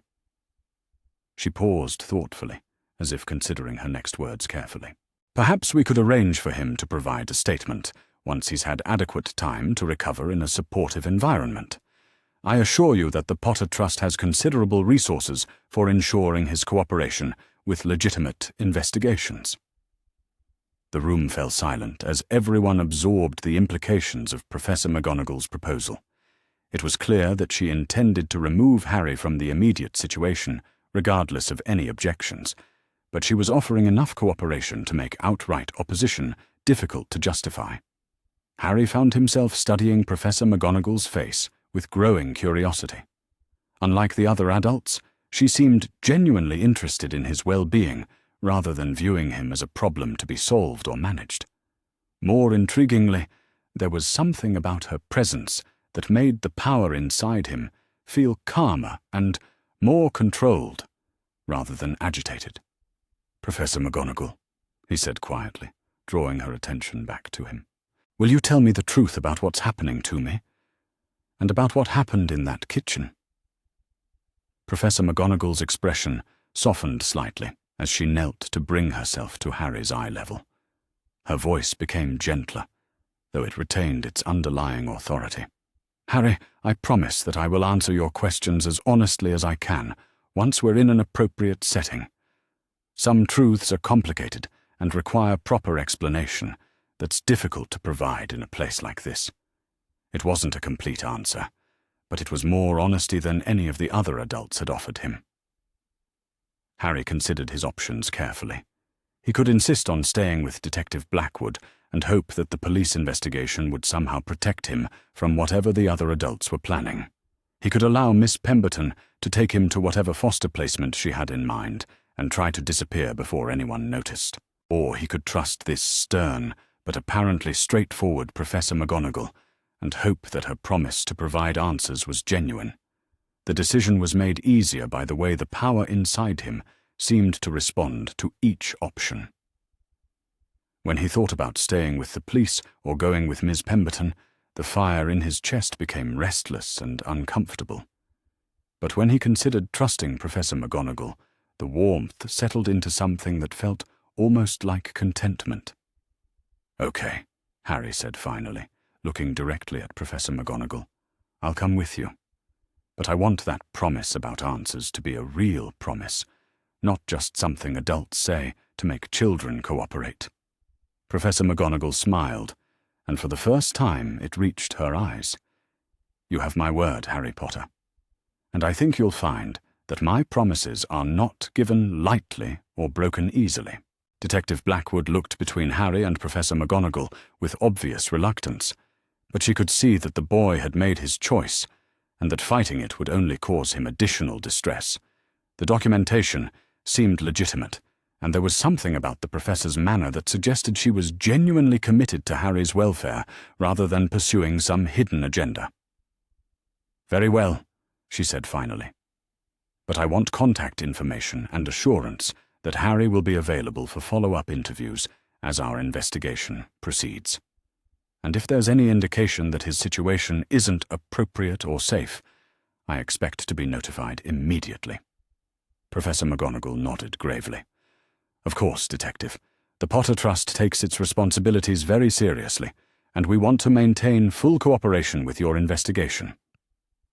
As the adults completed the necessary paperwork and official transfers, Harry found himself studying Professor McGonagall more closely. There was something about her that reminded him of the way he had felt during his transformation, a sense of power held under careful control. She moved with the confident grace of someone who was accustomed to command, but there was also a warmth in her eyes when she looked at him that suggested genuine affection rather than mere professional obligation. "Ready, Harry?" she asked once the formalities were complete. "I think it's time we got you somewhere more comfortable and began working on those answers I promised." Harry nodded and stood, still wrapped in the blanket from the ambulance. As they walked toward the police station exit, He couldn't help but wonder what kind of answers Professor McGonagall had in mind, and whether they would be any easier to believe than the impossible truth of what had happened in the Dursley kitchen. Behind them, Miss Pemberton watched their departure with carefully hidden frustration. She would need to contact the Order immediately and report that Dumbledore's plans had been complicated by Professor McGonagall's intervention. How that would affect the larger strategy for managing Harry Potter's unprecedented situation remained to be seen.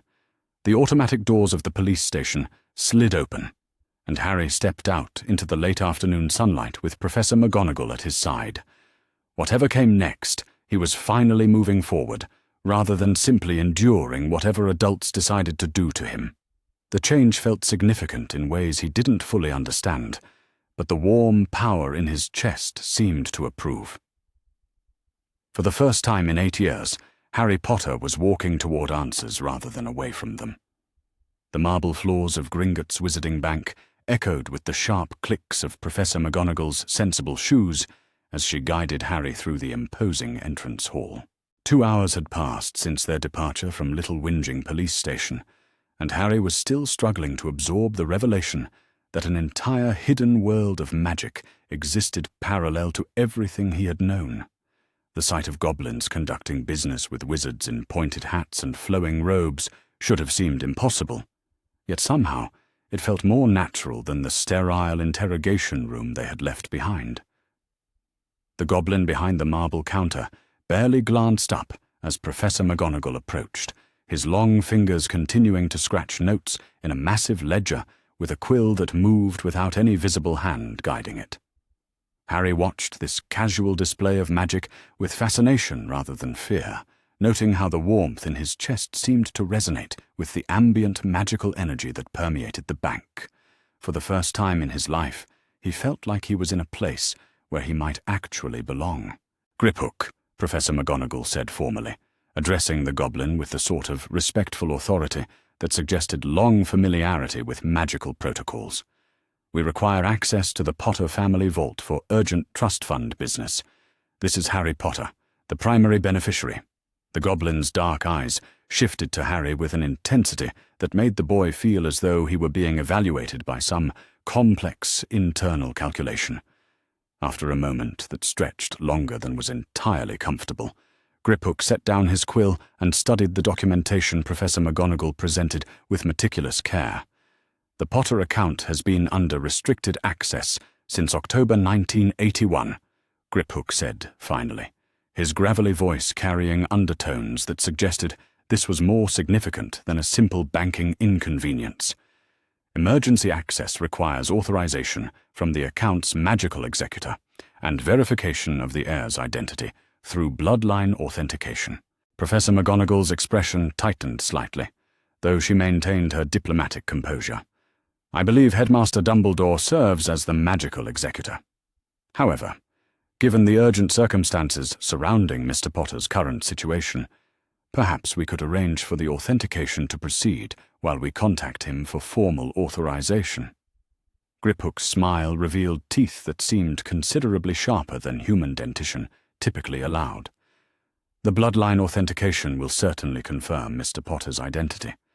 However, it may also reveal information about his magical heritage that has been previously undisclosed. Are you prepared for such revelations, Professor McGonagall?" The question hung between them, with implications that Harry didn't fully understand, but found deeply intriguing. Professor McGonagall had promised him answers, and it seemed they were about to uncover truths that even she might not expect. The power inside his chest stirred restlessly, as if responding to the proximity of answers about its own nature and origin. "We are prepared for whatever the bloodline reveals," Professor McGonagall replied firmly. "Mr. Potter has the right to understand his full inheritance and magical potential. Very well." Griphook gestured for them to follow him away from the main counter. The bloodline authentication chamber is located in the vault levels. The process will require Mr. Potter to provide a blood sample, which will be analyzed against the Potter family, magical signatures stored in our most secure records. As they descended into the depths of Gringotts, in a cart that moved with stomach-churning speed through tunnels carved from living rock, Harry found himself wondering what kind of magical signatures his blood might reveal. The transformation he had experienced in the Dursley kitchen was unlike anything Professor McGonagall had described during their journey to London, and he suspected it might prove to be more significant than either of them realized. The Potter family vault was located in one of Gringotts' most secure sections, protected by wards and magical defenses that Griphook described with obvious professional pride. The massive door bore the Potter coat of arms and required both Harry's blood and a complex series of magical keys to open. When the ancient mechanisms finally clicked into place and the door swung open, Harry gasped at the sight that greeted them. The vault was enormous, easily the size of the Dursleys' entire house, and filled with treasures that spoke of centuries of accumulated wealth and magical artifacts. Golden galleons were stacked in neat pyramids along one wall, while another held jeweled goblets and ornate weapons that seemed to hum with barely contained enchantments.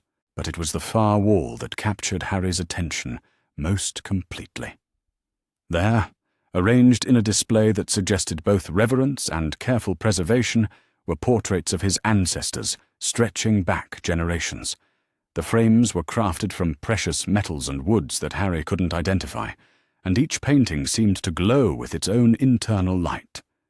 But it was the figure in the largest and most central portrait that made Harry's breath catch in his throat.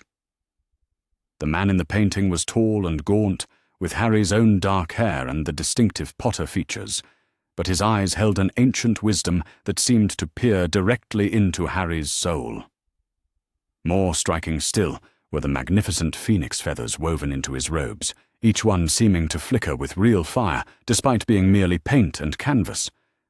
"Ignotus Peverell," Griphook said, with something approaching awe. "The founder of the Potter magical line, and one of the 3 brothers who mastered death itself. His portrait has been waiting for you, Mr. Potter, for 8 long years." As if summoned by the mention of his name, the figure in the portrait stirred and stepped forward until he seemed to be standing directly at the edge of the painted frame. His eyes, which Harry now realized were the same brilliant green as his own, fixed on Harry with an expression of profound recognition and something that might have been relief. So, the voice that emerged from the portrait was warm but carried undertones of immense power. The last of my line has finally come to claim his inheritance. I had begun to wonder if the bloodline protections had failed entirely. Professor McGonagall stepped forward with obvious respect, though she maintained the composed dignity that seemed to be her natural state. "Lord Peverell, we come seeking understanding about Harry's magical development. He has experienced manifestations that suggest abilities far beyond typical childhood magic." Ignotus smiled, and the expression transformed his austere features into something almost grandfatherly. "Manifestations, you say? What kind of manifestations, young Professor McGonagall?" Professor McGonagall glanced at Harry, clearly uncertain about how much to reveal. Harry decided the question was best answered directly, rather than through adult interpretation of what they thought he should or shouldn't know about his own experiences. "I turned into a phoenix," Harry said simply, watching the portrait for any sign of surprise or disbelief. "It happened when I was really scared and angry, and I couldn't control it. I set the whole kitchen on fire, but the flames didn't hurt me at all." Ignotus nodded slowly, his expression becoming more serious. "And did you hear singing when the transformation occurred? Did you feel as though the fire was responding to your emotions, rather than simply burning whatever it touched?" "Yes," Harry replied, surprised by the specificity of the questions. "The singing was beautiful, and the fire felt like it was part of me somehow, like it knew not to hurt me, but wanted to protect me from everything else." "Then it has finally awakened," Ignotus said with satisfaction. "The Phoenix Guard heritage has been dormant in our family for 3 generations, waiting for a magical heir powerful enough to sustain the full transformation. Your father possessed the potential, but never developed it fully, due to circumstances beyond his control." Professor McGonagall leaned forward with obvious fascination. Phoenix Guard heritage? I've never encountered references to such abilities in any of my studies of animagus transformations. Ignotus chuckled, a sound that seemed to echo with harmonics impossible for human vocal cords to produce, because it is not a learned skill like traditional animagus magic, Professor. The Phoenix Guard inheritance is a bloodline gift that manifests only in times of great need or emotional extremity. We are not merely wizards who can transform into phoenixes. We are guardians chosen by phoenix magic itself to protect the innocent and purify corrupted magical forces. Harry felt the warmth in his chest flare with recognition as the portrait spoke. Everything Ignotus described resonated with the power he could feel stirring inside him, as if his magic was confirming truths he had never known, but somehow always understood. The Phoenix Guard served for centuries as protectors of the magical world, Ignotus continued, his voice taking on the cadence of someone recounting sacred history. We were the final line of defense against dark sorcerers who sought to corrupt magic itself for personal gain. Phoenix Fire has the unique ability to burn away dark enchantments while leaving pure magic unharmed. It can cleanse cursed objects, purify poisoned magical sources, and even restore magical creatures who have been twisted by dark arts. Professor McGonagall was taking careful mental notes of every word, clearly recognizing the significance of these revelations for understanding not only Harry's current situation, but potentially larger magical conflicts that might arise in the future. Lord Peveril, she said carefully, are you suggesting that Harry's transformation ability makes him uniquely capable of confronting dark magic in ways that ordinary wizards cannot? I am suggesting, Ignotus replied with a smile that held both warmth and warning, that my descendant has inherited abilities that certain dark wizards would kill to possess or destroy, depending on their particular ambitions. Phoenix magic cannot be corrupted or controlled by traditional dark arts, which makes Phoenix Guard inheritors both extremely powerful and extremely dangerous to those who practice corrupt sorcery. The implications of this statement settled over them like a heavy blanket. Harry had spent 8 years being told he was a burden and a freak, only to discover that he possessed magical abilities that marked him as uniquely significant in the wizarding world. The revelation was both thrilling and deeply unsettling. Are there others like me? Harry asked, hoping the answer would provide some sense of community, or at least understanding about what his life might become. Ignotus shook his head sadly. The Phoenix Guard bloodline has grown thin over the centuries. Most magical families with the potential married into Muggle lines, or saw their children born as squibs.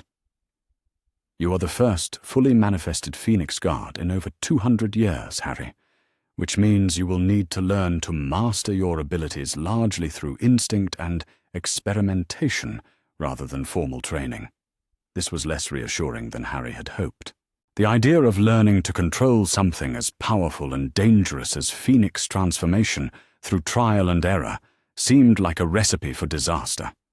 But before he could voice his concerns, Professor McGonagall stepped forward with the sort of determined expression that suggested she was formulating plans. Lord Peveril, surely there must be some records of Phoenix Guard training methods, or at least accounts of how previous inheritors learned to control their abilities. The Potter family archives must contain some guidance.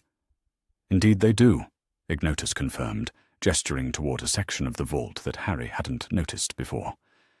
The family grimoire contains detailed accounts of Phoenix Guard training techniques, meditation practices, and magical exercises designed to develop conscious control over the transformation. But more than that, it contains warnings about the responsibilities and dangers that come with such power. Griphook stepped forward with obvious reverence as Ignotus directed their attention to a massive tome bound in scales that shifted between deep red and brilliant gold depending on the angle of view. The book rested on a pedestal carved from what appeared to be a single enormous ruby, and the air around it shimmered with protective enchantments. "The Potter Grimoire," Griphook said, with the tone reserved for truly priceless artifacts. "It has been sealed against all but Potter bloodline magic for over 3 centuries. Only a true heir can open its bindings and access the knowledge within." Harry approached the grimoire with a mixture of excitement and trepidation. The closer he got to the ancient book, the more intensely the power in his chest responded. It was as if the magic that had created his phoenix transformation recognized something kindred in the grimoire's protective enchantments. When Harry placed his hand on the tome's cover, several things happened simultaneously.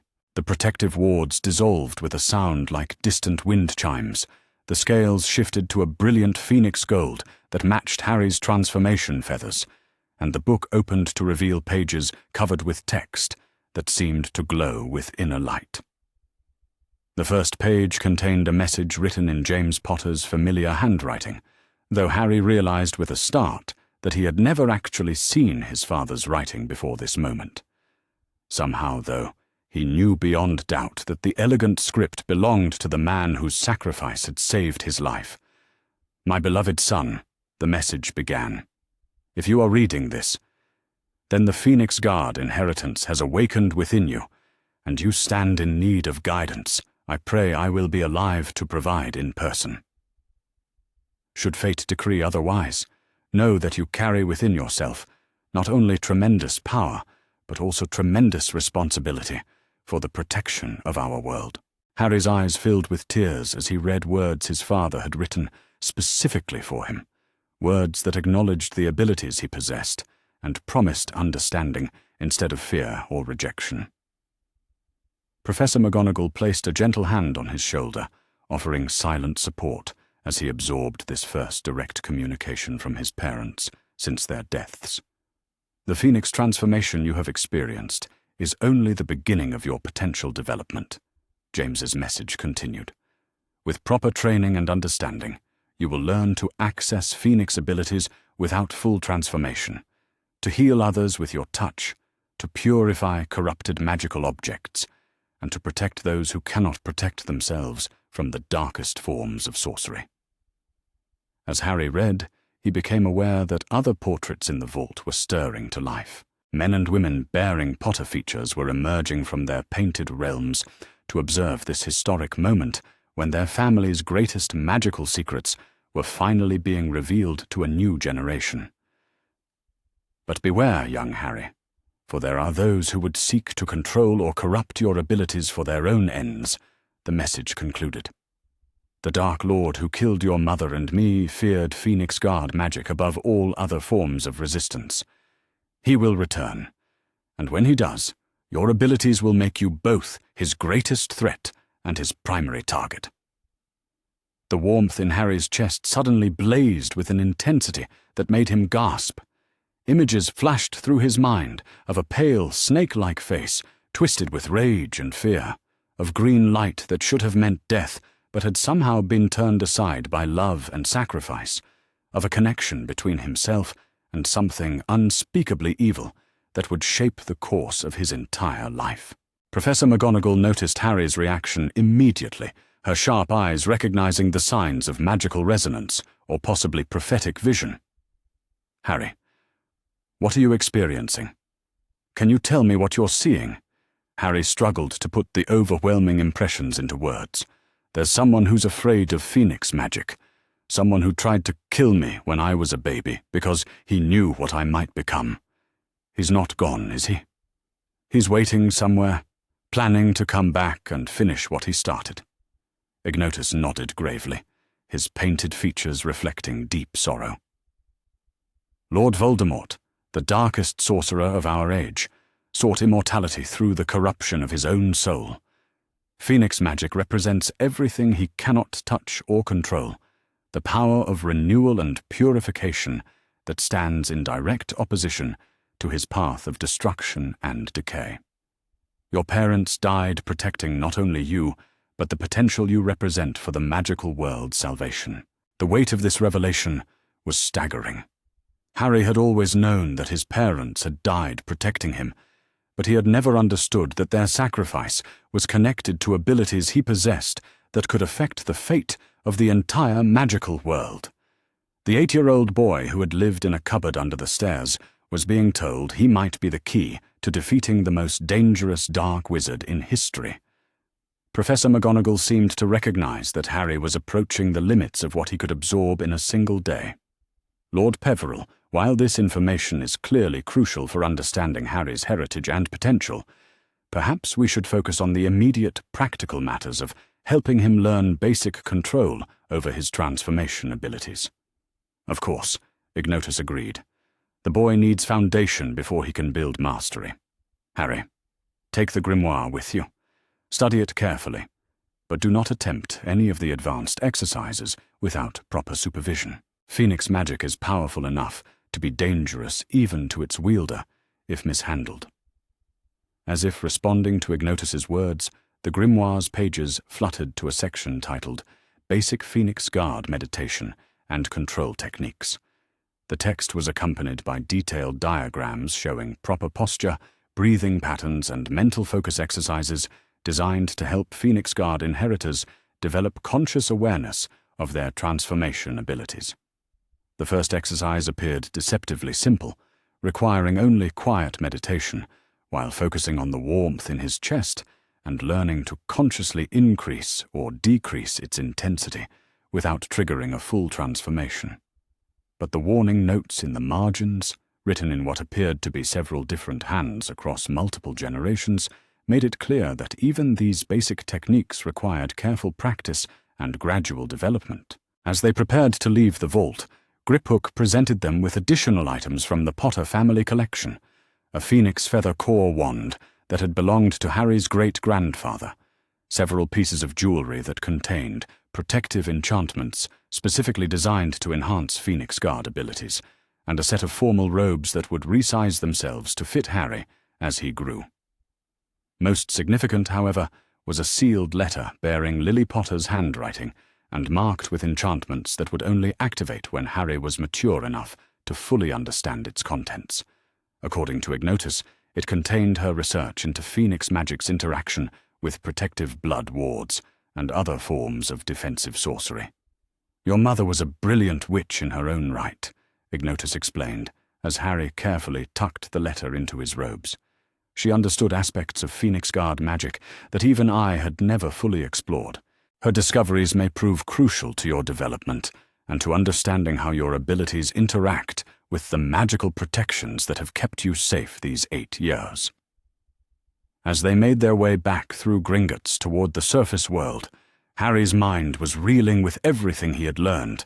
He was not just a wizard, but the heir to an ancient magical lineage that carried both tremendous power and tremendous responsibility. His parents had died not only to protect him as their child, but to protect the potential he represented for the magical world's future. The revelation was both empowering and terrifying. For the first time in his life, Harry understood that he possessed abilities that made him significant rather than burdensome. But that significance came with expectations and dangers he could barely begin to comprehend. Professor McGonagall seemed to sense his internal struggle as they emerged into the daylight of Diagon Alley. "Harry," she said gently, "I know this is overwhelming. You've learned in a single afternoon that everything you believed about yourself and your place in the world was incomplete. But remember that knowledge brings choice. You can decide how to use these abilities and how to grow into the responsibilities they represent." "But what if I'm not strong enough?" Harry asked, voicing the fear that had been growing in his chest alongside the phoenix warmth. "What if I can't learn to control the transformations properly? Or what if I'm not brave enough to fight dark wizards when the time comes?" Professor McGonagall stopped walking and knelt to bring herself to Harry's eye level, her expression serious but kind. "Harry Potter, you survived 8 years of abuse and neglect without losing your capacity for kindness or your desire to protect others. You instinctively used Phoenix magic to defend yourself when you were in mortal danger, and you chose to trust me when you had every reason to be suspicious of adult authorities. Those actions suggest courage and strength that go far beyond anything magical inheritance can provide. Her words carried a conviction that made Harry's chest warm with something other than phoenix fire. For the first time, an adult was acknowledging not just his magical abilities, but his personal qualities as worthy of respect and admiration. It was a novel experience that felt almost as transformative as learning about his heritage. As they walked through Diagon Alley toward their next destination, Harry clutched the Potter grimoire against his chest and tried to process everything that had changed in the span of a single afternoon. He was no longer just the unwanted nephew who slept in a cupboard under the stairs. He was Harry Potter, heir to the Phoenix Guard lineage, keeper of abilities that could cleanse corruption from the magical world itself. The weight of that identity was enormous. But for the first time in his life, Harry felt like he might be equal to carrying it. The power inside him was no longer an uncontrolled force that erupted in moments of extreme stress. It was part of his heritage, part of who he was meant to become, and part of his connection to parents who had loved him enough to die protecting his future. Behind them, Gringotts stood like a marble monument to magical tradition and power. Ahead lay a world of possibilities that Harry was only beginning to understand. But for the first time since the transformation in the Dursley kitchen, Harry felt like he was moving toward his destiny rather than being overwhelmed by forces beyond his control. The phoenix warmth in his chest settled into a steady, comforting glow as they disappeared into the magical crowds of Diagon Alley, carrying with them secrets that would reshape not only Harry's understanding of himself, but potentially the future of the magical world itself. The wrought-iron gates of Longbottom Manor stood open in welcome as Professor McGonagall's ministry car pulled up the winding gravel drive. Harry pressed his face to the window, taking in his first glimpse of what would serve as his temporary home while the magical world determined how to handle his unprecedented situation. The manor house itself was an impressive structure of weathered stone and tall windows, surrounded by gardens that seemed to hum with magical energy even from a distance. Augusta Longbottom waited on the front steps, her imposing figure dressed in emerald green robes, topped with what appeared to be a stuffed vulture perched atop her pointed hat. Despite her fearsome appearance, there was something in her steel-grey eyes that suggested the same protective instinct Harry had begun to recognize in Professor McGonagall. Behind her, partially hidden by his grandmother's formidable presence, stood a round-faced boy about Harry's age who was watching their arrival with obvious curiosity. "Minerva," Augusta said, formally as they approached, though her tone carried warmth beneath the crisp authority. "Young Mr. Potter, welcome to Longbottom Manor. I trust your visit to Gringotts proved illuminating." Professor McGonagall inclined her head respectfully. "More illuminating than any of us anticipated, Augusta. Harry has inherited abilities that will require careful guidance and understanding from those experienced with ancient magical bloodlines." Augusta's sharp gaze fixed on Harry with the sort of penetrating assessment he was beginning to expect from powerful witches and wizards. He straightened under her scrutiny, instinctively understanding that showing weakness or uncertainty would not serve him well with this particular adult. "Indeed," Augusta murmured, her expression suggesting she was seeing more than simply a small boy in oversized clothes. "The Phoenix Guard inheritance has awakened. How extraordinary. We haven't seen such manifestations in living memory." Harry felt a surge of relief at her matter-of-fact acceptance of his unusual abilities. After 8 years of being called a freak for far lesser magical incidents, Augusta's casual acknowledgement of his Phoenix heritage felt like validation of something fundamental about himself. "Neville," Augusta called over her shoulder to the boy still lurking behind her. "Come meet Harry Potter. He'll be staying with us while his guardianship arrangements are finalized, and I suspect the two of you will have much to discuss."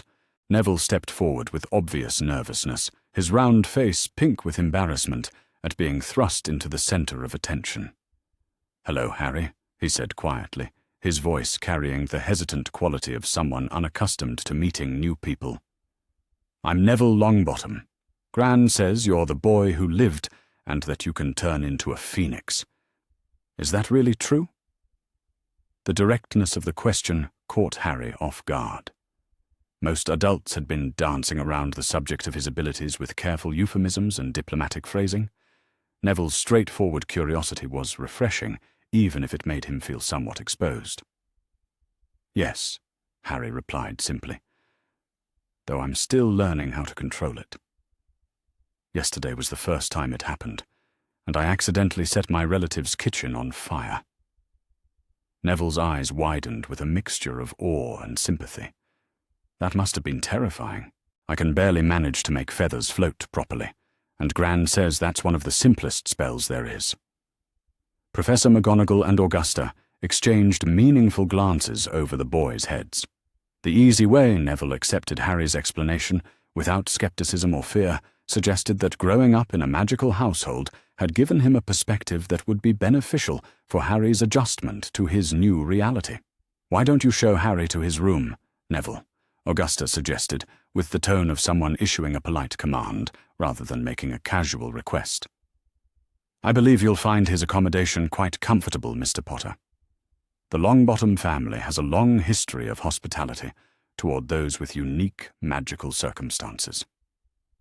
As Neville led Harry through the manor's corridors, Harry couldn't help but marvel at the casual displays of magic that surrounded him. Portraits nodded in greeting as they passed, candles lit themselves when the afternoon shadows grew deep, and house elves appeared and disappeared with quiet efficiency as they went about their duties. For someone who had spent 8 years hiding any hint of his magical nature, the open acceptance of magic as a normal part of daily life felt almost dreamlike. "This is the guest wing," Neville explained, as they climbed a wide staircase lined with ancestral portraits. "Gran thought you might prefer some privacy while you're getting used to everything. But my room is just down the hall if you need anything or want to talk." The room Augusta had prepared for Harry was larger than the Dursleys' entire downstairs, with tall windows that looked out over gardens where magical plants swayed in breezes that seemed to carry their own faint melodies. The furniture was old but well maintained, and the bed was piled high with quilts that looked soft enough to sink into completely. Most importantly, there was no lock on the outside of the door, and no indication that his movements would be restricted in any way. "It's brilliant," Harry said honestly, running his hand along the smooth wood of a writing desk positioned near the windows. "I've never had a room this nice before." Neville looked puzzled by this statement. "What kind of room did you have at your relative's house? I thought all wizarding families made sure their children had proper space for studying and practicing magic." Harry hesitated, unsure how much of his previous living situation he wanted to reveal. The truth about the cupboard under the stairs and the Dursleys' treatment felt too ugly to share with someone who seemed so genuinely kind. But Neville was watching him with patient curiosity, rather than the demanding intensity he had grown to expect from adults seeking information. "I lived in a cupboard," Harry admitted finally, "under the stairs. My aunt and uncle aren't magical, and they didn't want anyone to know they were related to someone who could do strange things." Neville's round face flushed with indignation on Harry's behalf. "A cupboard? But that's terrible. How could anyone treat a child that way, especially someone as famous as you?" The innocence of Neville's outrage was touching, though Harry wasn't entirely comfortable with being described as famous. He had learned from Professor McGonagall during their journey that his survival of Voldemort's killing curse had made him something of a celebrity in the wizarding world, but he still struggled to understand why his parents' sacrifice should make him worthy of special attention. "I don't think they knew I was famous," Harry said diplomatically. "They just knew I was different, and they didn't like different things." Before Neville could respond, a soft tapping at the window drew their attention. A magnificent barn owl perched on the sill outside, a letter clutched in its talons, and its amber eyes fixed on Harry with obvious intelligence. Neville moved to open the window, clearly accustomed to magical mail delivery, in ways that still seemed miraculous to Harry. "It's from Ollivander's," Neville said, examining the letter's wax seal before handing it to Harry. "That's the wandmaker shop in Diagon Alley. Gran must have contacted them about getting you a proper wand." Harry broke the seal with trembling fingers, acutely aware that this represented another step toward claiming his place in the magical world. The letter was written in spidery handwriting that managed to be both elegant and slightly unnerving. "Master Potter," the letter began, "it has come to my attention that you have manifested abilities of an extraordinary nature that may require specialized magical focus tools. I have taken the liberty of examining the records of wands sold to your family line over the past 3 centuries, and I believe I have identified several instruments that may prove compatible with your unique magical signature. I request the pleasure of your company at my establishment tomorrow afternoon, so that we might determine which wand will best serve your developing abilities. Professor McGonagall has agreed to escort you, and I assure you that this consultation will be conducted with the utmost discretion, given the sensitive nature of your magical inheritance." The letter was signed with a flourish that seemed to shimmer slightly on the parchment, as if the ink contained traces of magic that responded to Harry's touch. Neville read over Harry's shoulder with obvious excitement. "You're getting a wand from Ollivanders. That's brilliant. He makes the best magical focuses in all of Britain. I'm supposed to get mine next year when I turn 11 and start at Hogwarts." The mention of Hogwarts sparked Harry's curiosity about his educational future. Professor McGonagall had mentioned that arrangements would need to be made for his schooling, but she hadn't provided details about when or how he would begin his magical education. "Do you think I'll be able to go to Hogwarts too?" Harry asked, uncertain whether his unusual circumstances might complicate normal educational pathways. "Of course you will," Neville replied with the confidence of someone who had never doubted his place in the magical world. "You're Harry Potter. They'll probably want you to start early, given everything that's happened. Gran says some children with exceptional magical development begin their education before the usual age if their abilities require formal training. The idea of starting school early was both exciting and intimidating.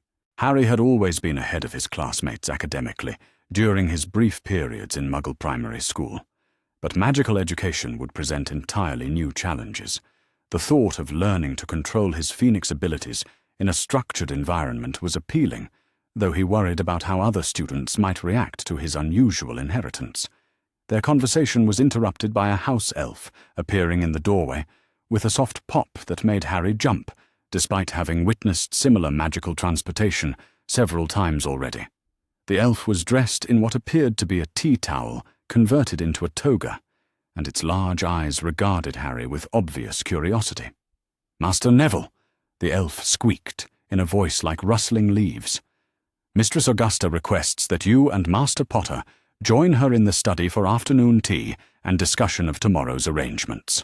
Augusta's study was a magnificent room, lined with bookshelves that stretched from floor to ceiling, filled with volumes on magical theory, herbology, and what appeared to be extensive genealogical records of prominent wizarding families. The tea service was laid out on a table beside a fireplace, where magical flames danced in colors that shifted from blue to green to warm gold.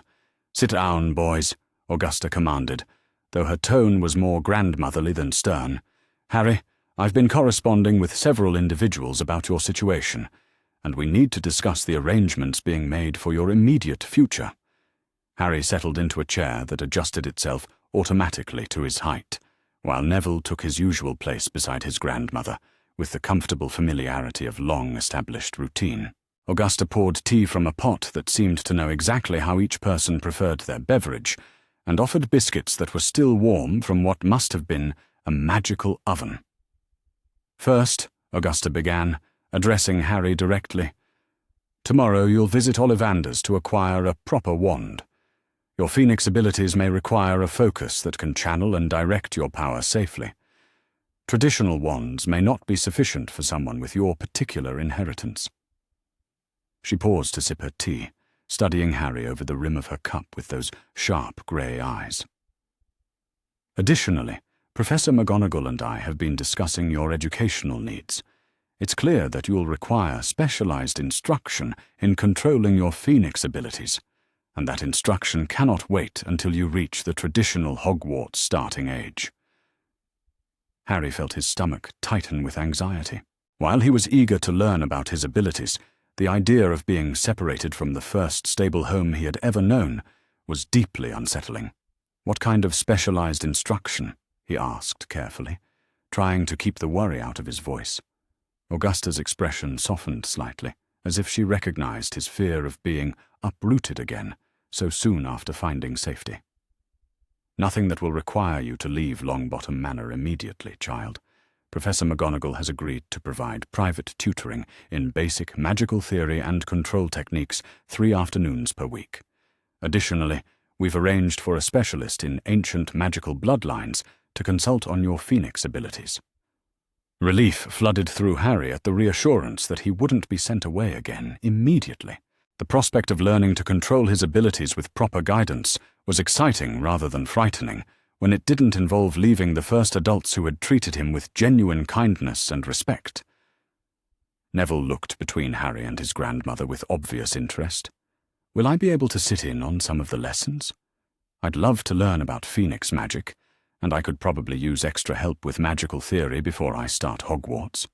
Augusta smiled at her grandson with obvious affection. "An excellent suggestion, Neville. Studying together will benefit both of you, and it will help Harry adjust to magical education more gradually than throwing him directly into a formal classroom environment." As they discussed the practical arrangements for Harry's education, Augusta explained more about the specialist she had contacted. Wilhelmina Clearwater was a researcher at the Department for Regulation and Control of Magical Creatures, who had spent her career studying magical bloodline inheritances and their historical implications. She had agreed to come to Longbottom Manor twice per week to work specifically with Harry on understanding and developing his phoenix abilities. "The woman has studied every documented case of phoenix magic in the past 5 centuries, Augusta explained. "If anyone can help you learn to control your transformations safely, it will be Wilhelmina." After tea, Augusta dismissed the boys to explore the gardens, while she finalized arrangements with Professor McGonagall.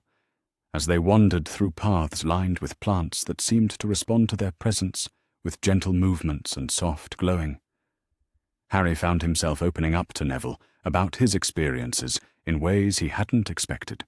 "The transformation was the most incredible thing I've ever felt," Harry confided, as they sat beside a fountain where water nymphs played among floating lily pads. "It was like suddenly understanding something about myself that I'd never known was missing. But it was also terrifying because I couldn't control it at all." Neville listened with the sort of patient attention that suggested genuine interest rather than mere politeness. "What did it feel like? The actual changing part, I mean."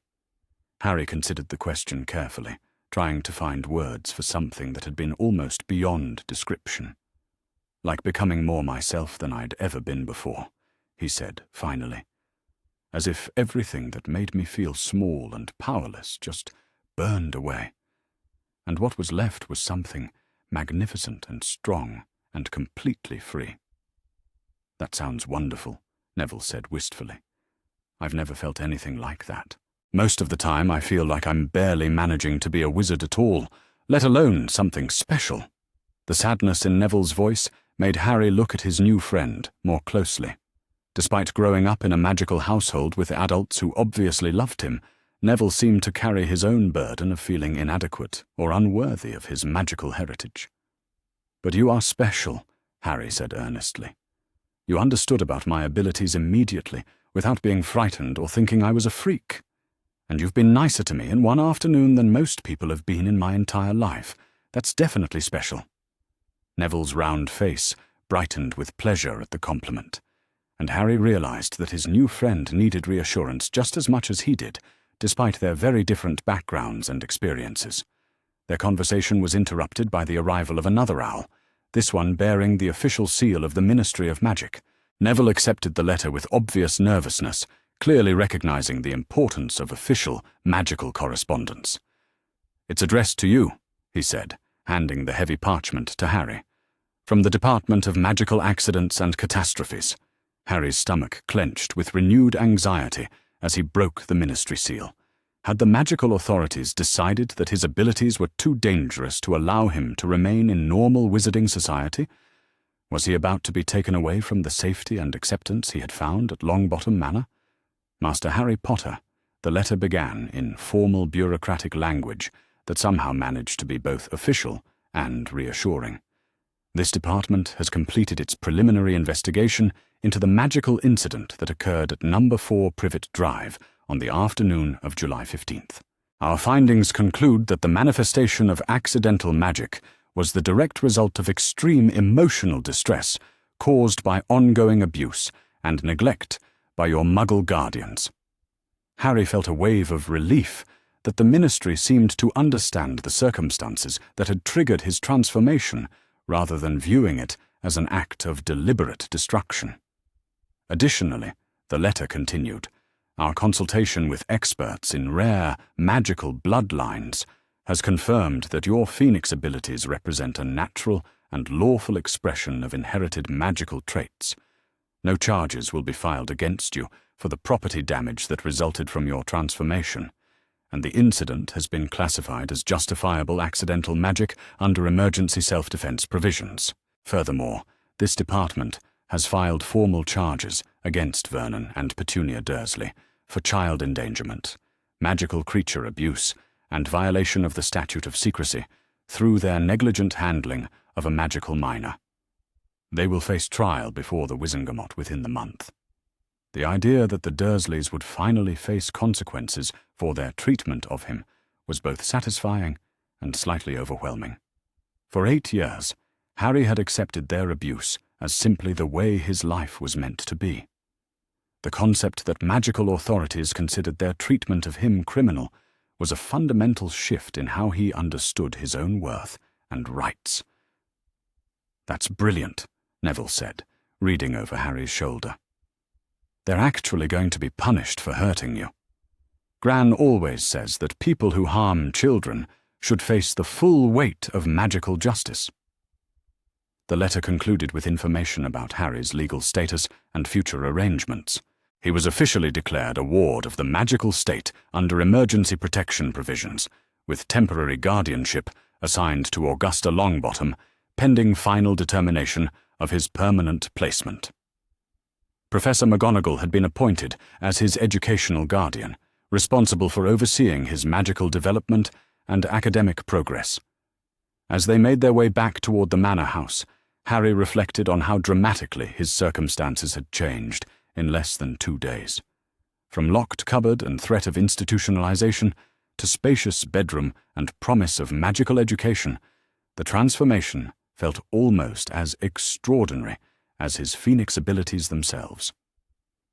That evening at dinner, Augusta explained more about what Harry could expect in the coming weeks. The visit to Ollivander's would be followed by sessions with Wilhelmina Clearwater to assess his current abilities and develop a training regimen for safe transformation practice. Professor McGonagall would begin his general magical education with basic theory and simple spells that would prepare him for eventual enrollment at Hogwarts. Most importantly, Augusta emphasized, Harry would be given time to simply be a child and recover from the trauma of his previous living situation. The magical world's interest in his abilities and destiny would be balanced against his need for stability and normal childhood experiences. "You've been through more upheaval in 8 years than most wizards experience in a lifetime," Augusta told him as house elves cleared the dinner plates. "It's time for you to have a chance to grow and learn and discover who you want to become, rather than simply surviving whatever adults decide to do to you."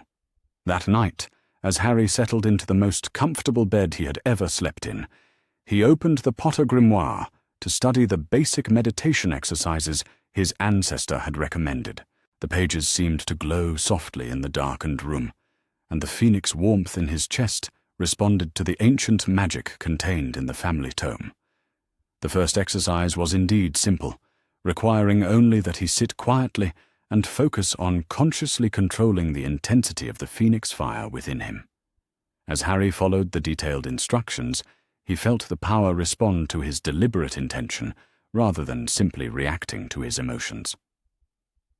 For the first time since his transformation in the Dursley kitchen, Harry felt like he was beginning to understand and direct his abilities rather than being overwhelmed by them. The sense of control was both empowering and deeply comforting, suggesting that he might indeed be capable of mastering his heritage rather than being mastered by it. Through his windows, he could see the lights of Longbottom Manor's gardens, where magical plants continued their gentle nocturnal activities under the watch of protective household wards. For the first time in his life, Harry was falling asleep in a place where his magical nature was not only accepted, but celebrated and nurtured. The phoenix fire in his chest settled into a warm, steady glow as sleep claimed him, and his dreams were filled with visions of soaring through skies, painted in shades of gold and crimson, free from every cage that had ever confined him. The morning air at Longbottom Manor carried the crisp promise of autumn as Harry practiced his meditation exercises in the garden pavilion that Augusta had designated as his phoenix training space. 3 weeks had passed since his arrival, and the daily routine of magical education had begun to feel natural rather than overwhelming. Professor McGonagall's lessons in basic magical theory were complemented by Wilhelmina Clearwater's specialized instruction in phoenix abilities, creating a foundation of knowledge that made Harry feel increasingly confident about his place in the magical world. Today, however, promised to bring new complications to his carefully structured life. The official letter from Beauxbatons Academy of Magic had arrived with the morning post, bearing elegant French calligraphy and sealed with blue wax that shimmered with protective enchantments. Harry studied the letter for the 3rd time, still struggling to believe that one of the most prestigious magical schools in Europe was offering him immediate enrollment and a full scholarship. Neville sat beside him on the pavilion steps, reading over Harry's shoulder with obvious excitement, tempered by what appeared to be genuine concern for his friend's well-being. "Do you really think you want to leave England?" he asked carefully. "I know Beauxbatons is supposed to be brilliant, but you've just started to settle in here."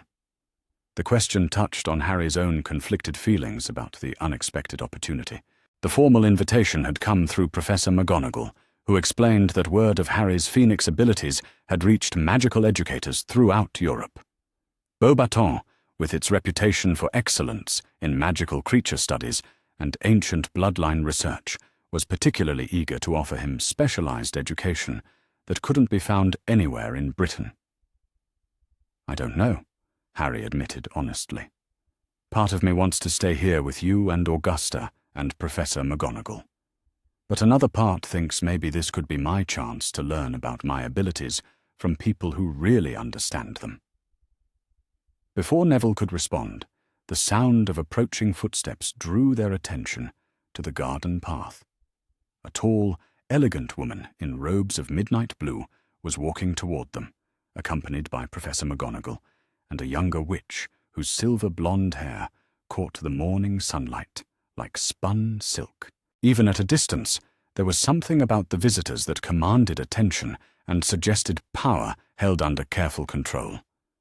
"Madame Maxime," Professor McGonagall announced as they reached the pavilion.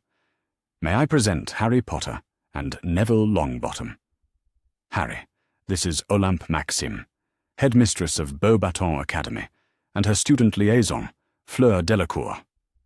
Madame Maxime was even more impressive up close, easily the tallest woman Harry had ever seen, with a presence that managed to be both grandmotherly and slightly intimidating.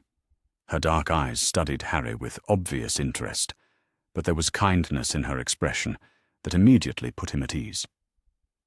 "Monsieur Potter," she said in accented English that made even his name sound more elegant. "It is indeed an honor to meet the famous boy who survived the killing curse and has now awakened the ancient phoenix magic. We have traveled far to discuss what Beauxbatons might offer to someone of your extraordinary gifts." Fleur Delacour stepped forward with the sort of graceful confidence that Harry associated with people who had never doubted their place in the world. She appeared to be about 14, with features that seemed almost too perfect to be entirely human, and when she smiled at Harry, he felt a strange warmth that had nothing to do with his phoenix abilities. "Hello." "Harry," she said warmly, extending her hand in greeting. "I've been so excited to meet you since Madame Maxime told me about your phoenix transformation. In my family, we have some experience with unusual magical héritages, so I understand how overwhelming it can be to discover such abilities." There was something about Fleur's manner that suggested she was speaking from personal experience rather than mere sympathy. Harry shook her hand, noting that her skin seemed to radiate a subtle warmth similar to his own phoenix fire, though distinctly different in character.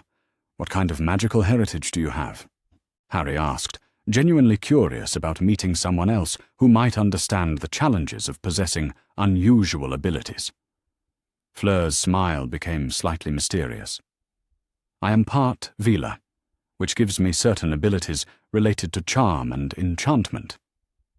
Like your phoenix magic, it is something that must be carefully controlled to avoid causing unintended effects.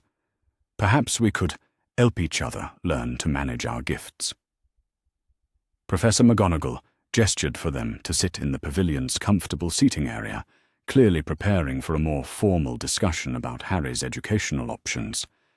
Madame Maxime settled herself with the graceful authority of someone accustomed to commanding respect, while Fleur chose a seat where she could observe Harry's reactions to the conversation.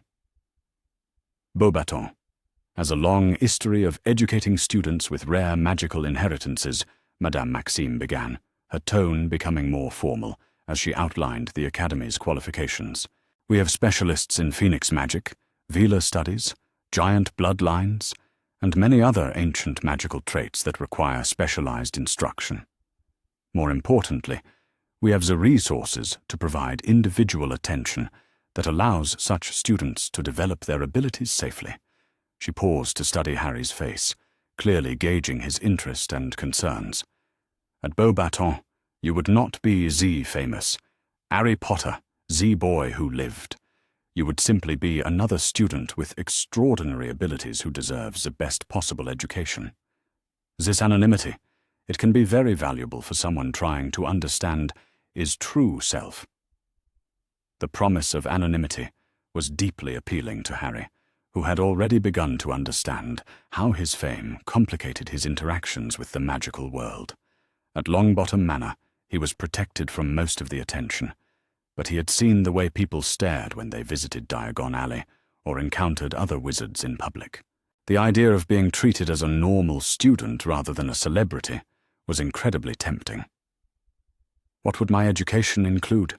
Harry asked, trying to approach the decision with the sort of careful consideration that Augusta and Professor McGonagall had been teaching him.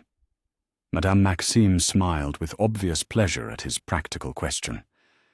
"Your schedule would include all the standard subjects required for a complete magical education, but with additional focus on advanced magical creature studies, ancient bloodline research, and specialized phoenix magic instruction.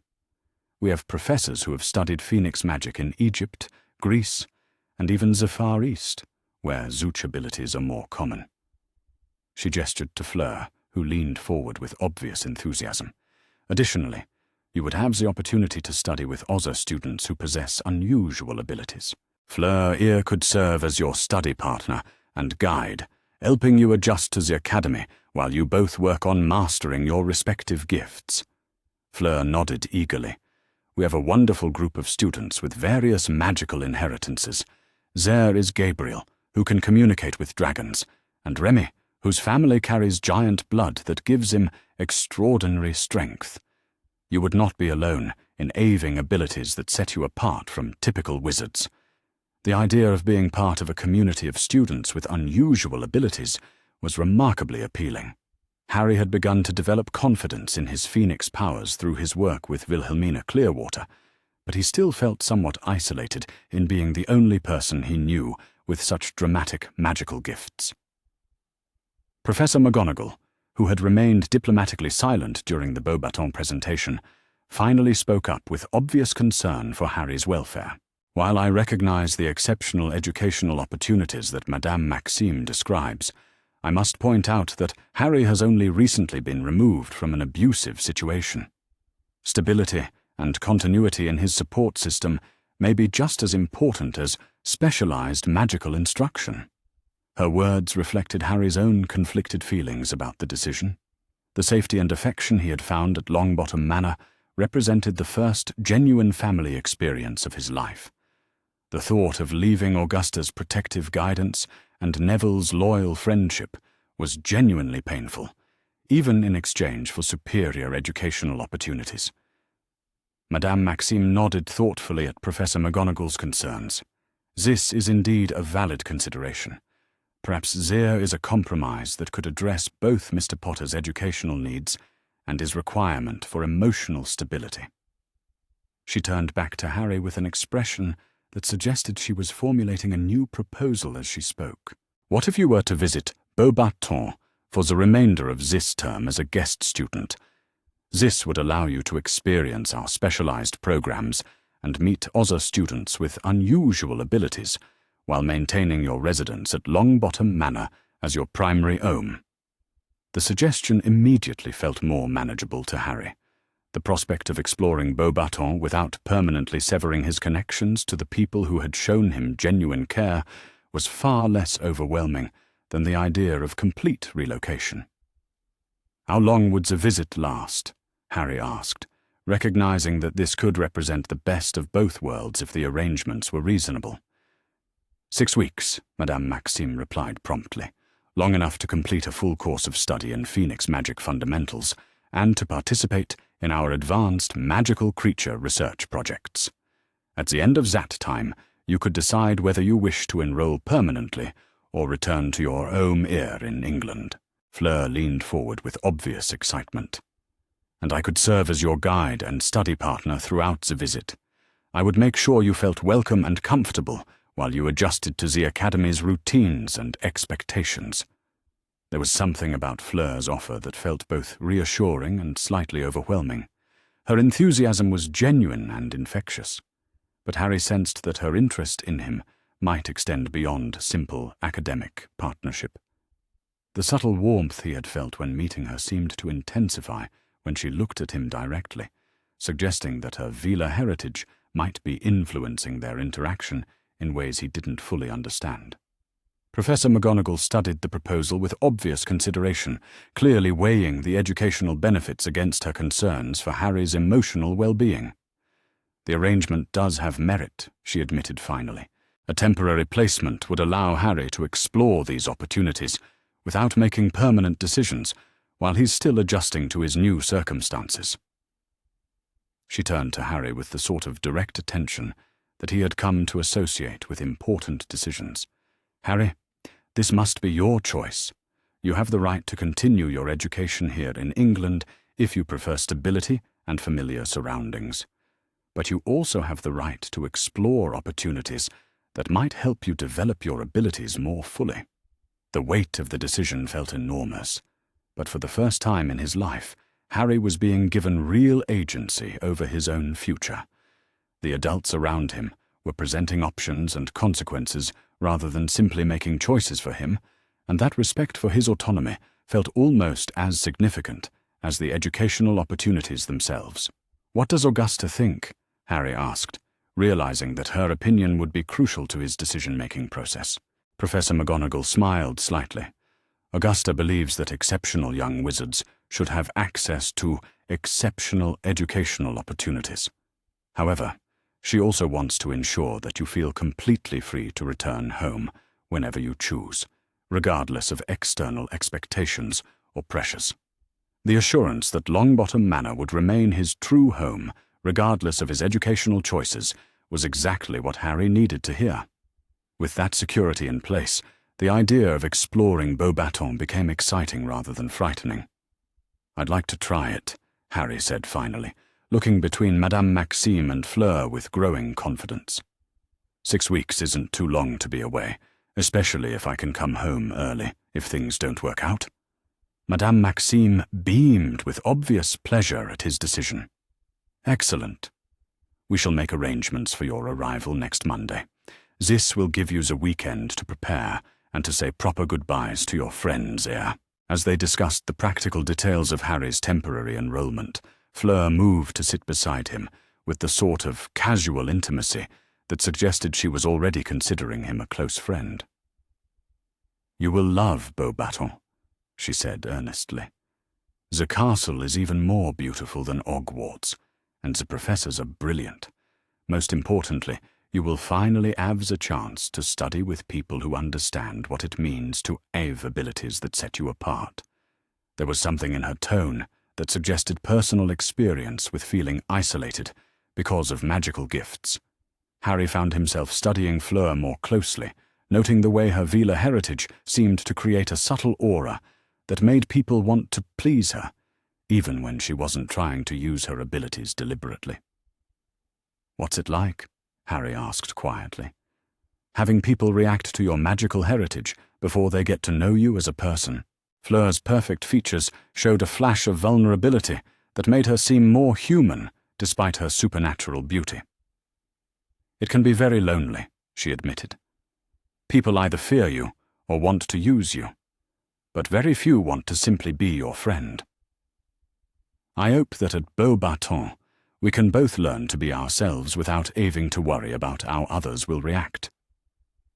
The honest emotion in her voice created an immediate bond between them. Harry recognized the loneliness she described, even though his own experiences had been shaped by abuse and neglect, rather than supernatural attraction and manipulation.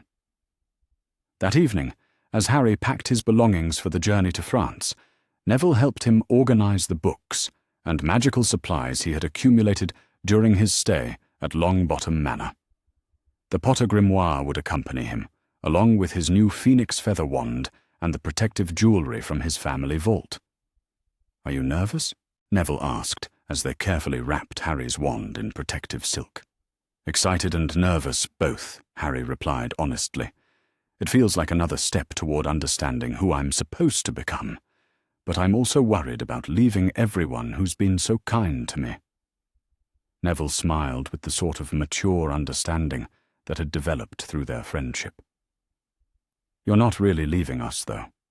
You're just going to school for a few weeks. And when you come back, you'll have even more control over your abilities, and probably some brilliant new friends who understand what you're going through." That night, Augusta joined them for a farewell dinner that felt both celebratory and slightly melancholy. She had prepared Harry's favorite dishes, and had even convinced the house elves to create a phoenix-shaped cake that actually seemed to glow with inner light. "Remember," Augusta said as they finished the meal, "you are always welcome at Longbottom Manor, regardless of what educational path you ultimately choose. This is your home for as long as you need one, and we will be here whenever you return." Professor McGonagall arrived early the next morning to escort Harry to the International Portkey Station in London.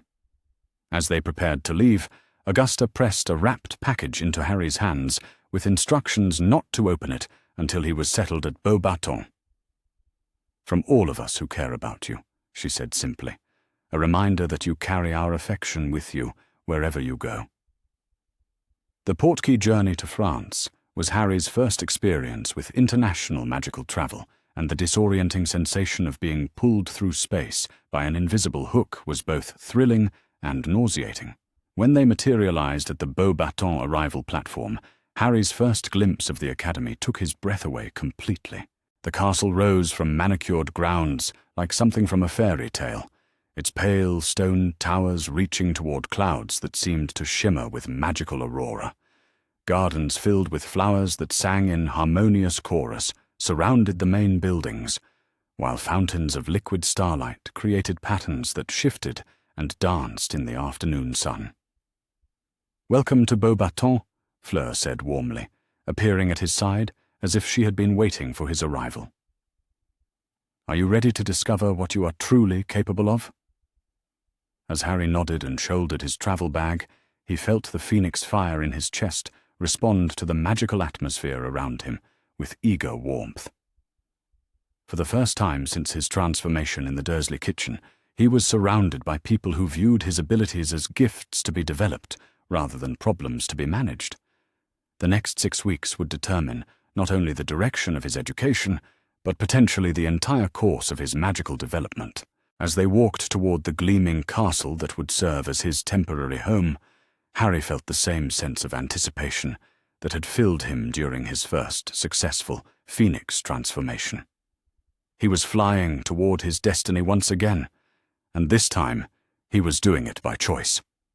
The darkness beyond the grounds of Beauxbatons Academy carried an unnatural stillness that made the magical creatures in the nearby forest fall silent. Hidden among the ancient oaks that bordered the school's protective wards, 3 figures cloaked in black observed the castle with patient malevolence. The tallest of the 3 lowered a set of omnioculars enhanced with dark magic, his pale features twisted into an expression of cold satisfaction. "Excellent," Lucius Malfoy murmured to his companions, his aristocratic voice carrying the sort of calculated pleasure that suggested long-awaited plans finally coming to fruition. "The boy is indeed here, and his phoenix abilities are even more developed than our intelligence suggested. The Dark Lord will be most pleased with this report." Beside him, Bellatrix Lestrange shifted restlessly, her wild hair barely contained by the hood of her traveling cloak. Her dark eyes glittered with the sort of manic enthusiasm that made even fellow Death Eaters nervous. How delicious that the Potter brat has made himself so conveniently accessible, no longer hidden away at that dreary manor house with all those tedious protective wards. The third figure remained silent, but the air around him seemed to darken with barely contained malice.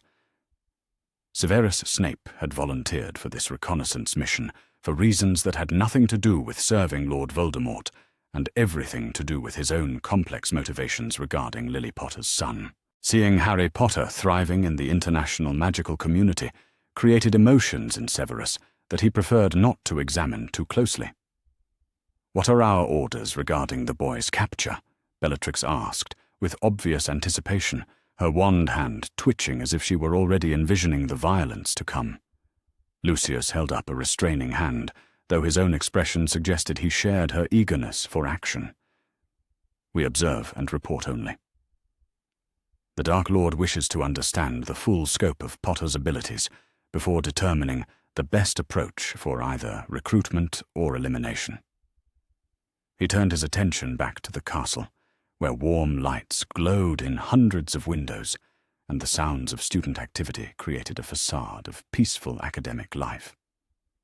The irony was not lost on him that Harry Potter, the supposed savior of the magical world, had chosen to pursue his education far from the protective oversight of Dumbledore and the British magical authorities. "The boy's phoenix transformation represents a significant threat to our long-term objectives," Lucius continued, his tone becoming more analytical. "Phoenix magic has historically been our most formidable obstacle in previous conflicts.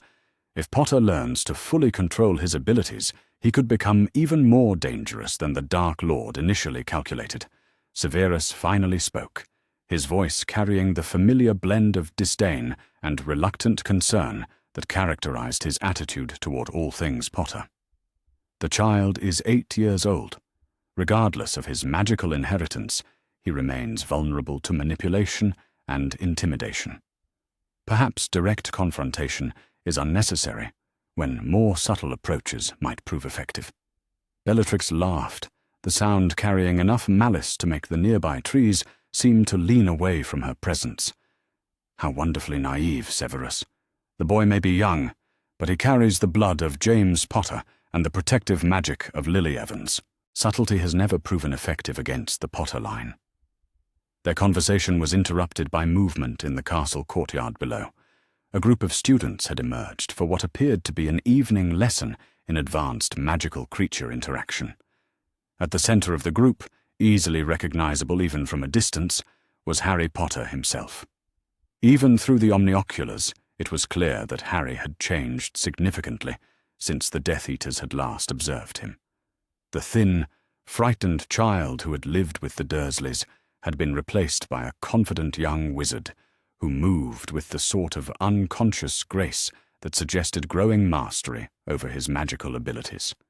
When he raised his wand to demonstrate a technique for his classmates, the gesture carried an authority that was both impressive and deeply unsettling to those who remembered his parents. "Look how he commands their attention," Lucius observed with grudging respect. The other students defer to him naturally, not because of his fame, but because of his demonstrated competence. He is becoming a leader, rather than simply a symbol. Among the students surrounding Harry, Fleur Delacour was clearly visible as his primary study partner and guide. Her Vila heritage made her stand out, even among the exceptionally beautiful students of Beauxbatons. But it was her obvious devotion to Harry that caught Lucius's attention most completely. The Delacour girl has formed a close attachment to Potter, he noted with the sort of calculating expression that suggested he was already considering how this relationship might be exploited. Vila are notoriously protective of those they care about, but they can also be manipulated through threats to their loved ones. Severus felt his stomach clench with familiar dread as he recognized the direction of Lucius's thoughts. The Malfoy patriarch had always been skilled at identifying emotional vulnerabilities that could be weaponized against political enemies, and his interest in Fleur Delacour suggested plans that would inevitably involve considerable collateral damage. Before any of them could comment further, the nature of Harry's evening lesson became dramatically apparent. Under the guidance of what appeared to be a professor specializing in magical creature studies, Harry began the process of a controlled phoenix transformation. Even from their concealed position, the Death Eaters could feel the wave of magical energy that accompanied the change. "Merlin's beard," Bellatrix whispered, her usual manic confidence replaced by something approaching awe. "The power signature is extraordinary. How is a child generating that level of magical output?" The transformation itself was a masterpiece of controlled magic that bore no resemblance to the desperate, uncontrolled explosion that had destroyed the Dursley kitchen. Harry's shift from human to phoenix form was smooth and deliberate, accompanied by phoenix song that carried clearly across the academy grounds. The magnificent bird that emerged was larger and more radiant than any phoenix the Death Eaters had ever encountered, with feathers that seemed to burn with actual starlight. Most unsettling of all was the way the other students reacted to Harry's transformation. Rather than showing fear or uncertainty, they displayed obvious admiration and excitement. Several of them began their own partial transformations, revealing that Beauxbatons had assembled a remarkable collection of students with unusual magical inheritances. Gabriel Delacour demonstrated his dragon communication abilities by summoning a small Welsh green from the Academy's preserve, while another student exhibited giant blood strength by casually lifting stone blocks that would have required magical assistance for normal wizards. The display was clearly intended as a collaborative exercise in advanced magical creature interaction, but the implications for the Death Eaters were deeply troubling. "They are building an army," Lucius said, quietly, his usual composed facade showing cracks of genuine concern. "An army of young wizards with abilities that could prove devastating in magical conflict." Severus studied the scene below with growing unease, recognizing that his worst fears about Harry Potter's development were being realized. The boy was not simply learning to control his phoenix abilities. He was being trained alongside other exceptionally gifted students in ways that would make them formidable opponents for any dark wizard foolish enough to challenge them. "We must report this immediately," Lucius continued, lowering his omnioculars with obvious reluctance to leave such valuable intelligence-gathering opportunities. "The Dark Lord needs to understand that Potter's education represents a strategic threat that may require immediate intervention." As they prepared to depart, Bellatrix cast one final look toward the castle, where Harry continued his transformation exercises under the watchful guidance of Beauxbatons professors. The sight of the boy she had been ordered to kill or capture, thriving in an environment that enhanced, rather than suppressed his abilities, filled her with a rage that made her magic crackle visibly around her cloaked form. "He should be cowering in fear, not playing at being a magical creature," she snarled. "The Potter brat needs to learn that his newfound confidence is nothing more than an illusion that can be shattered by those with real power." Severus said nothing, but privately he wondered if it was the Death Eaters who were operating under dangerous illusions about Harry Potter's vulnerability. The child below them was not the helpless victim that Lord Voldemort remembered from their last encounter. He was becoming something far more dangerous, a young wizard with both the power and the training to pose a genuine threat to the Dark Lord's return to dominance. Meanwhile, completely unaware of the hostile observation from beyond the Academy's protective wards, Harry was experiencing the pure joy of successful magical collaboration with fellow students who understood and appreciated his abilities. The Phoenix transformation had become as natural as breathing, and his control over the associated fire magic had improved dramatically under the expert instruction of Professor Beaumont, Beauxbaton's specialist in ancient magical bloodlines. "Magnifique, Harry," Professor Beaumont called out in accented English as Harry completed his return to human form. "Your control improves with each lesson. Soon you will be ready to attempt the advanced techniques that allow Phoenix magic to interact with other forms of ancient power." Fleur applauded with obvious pride in her study partner's progress, her Vila heritage making her approval feel like warm sunlight washing over Harry's skin. "You are becoming truly formidable," she said, with a smile that held both admiration and something deeper that Harry was only beginning to recognize. "I think even the professors are impressed by how quickly you master each new technique." Gabriel Delacour, Fleur's younger brother, approached them with his Welsh green perched on his shoulder like an oversized and decidedly more dangerous parrot. The dragon's intelligent eyes studied Harry with obvious interest, and when Gabriel whispered something in the ancient draconic language, the creature actually nodded in response. "Ember says your phoenix fire smells like starlight and ancient magic," Gabriel reported with the matter-of-fact tone of someone accustomed to translating for magical creatures. "She wants to know if you would like to try communicating with her directly through magical resonance rather than words." The offer was both thrilling and slightly intimidating. Harry had learned that dragons possessed intelligence equal to or exceeding that of many wizards, but their thought processes were alien enough to make communication challenging, even for specialists like Gabriel. The idea that his phoenix abilities might create a bridge for such interaction was fascinating. "I'd love to try," Harry said, approaching the Welsh green with the sort of respectful caution that Professor Beaumont had emphasized during their magical creature safety lectures. As Harry extended his consciousness toward the dragon's mind, he felt his phoenix magic respond in ways that were entirely new to his experience. Rather than the burning intensity he associated with transformation or fire generation, this application of his abilities felt more like warm light expanding outward to touch another magical presence. The contact, when it came, was extraordinary. Ember's thoughts were vast and ancient, filled with memories of soaring through clouds and sleeping on beds of precious metals deep within mountain caverns.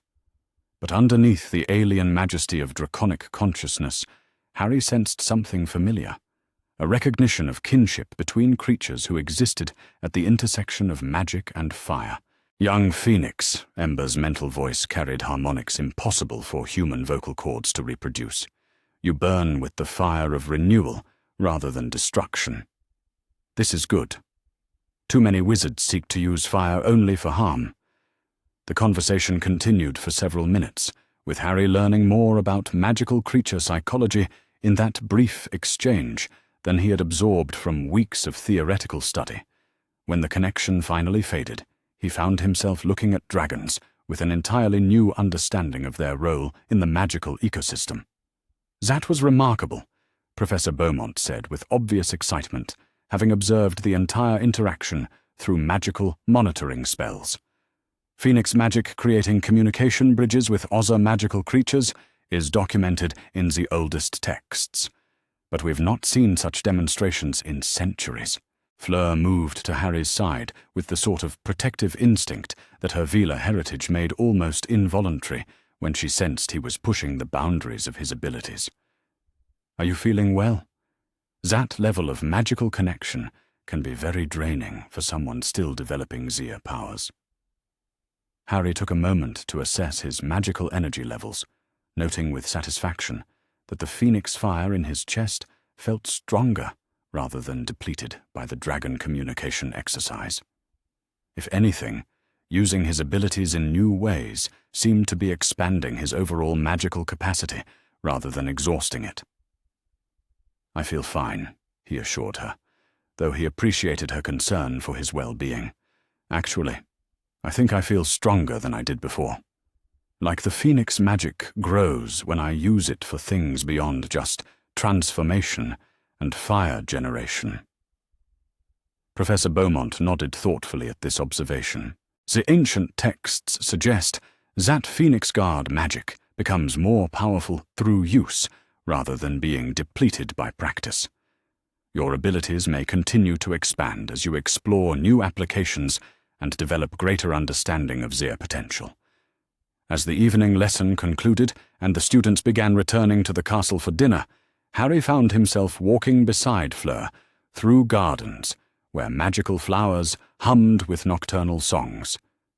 The companionship felt natural and comfortable in ways that his friendship with Neville had prepared him to appreciate, though there were undertones to his relationship with Fleur that were entirely new to his experience. "You seemed different tonight," Fleur observed as they paused beside a fountain, where water sprites performed elaborate dances in the moonlight. "More confident, more willing to push the boundaries of what you thought your abilities could do." Harry considered her assessment, recognizing the truth in her observation. The weeks at Beaubaton had given him not only technical training in controlling his phoenix abilities, but also the confidence that came from being surrounded by people who viewed his gifts as natural and valuable rather than dangerous or freakish. "I think being here has helped me understand that my abilities are meant to be used rather than hidden," he said thoughtfully. "For 8 years I was told that anything magical about me was wrong or dangerous. But here, everyone expects me to explore what I can do and to keep getting better at it." Fleur smiled with the sort of warmth that made her Vila heritage seem like a gentle glow rather than supernatural compulsion. "That is exactly how it should be. Magical gifts are meant to be developed and shared, not suppressed out of fear or ignorance." As they approached the castle's main entrance, a commotion in the entrance hall drew their attention. Professor Beaumont was engaged in urgent conversation with Madame Maxime and several other faculty members, their expressions suggesting serious concern about something beyond normal academic matters. "What do you think is happening?" Harry asked, noting the way the professors kept glancing toward the grounds beyond the castle's protective wards.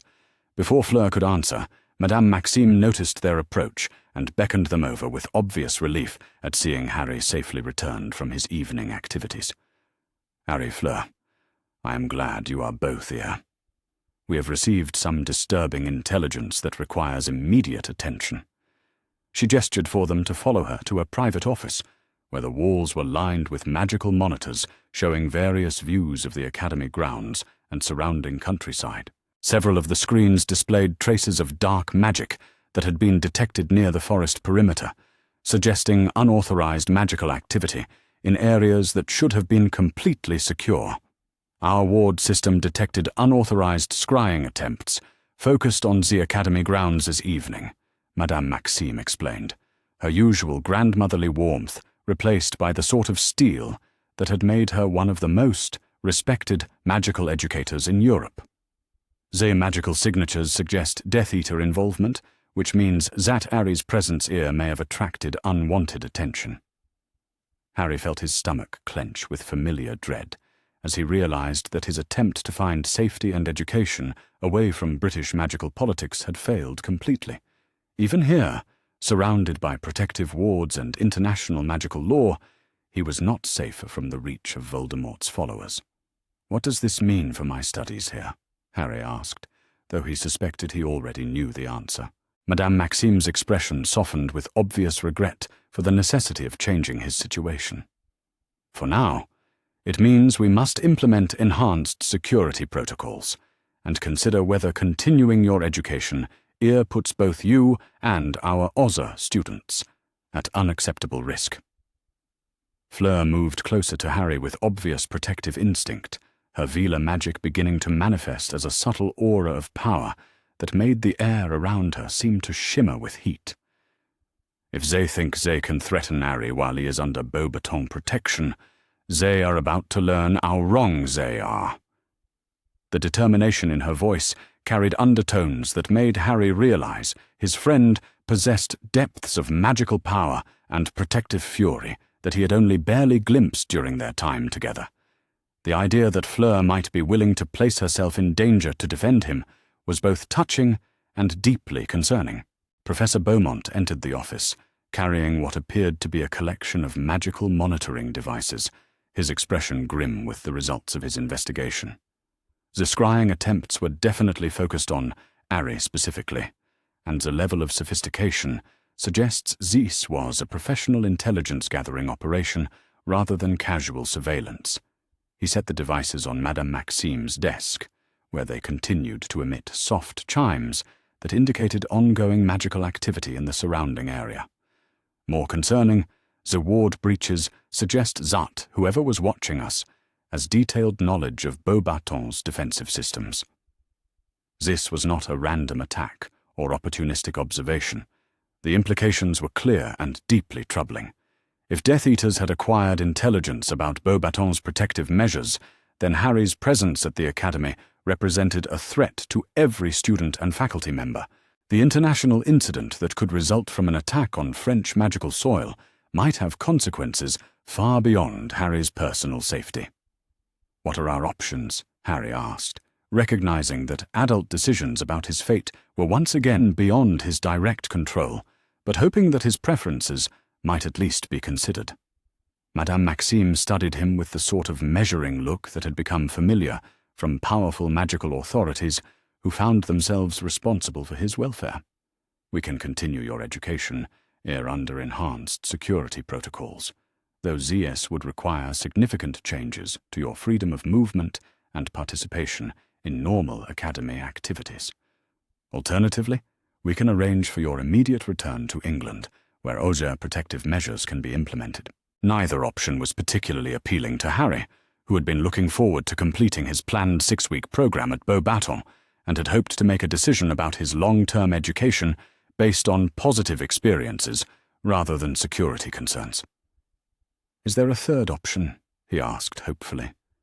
"Something that would let me finish my studies here without putting everyone else at risk?" Fleur's eyes lit up with sudden inspiration as she turned to address Madame Maxime directly. "What if we arranged for Harry to complete his studies as part of a mobile program?